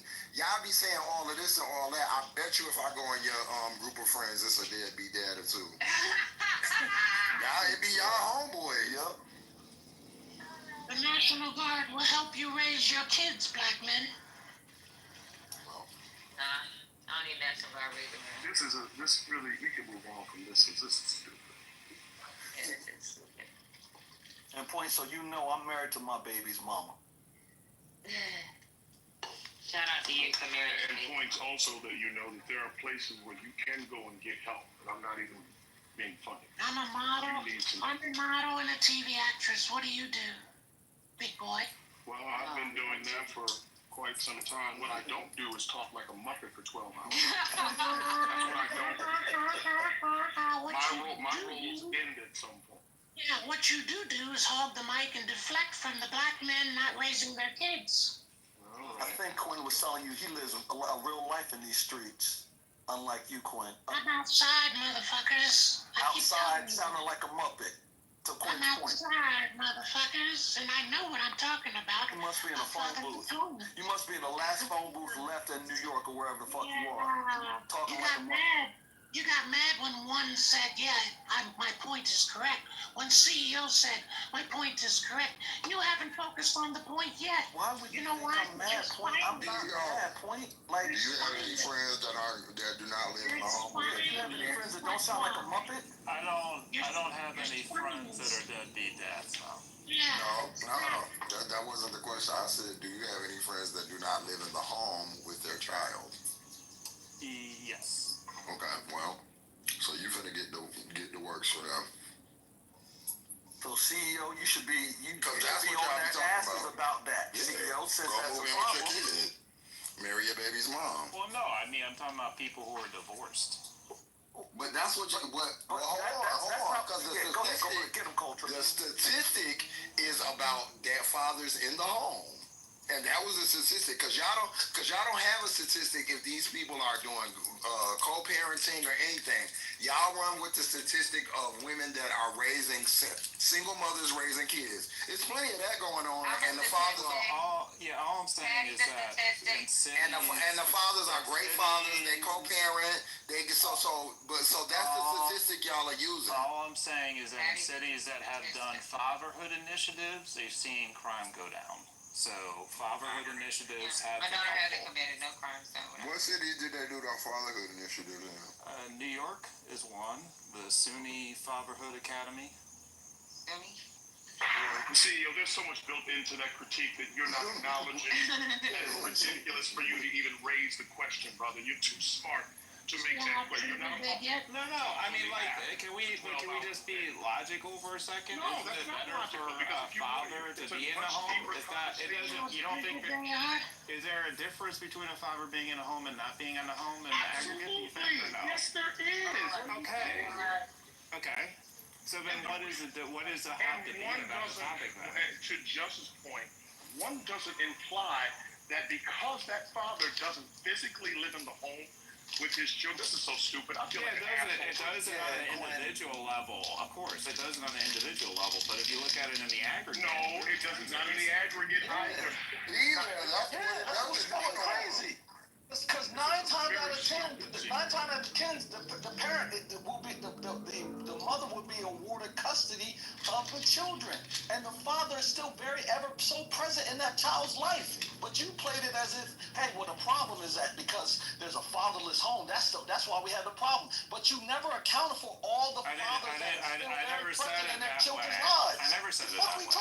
Well, I never said it that way, so you're just putting words. No, you did. Hold on, you did not preface it by saying. No. Because hold on. Because Point was coming at it like, well, the problem is that there's a fatherless home, and you're like, well, yeah, that is an issue. Then you try to delineate and say, well, it's because of divorce. So which one is it? Which one of those lines that we want to chase? You weren't even trying to hear what I was saying. Just asked me if I knew anybody who didn't live with her child, and I said, yeah, I have divorced friends. Okay, got it. I heard that. Okay. Yeah, I mean, you don't gotta have smoke with me for no reason. No. I'm glad. No, CEO, I'm glad we cleared it up. I didn't have smoke with you. I just kind of lost it because I was like, yo, why is he talking about divorced fathers? But no, when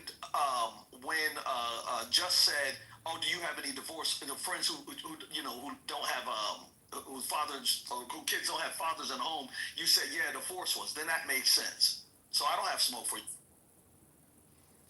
I'm just saying, y'all use this statistic that doesn't have any that has no depth to it. Like, okay, so that whatever the percentage is, don't live in a house with their kids. That does not mean that they're not good fathers or they don't have a relationship.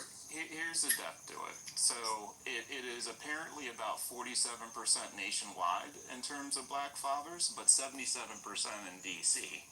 Can we agree that's a lot higher? And maybe that does play some sort of role, or you all think that's unimportant and it has no factor? So do you have the numbers of out of that 78%? Denial. That's what it is. Denial. Hold on. Let me answer a question. So CEO, how many of those out of that 78% are fathers that are still actively involved, like very present in their kids' lives? Or you don't have those numbers? I do not. Yes, I do not. I do not have those numbers, but like, and that's what I'm saying. So I bet you would be the same ratio as a 47%. Why would you bet that? Why would you bet that? Because that's how statistics typically work. So if it's 47% nationwide and it's 77% in DC, then there's probably a 30% additional gap in terms of the ones who don't have anything to do with a child as well. That's just how statistics typically work. If you just think DC is a magical bubble, and even though it has a much higher rate, if that's not a factor, I don't know what to tell you. Yeah, but you're not telling, it doesn't tell the entire story. That's the point I'm trying to make. I wasn't trying to tell the entire story. I'm not saying that you weren't, but the data points are, let's be honest here, if we can. Because first of all, a mental patient is the one who raised this question. That's number one. Number two is that when you introduce this, it's meant to diminish black men in general, and black people in general. It's meant That's not why I bring it up. I'm not saying that that's why. I'm saying that the purpose for the stat. First of all, let's start from the very beginning. It's a Republican talking point that evolved out of conservative think tanks. That's where the bullshit came from, along with the disparities about Chicago and about Baltimore and about all the other states. So that's where it evolved from. That's where it started from. Number two, the reason why it gets raised is because people don't have the wherewithal and the information to be able to combat it. It starts to diminish black women, and black men. To suggest that they're not being responsible, that they're inherently irresponsible and not taking care of their children. That black women are being left 70% with black children, and black men are all doing God knows what and not taking care of their children. That stat does not speak. When you state it, it doesn't mean that that was your intent. But even stating it in general is a reminder, and it speaks to people who don't have the information of the exact place where it started, CEO. That's my point. It doesn't give full context. It's meant to diminish. So when you say it without context, that's what it does. Yeah, and that's the point. That's the thing. You led with 78%, but you didn't give the real true number on how, like what's the breakdown of that? Okay, if 78% is the number in DC, what's the percentage of those fathers that are still present in their child's lives? If that number is 46, if you said that it pans out to what it may be either nationally or just in other regions, then state that number. Don't state the number that's meant to just make black men look like that they're just out here just being complete deadbeats. The number is to suggest that there is something unique going on in DC that is different than the average of the rest of the country. Is there something wrong with stating that? Yeah, because why would it be? What's unique? Don't know. The only thing unique about DC is that it's a black place. No, unemployment rates are higher than other places. Okay, that could be a factor. That's a unique thing too. There you go. That could be a factor. Right? That could be a factor. But one way to go about it is opposed to just arbitrarily debating about it is maybe lifting up the hood and figuring out why. Yeah, right? but that could be a useful exercise. Well, just You're right. It's not even driving the conversation. And it has to be doing is it's supporting the narrative. That's exactly it. And you have to do it. And listen, if you were to say that number, but this is the reason why this is the way it is. If it was a full conversation, but I don't know. Maybe we could discuss it together and figure it out. Then you shouldn't, and you're smart enough to understand. You shouldn't repeat things that you don't understand the complexity of. I disagree with that. It is an important detail that on average black men are not in 47% of homes, but in DC it's 77%. That is worth talking about. Absolutely. If you were making That's a word for comparisons this. to other places. I am making comparisons to other That's places. the whole problem. 47%. Y'all present it It's as 47% nationwide, 77% in DC. What do you like? What's your solution? What's your plan? Other than Fatherhood initiative. Several people have a fatherhood initiative. Oh, how innovative. But several people have just mentioned it, and so this is the thing with like that whole situation. If y'all gave a fuck for real, if it was genuine, then fine. Let's have the kind. But y'all be just saying it to be like.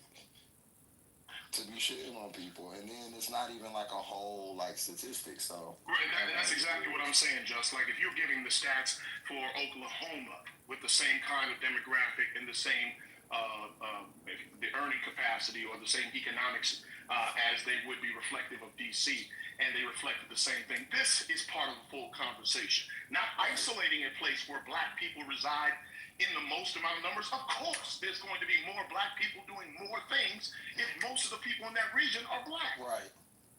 That does not account for a higher percentage. Yes, it does. This is within group. This is in group. This is in group comparison. We're making in group comparisons. You just said in group comparison nationwide is 47%. In DC, it's 77%. In group. Bro. In group. So there's a larger concentration of black men DC. It means for every 100 black men, it's 77 in DC, 47 nationwide. Okay, what are we talking about? Okay, CEO. You don't understand this kind of stuff. So riddle me this, CEO. I mean, if you were so bold to just state the number, okay, so then what's the further conversation is, you said, well, there's something unique going on, so then, but you never brought any other supporting claims of what that uniqueness is. It's just because we can discuss it. You said economics. You said economics. Great. Economics may be a factor. Good. Two things. I didn't make that. I was just giving the data point. Like I didn't know we were having a discussion. Like if y'all want to have a discussion about why it's like that, we can do that. We can do a discussion. Yes, I do. Yeah. Yes, right. So I don't understand why you because nigga, would you shut your ugly ass? There's nowhere to run from reality. You should discuss reality. I don't try to have a serious conversation. Yeah, I'm not debating that, but that's what I'm saying. So like you said that, and that's why you keep hearing us kind of press, because it's like we want to have that engaging conversation. Like you threw out the number. Want to unpack it? Let's unpack it. I'm not interested in having that conversation, and the reason I'm not is because people don't have it in good faith. It's stupid, just like it started out in this conversation. No, I hear you. If it was in good faith, but yeah, right. But it's not in good faith, especially when and then to try to act as if people shouldn't, like the blanket number should just spark conversation. The conversation's been had ad nauseum. The conversation's been had on a regular basis, and the general consensus is when you have that conversation, it's not being had in full. It's not being discussed in full because the point of it, my original point, is to diminish black men and black women, their role and responsibility in their children's lives. That's the point of it. So to start the conversation with that, and only that, means that you're also going to not trigger people, but it's going to elicit the response that we're getting. Unless it's being discussed in good faith, how it's introduced makes a big difference. Hey, guys, let's break down this Republican talking point. We can acknowledge that it's nonsense out of the gate, but let's talk about what's built into this. That's a good faith conversation, not one that's being introduced by a person who sounds like Janice from the fucking Muppets every time they come on the fucking app. That's what we're talking about. Okay, well, all right. So why not just say that and let's have the conversation? Because that wasn't the original conversation. It was introduced by someone being disingenuous. That's all. Okay. Again, you're assuming that he's being disingenuous. That's an assumption. No. I didn't assume CEO was being disingenuous. I said the way it's being introduced. I didn't assume he was. But as the conversation goes on, and the more he adheres to it, and it's just without acknowledging where it came from, is my point. I don't think that none of y'all know how to communicate, and I'm just gonna keep it 100 with you. Including you personally, including you, because at the end of the day, it's the fact you want to the conversation part that I'm having a problem on when I'm coming into a conversation is hearing, right, complaining about a conversation instead of having the conversation. And even as just said, Andre said, okay, well, let's have a conversation. We're arguing about why not to have a conversation. And then when we sit here and then we're just talking amongst ourselves, we're twiddling our thumbs. So, yeah, it might be opposition, and whatever reason it came about, let's just have a conversation. Yeah, it's like if a white woman or an Asian woman comes and sits down in the middle of y'all and says, "What? Let's talk about black women's wigs." No, let's seriously have it's not being presented genuinely. It's not like, oh, okay, let's break down why black women had to, wear wigs and all that. You're bringing it up to be funny. First off, Point brought it up to be fucking funny, so we can have the conversation. But Point brought it up before. But to say but we gave you the stats. You're talking about a city that is black, a city that is expensive, and a city that has been hit with several different things. Crack and heroin being two of the most major things. So if you want to talk about why it's like that, then we can have that conversation. But to be saying shit like, or to be alluding to, something weird about these DCs, there's got to be something going on. That's a very Republican talking point. And so when you hear black men getting irritated about it, is because that's how they do us. And so it's irritating. I've heard Point bring it up multiple times before, so I assume it's a meaningful point. I think it's very healthy to express that it's irritating, but why are we having the conversation? Okay, but if you're irritated about it, now let's have the conversation. Because he's a big black man too.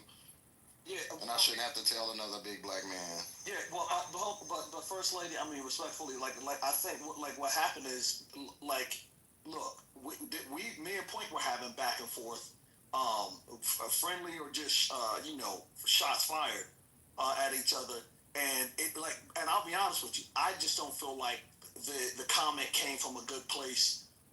No matter how many times Point has said a lot of things in this room that one couldn't quite take seriously, and where he or she wants to kick it off like it's some comedic thing to be done. The conversation if it was presented in a serious manner, maybe we would be having the conversation. So I understand why other people don't want to engage because of just how it was presented in the first place. Not just that, the number is skewed in the point where to make it seem as if black men and black women just ain't shit. Period.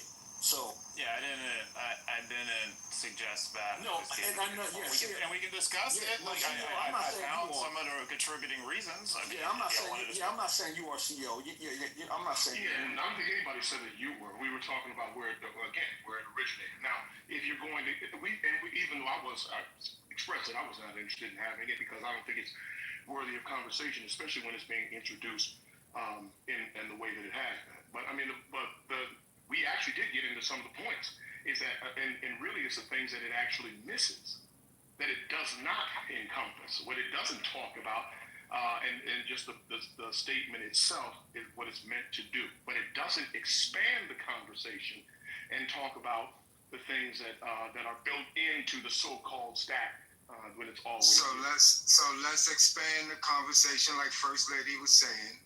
Several times now. Well, we've had that conversation ad nauseum, much like we talk to dumb people on a regular basis. I've been listening for an hour. I've been listening for. That's me a real thing. Seriously. Oh God, nothing. Y'all need to call me. Clearly, y'all don't have them inside of your heart. You just be on. Don't tell me what I be on. Oh no, I'm not. Because in 5 minutes you'll see. But go ahead. The thing is, I don't mind having the conversation. Y'all are too impotent to have the conversation. We don't mind having it either. We want to have it in good faith. An ejaculation. Well, then say that. If you don't. That's what we said. Okay, but and the person is agreeing to have it in good faith. This is a new person.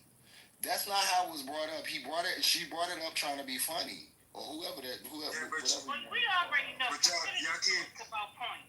Point. I mean, seriously. Y'all can't be getting triggered by point because point is crazy. Is a three-legged dog. Well, I don't have a problem with having a problem with conversation. I'm triggered by point. The problem I have is when is what kind of conversation are we having?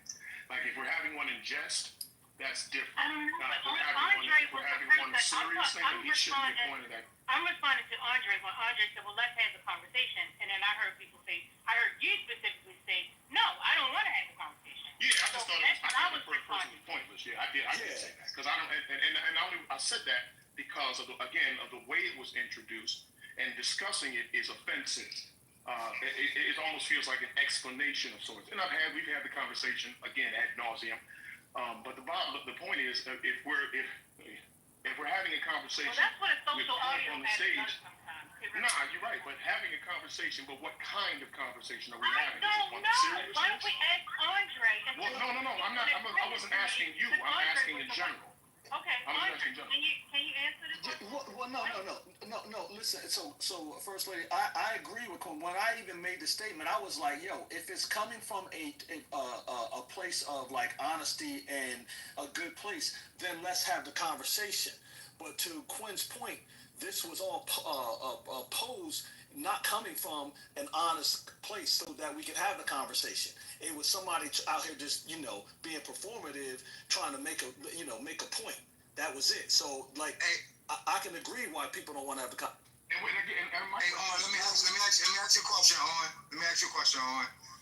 Because I think everybody on this app know Point, is a jokester, and she does what she's been doing it for years. Hold on, one second, Quinn. I'm about to ask. One second, Quinn. One second, Quinn.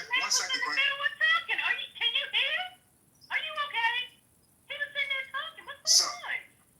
So what the conversation was initially talking about DC, and like Point said, she called him the orange Cheeto, whatever the case may be, and she spoke about two things that's pivotal in DC. One being the fact that Trump released National Guards in DC, and the other being a statistical fact that 77% of households in DC, black families, have no fathers in them, right? There was 2 points. So I don't understand where y'all was like, oh, it wasn't brought up in good faith. It wasn't brought up in good faith. She literally preferenced the statement by saying there's 2 things going on in DC at the same time. So now for the last 5 or 10 minutes, CEO has been saying, and I've heard any of y'all said CEO brought it up, not in good faith. He has been saying for the last 10 minutes, let's have the conversation. And all y'all keep saying is, oh, it wasn't brought up in good faith. It wasn't brought up in good faith. Well, the conversation should be had right now. The statistics are out there. It's 40%, 46% nationwide, 77% in DC, 60% of households are single-parent households are black, and 22% are white.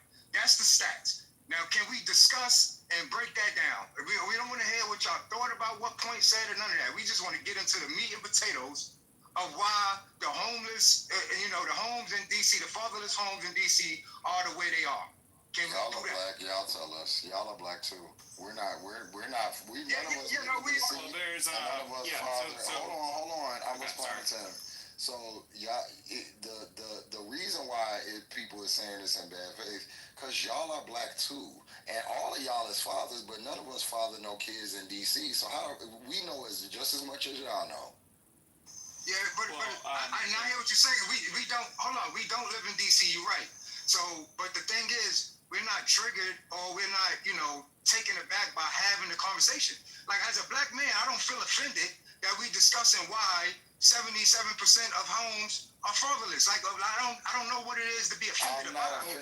Nobody critically, and I understand the human race to know that black people are not this alien form that we just do things that no one else does. I understand the history of America, and I understand more importantly the history of DC and its black history. So I understand all those components, and then on top of that, I understand math at a pivotal level. So I understand why all of these things go on, and I care about being black, and I don't want to when someone says something bad about the people that look like me, I don't just go, oh yeah, we are I don't do that. So when we have these conversations, I don't have a problem with having them.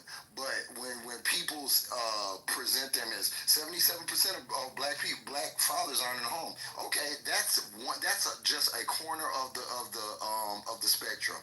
Are the dads? Do they come and get them? Do they co-parent? That doesn't say anything about fathers. That just says they don't live there. Let me give one of the data points, which is interesting. All right, but wait a minute, hold on. Okay. Can we acknowledge that was a good point? That was a good point. Because the statistics don't show that. It might say that their fathers aren't in the home, but that doesn't mean that they're not being a father to the child. That is a very valid point. It's a very valid point. That's why we need to have the discussion, because I will argue, even if the father is not in the house and the father is involved in their child's life, right? Now let's just say, a lot of these young men are out on the streets, doing shit that they just shouldn't be doing, right? And they do have a father that doesn't live in the house but is active in their life. Well, I would argue that father is still failing his son.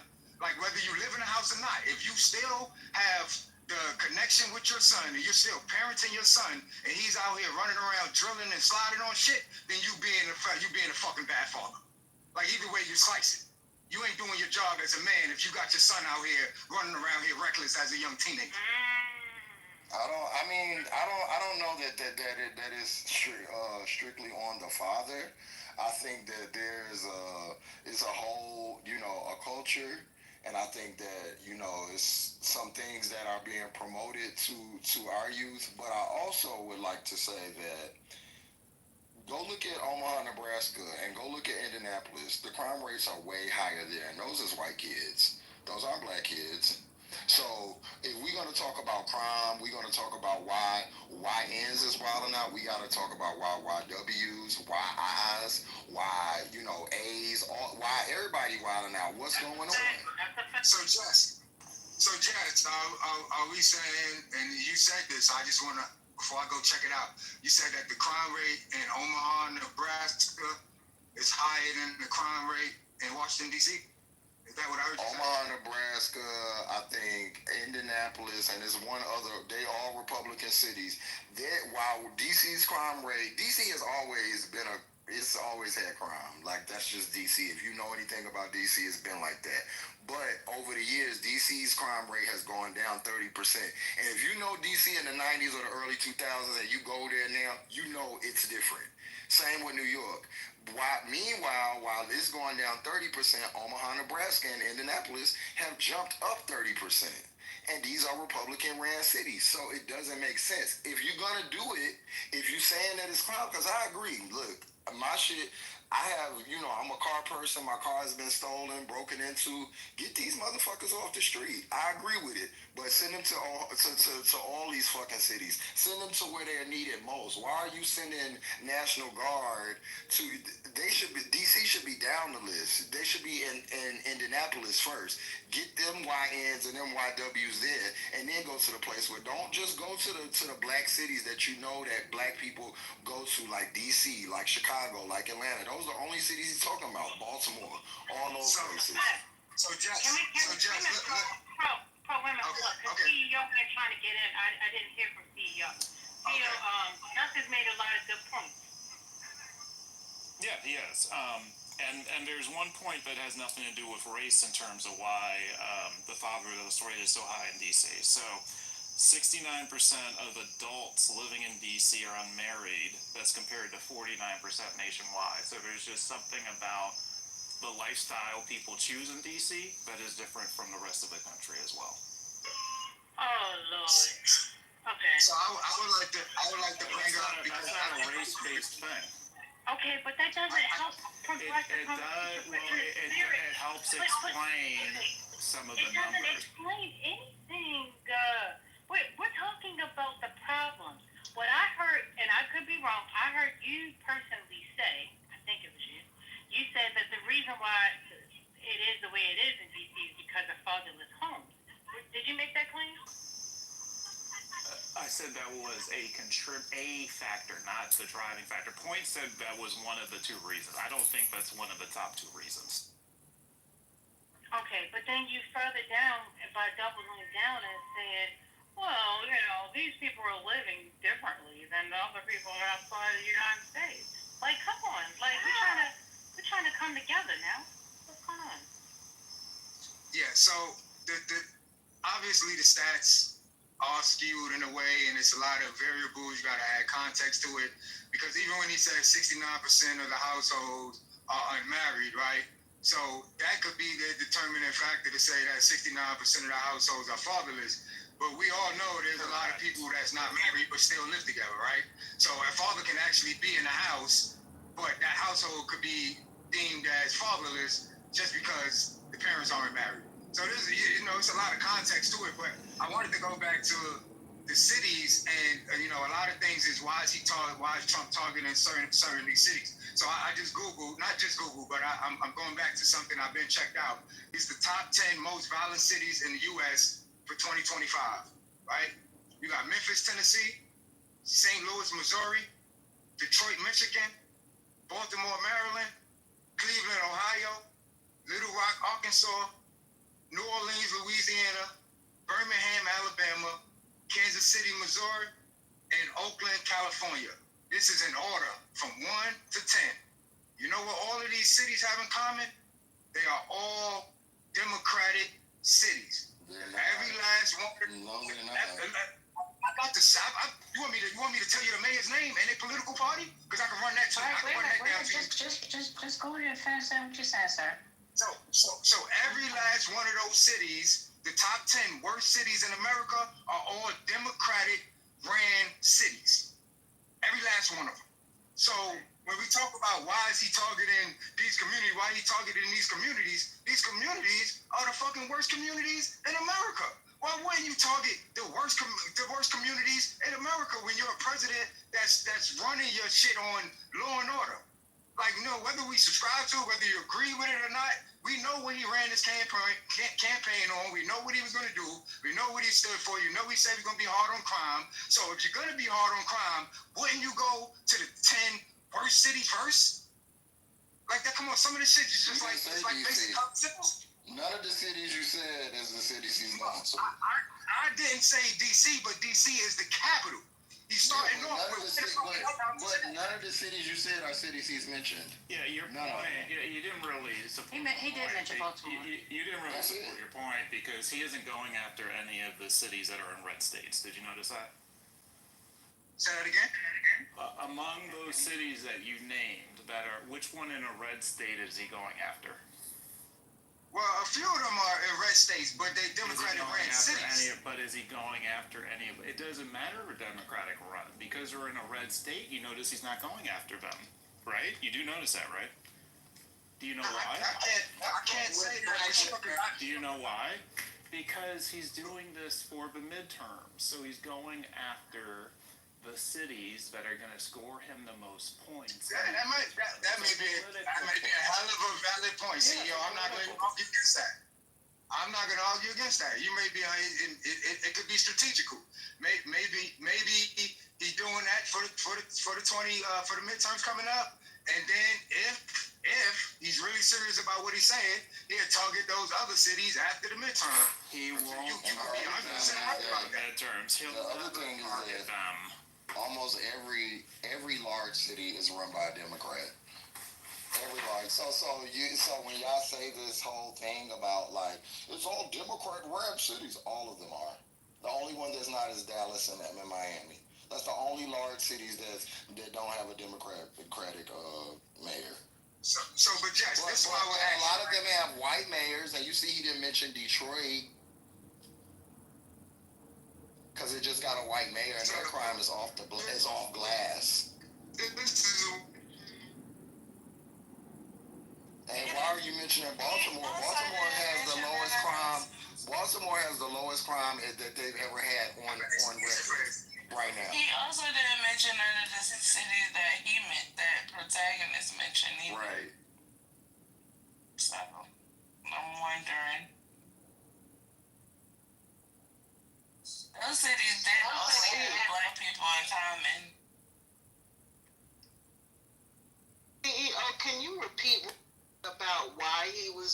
difference in how?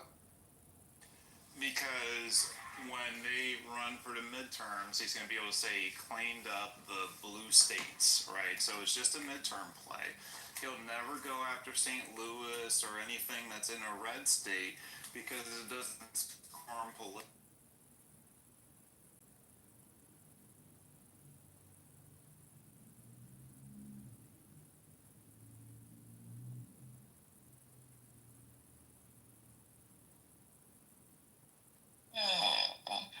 It's interesting.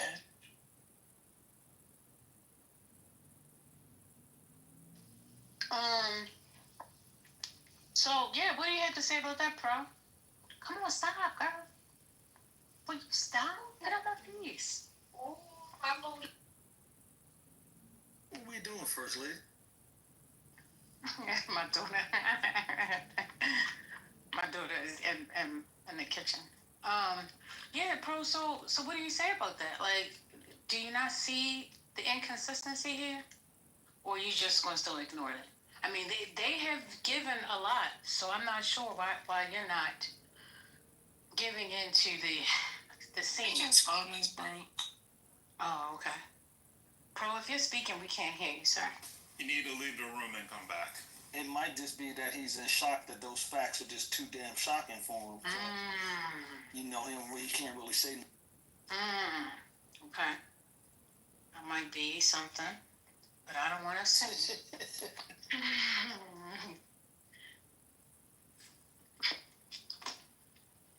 You know, at least I got a room open, right? No, yeah, Yeah. I guess, I mean, Just, you going over? Is Just over here? I can't see. I just looked. Yeah, I'm gonna go over.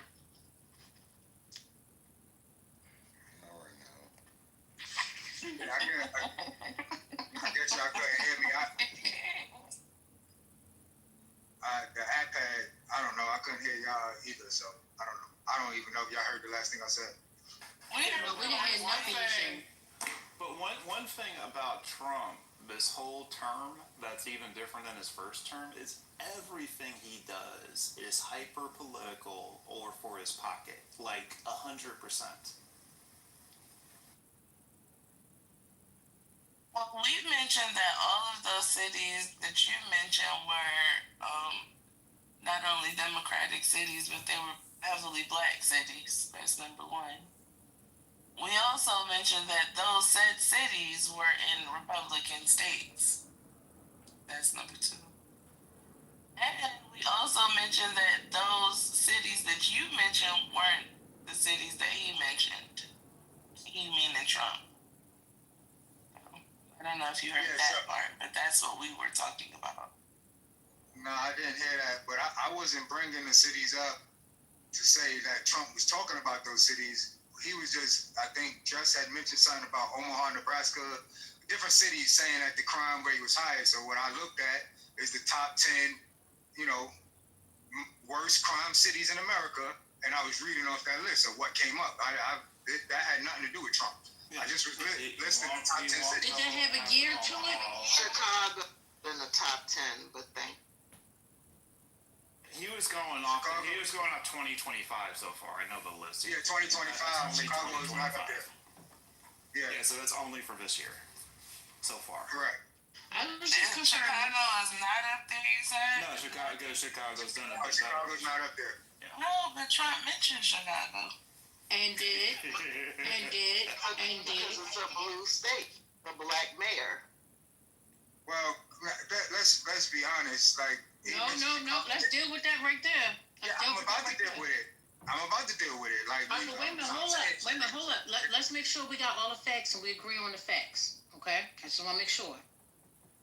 You gave the list of the 10 states or cities that have the highest crime rate. Is that correct, sir? Yes. Okay. And if I'm not mistaken, Chicago was not on there. Is that correct? Correct. Okay. All right. Go ahead. I'll listen to it. So I'm saying Chicago could potentially been mentioned because of how Chicago have been. So as of 2025, it's not top 10, but as of previous years, Chicago is definitely in the top 10. And we've seen Chicago drop, we've seen 600, 700 bodies in 1 year in Chicago. Like this is not. This has been going on since Obama was in office. Shit, even before Obama was in office. I have a formula. I just want to give a formula real quick. So pretend here is a formula. It's B plus B plus B equals National Guard. And here's what I mean by that. It is black mayor plus black population plus blue state equals National Guard. Can you find an instance that isn't in that equation?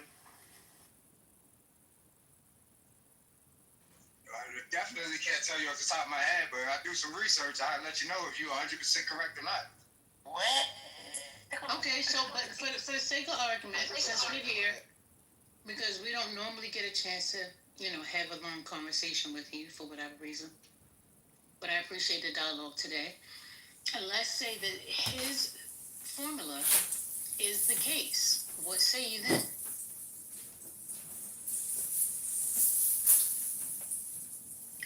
Yeah, it's a lot of goddamn crime going on in those areas, and he's targeting them for political reasons, just like CEO said. Wait a minute, babe. You missed something. I'm talking about the fact that we have a formula, right? Black mayor, black populated state, right? That's the formula. Now, Chicago is not in that top 10, but yet and still is being targeted. Where's the math in the common denominator? What's the common denominator? Because you don't have the same formula, right? In this particular situation, when it comes down to the other part about being the part of the top 10, other than the fact of you saying, oh, well, he's just going off of previous years. Well, then let's go back to previous years and look at the top 10. But we didn't do that. You did it for what's current right now. You see what I'm saying? You see how you try to make adjustments when it comes down to math, and when it comes down to your check. If you work X amount of hours, you want all the hours that you got, right? Why are we coming than previously before? But that was the excuse you just gave, right? No, I'm not giving no excuses. You asked me why, because I mentioned the top 10 cities. That ain't have nothing to do with Trump, right? That's just stats I pulled up for this year. And then you asked me if Chicago is not up there, then why did Trump mention Chicago? So I gave reasons on why possibly Trump mentioned Chicago. I wasn't making no excuse. I'm saying that this is probably the reason why he mentioned Chicago. I used the wrong word. I said excuse. You're saying the reason. Whatever it is, but you don't see that being problematic. I'm talking about the process here. That is still, you're making leadway for him to do this. Now, Baseball has asked the interesting question in the chat. Hey, Mr. Baseball, good to see you, brother. He said, why doesn't the mayors want Trump's help? Anybody want to answer that? I would love to hear somebody answer that question. There's a lot of crime going on in my city. I think I can answer. And I can't deter it, or my police force is not doing a good job. I wouldn't have no problem with the president sending in help to clean up the crime, personally. But I would like to know other people's answers. All right, let's let Brooklyn talk. Go ahead, Brooklyn. I believe, this is just a belief, I don't know, I haven't asked a black mayor in a black city why they don't want Trump's help with the National Guard, but I believe it may have something to do with those said black mayors having experienced America's war on crime in those same black neighborhoods. I think that might be it. Because said war on crime proved absolutely nothing. It actually hurt the community more than it helped. So now we're going to go from police brutality to that of brutality from federal agents and National Guardsmen. I don't think it's a good idea. That's a fact. Well, I think they also may not want it because they've already been Political doing good reasons. work. They've already been doing good work reducing crime. Yeah, And exactly. if he sends a National Guard there, he's going to end up taking the credit and say it was. Yeah, he's going to say it was. It's not gonna get better. It's gonna get worse. Actually, it's gonna get worse for the people. Beyond that, see, Good, King. What happened?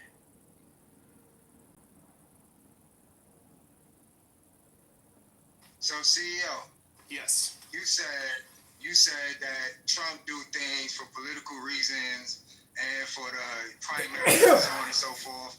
And I concede to that. I would say that most politicians do things for political reasons, have some type of political aspiration before. He's also doing this taking us away from him being an Hold on, CEO. So my question to you is, with that being said, do you think that maybe these black mayors don't want Trump to come in there because if Trump come in there and actually stop and prevent crime and they drop drastically, that can hurt them in the primaries because now Trump could be looked at like the savior or the hero that cleaned up their communities. So is that possible that they don't want him to come in there because they don't want him to possibly do a good job and get any credit for it? Well, I'll just say I don't think that's the reason for the Baltimore mayor. So I haven't looked at the statements enough of the other mayors, but I will say with confidence that is not the case with the Baltimore. yeah. Can I be heard? Yes, I can hear you. You keep cutting off, but we can hear you when you do not cut off. Keep muting my mic. It might be messed up. You might need to leave and come back in. What is this credit? Like, I never knew anybody that wanted as much credit as Trump for anything. So, I don't know if credit may be the... Yes, it is. You're right. Are you familiar with posse comitatus or the 10th Amendment protagonist? What the hell? We can hear you now, King. Protagonist, are you familiar with posse comitatus and the 10th Amendment?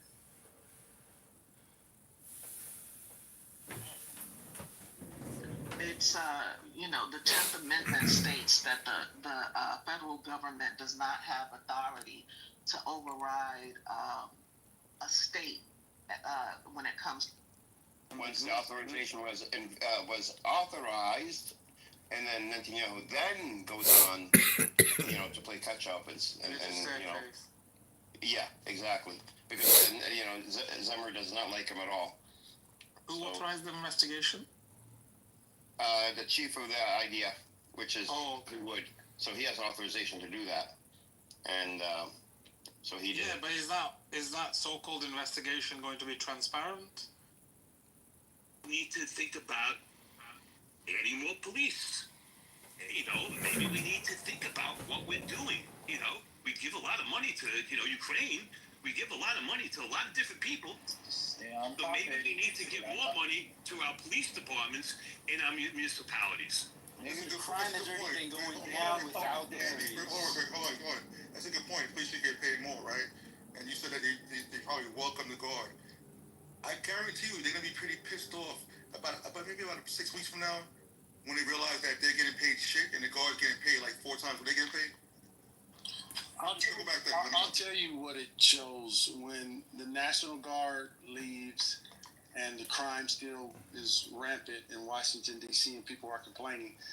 It proves the point I think that the Republicans want to prove, and that is that the Democrats are too soft on crime and they don't have the competent leadership to be able to run the country, and I think that's the whole goal. It might be the opposite, because they're going to be putting these band-aids that are going to open up and bleed again.